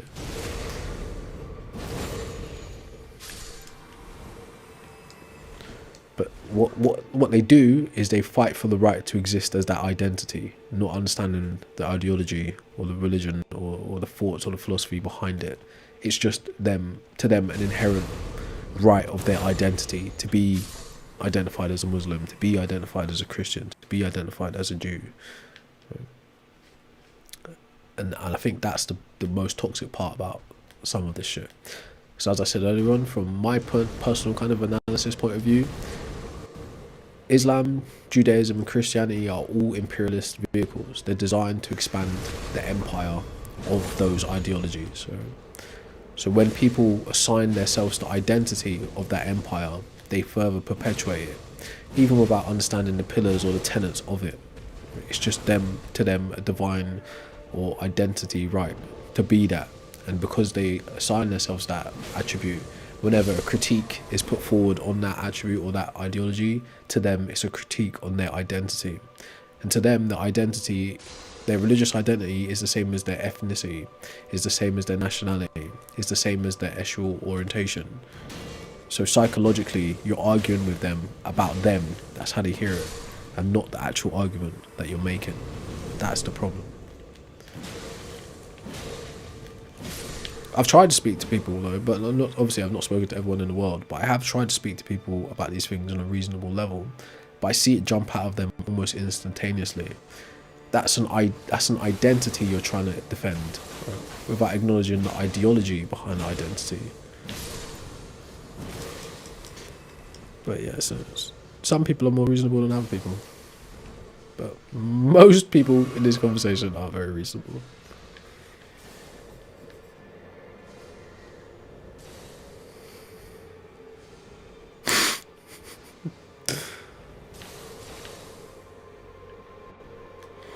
I mean, shit.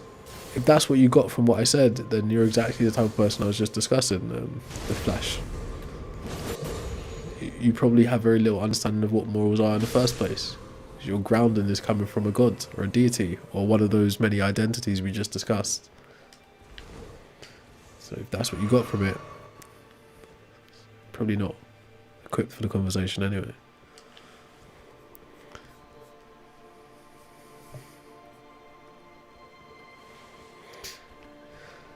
Bruh! Alright. Do you know what? I just realised there's something there. No, it's just forwarding.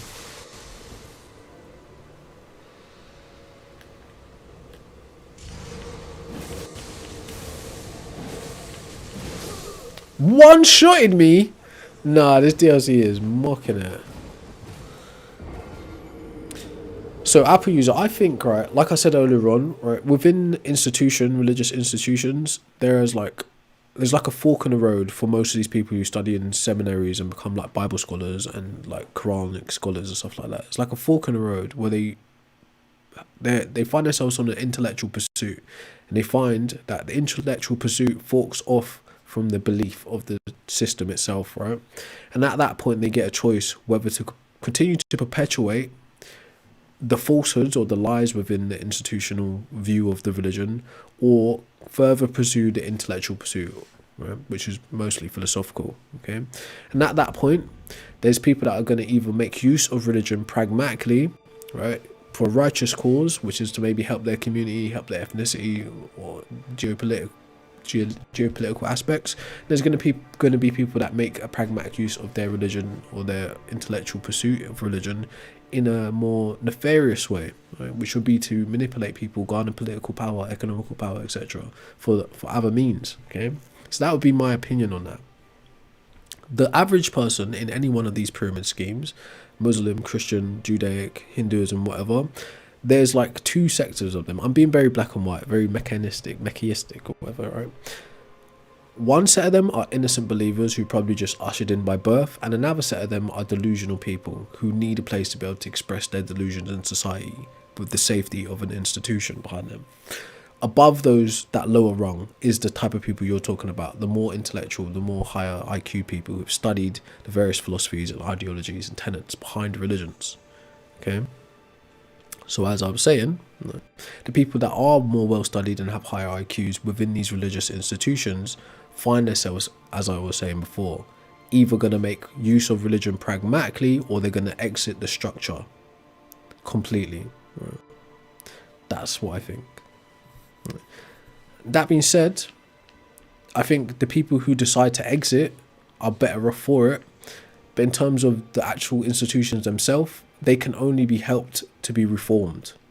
And the only way to help them reform is from outside of it anyway.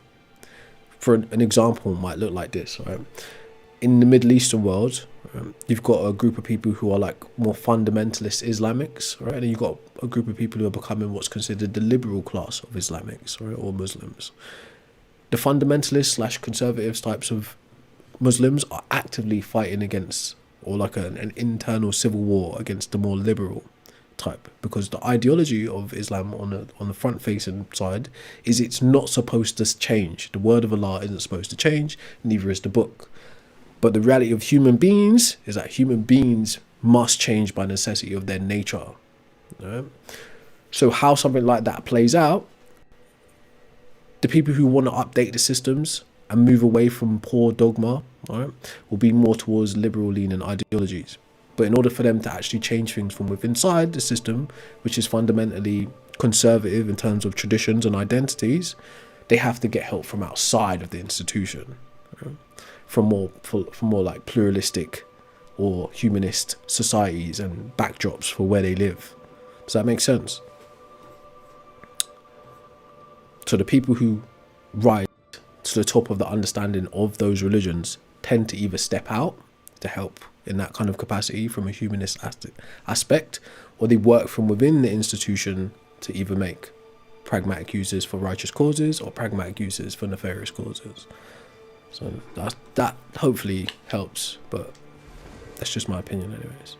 But to be frank, if you just want a salacious take, everyone underneath those people are just dumb, and everyone above those people are just using everyone else, either for good reasons or for bad reasons. If you want a simple salacious take, that's it. Just joking. Just joking.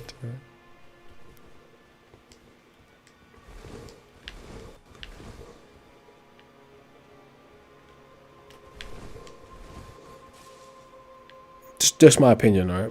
Again, that doesn't just that critique doesn't just stop at, it passes to any religion, right? It's not just the one you mentioned. But yeah, it's gonna be a lot harder. And to be fair, just time wise, the Islamic faith is a lot younger than the other two, right? So yes, it's had its periods of reform in the Arab world, but in terms of how it's expanded into the Western world, it's overdue for modernization, and that's kind of that probably that internal civil war. And that internal civil war is not just like a mosque-based thing primarily, even though it does go down in mosques from England to Australia to America. It's also a community thing as well. And yeah, even though Islam is primarily tied to Arab culture and Indus Valley culture, meaning it's brown people, there are also lots of black Muslims, for the life of me don't know why, and lots of white Muslims, for the life of me don't know why.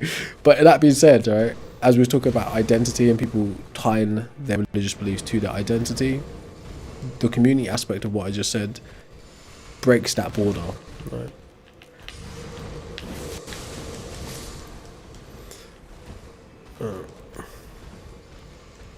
I'm not any religion, obviously. Obviously, I would be ideologically opposed to any religion.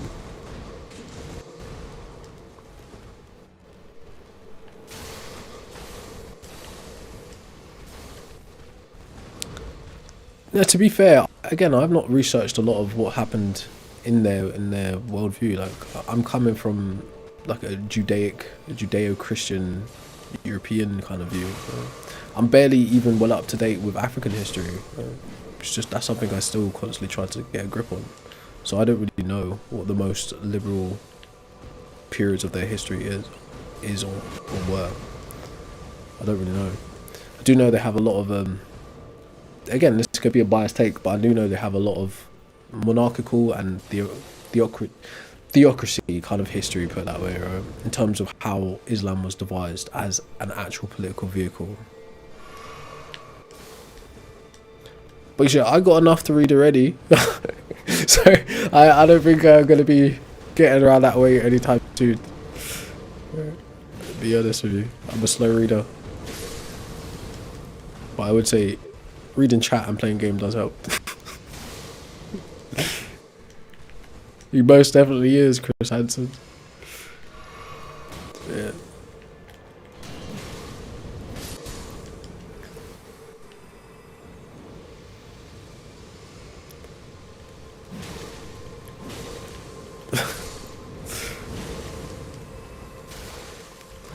No, you didn't, right? You didn't eat any apple. At best, that's just an allegory.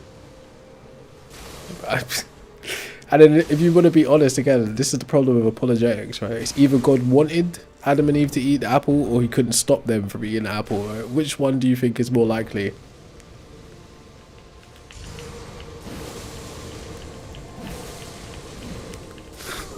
Fuck's sake.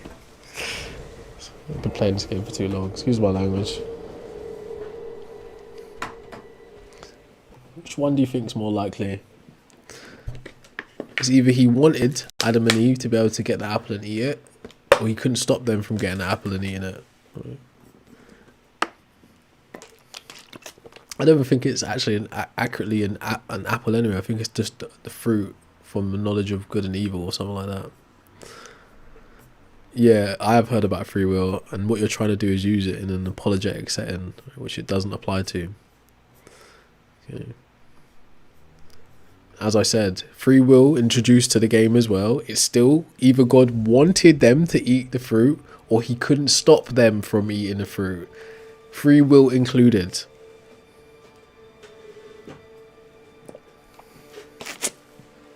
What you're doing is trying to run away from the actual ultimate responsibility, which is God's. Right? If he's all powerful, right? If he's omniscient, omnipotent, and omnibenevolent, right? Its will would substantially be stronger than Adam's will and Eve's will and Satan's will and the angel's will, right? And even the fruit's will to exist. Its will would be final, the God's will. So it's either it was within his domain or his plan that he wanted them to do it, or it was out of his control that he could not stop them from doing it. Okay, free will included.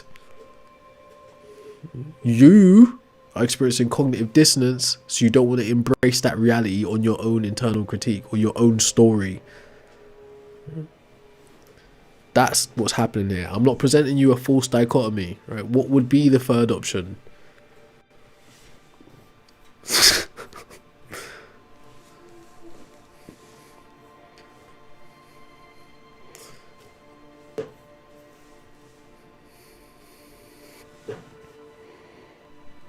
I think that's your interpretation, Lock One, right? I think that's your interpretation.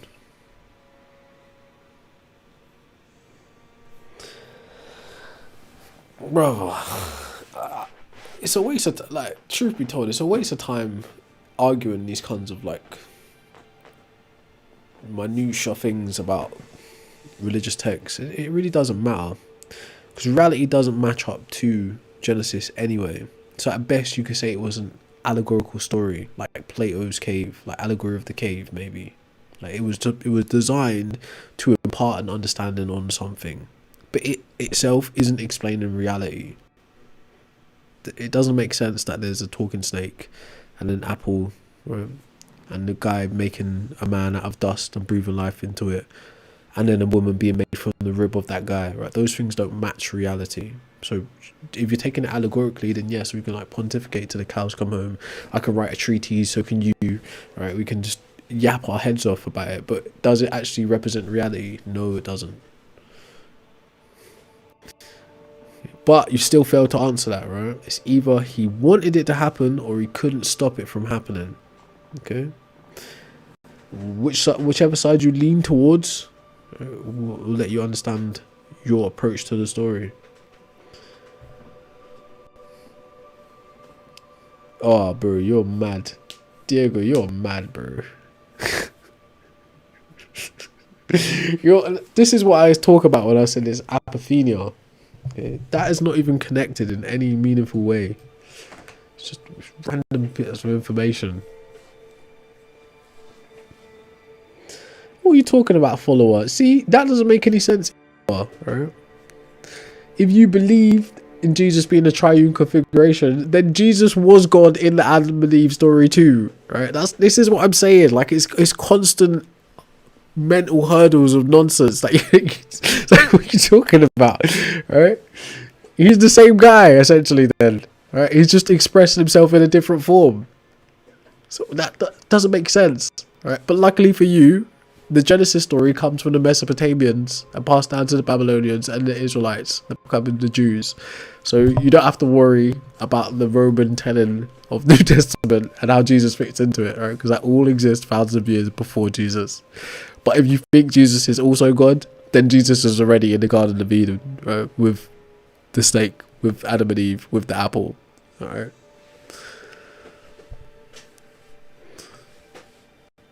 Or the fruit.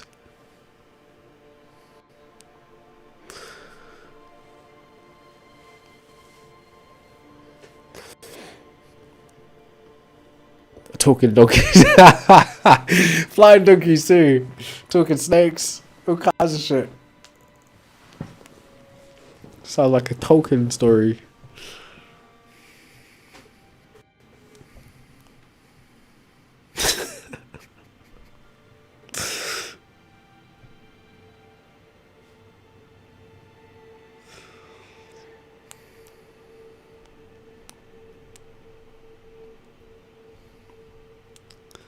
talking about the pyramids are a man-made structure, bro. They make sense.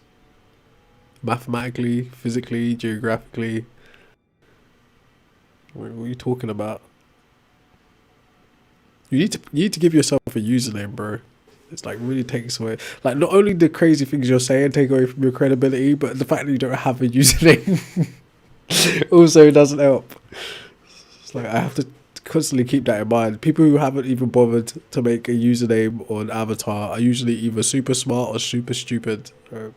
And then based on the things you're saying, I'm judging you.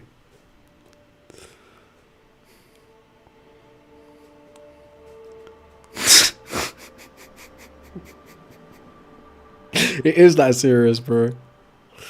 What's up, Grav? How you doing? Mary had a side piece. Do you know, that's an interesting point that someone brought up the other day, right? Now, like, this is like an unreasonable internal critique, but saying that, a lot of people try to argue that Jesus would be the king legitimately because of his relation to David and Solomon, I think, right? But Jesus' daddy is God. And Mary's not related to David or Solomon, so how could he have been the rightful king? That's just an outsider's opinion, though. I don't think it really matters, but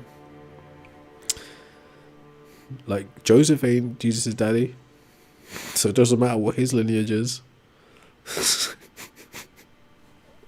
That's something out of the way. Yeah, but Joseph ain't Jesus' daddy. Right? That'd be like, oh, I adopted this kid and I'm just gonna insert him into the monarchy.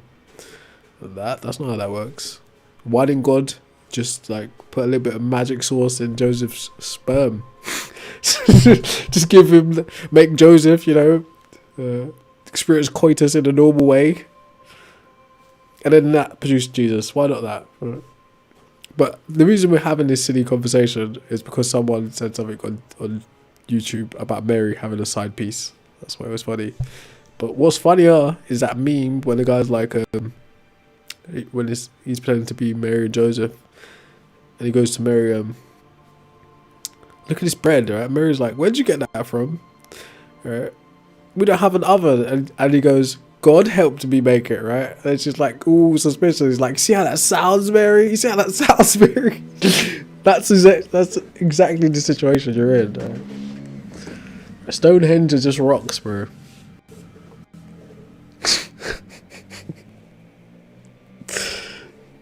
Anyways, God helped me do it.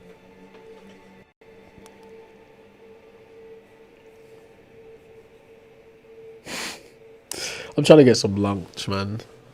It's actually gone way past breakfast time. I'm trying to get some lunch. I actually do want to do a longer stream today. I'm thinking maybe I'll do like an audio stream on the TikTok, so we could just now for a bit, maybe later in the day.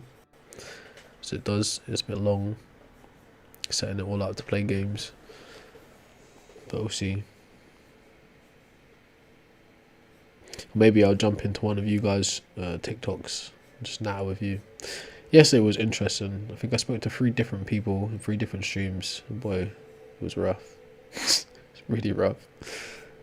But yeah, I'm going to try to socialise with you crazies.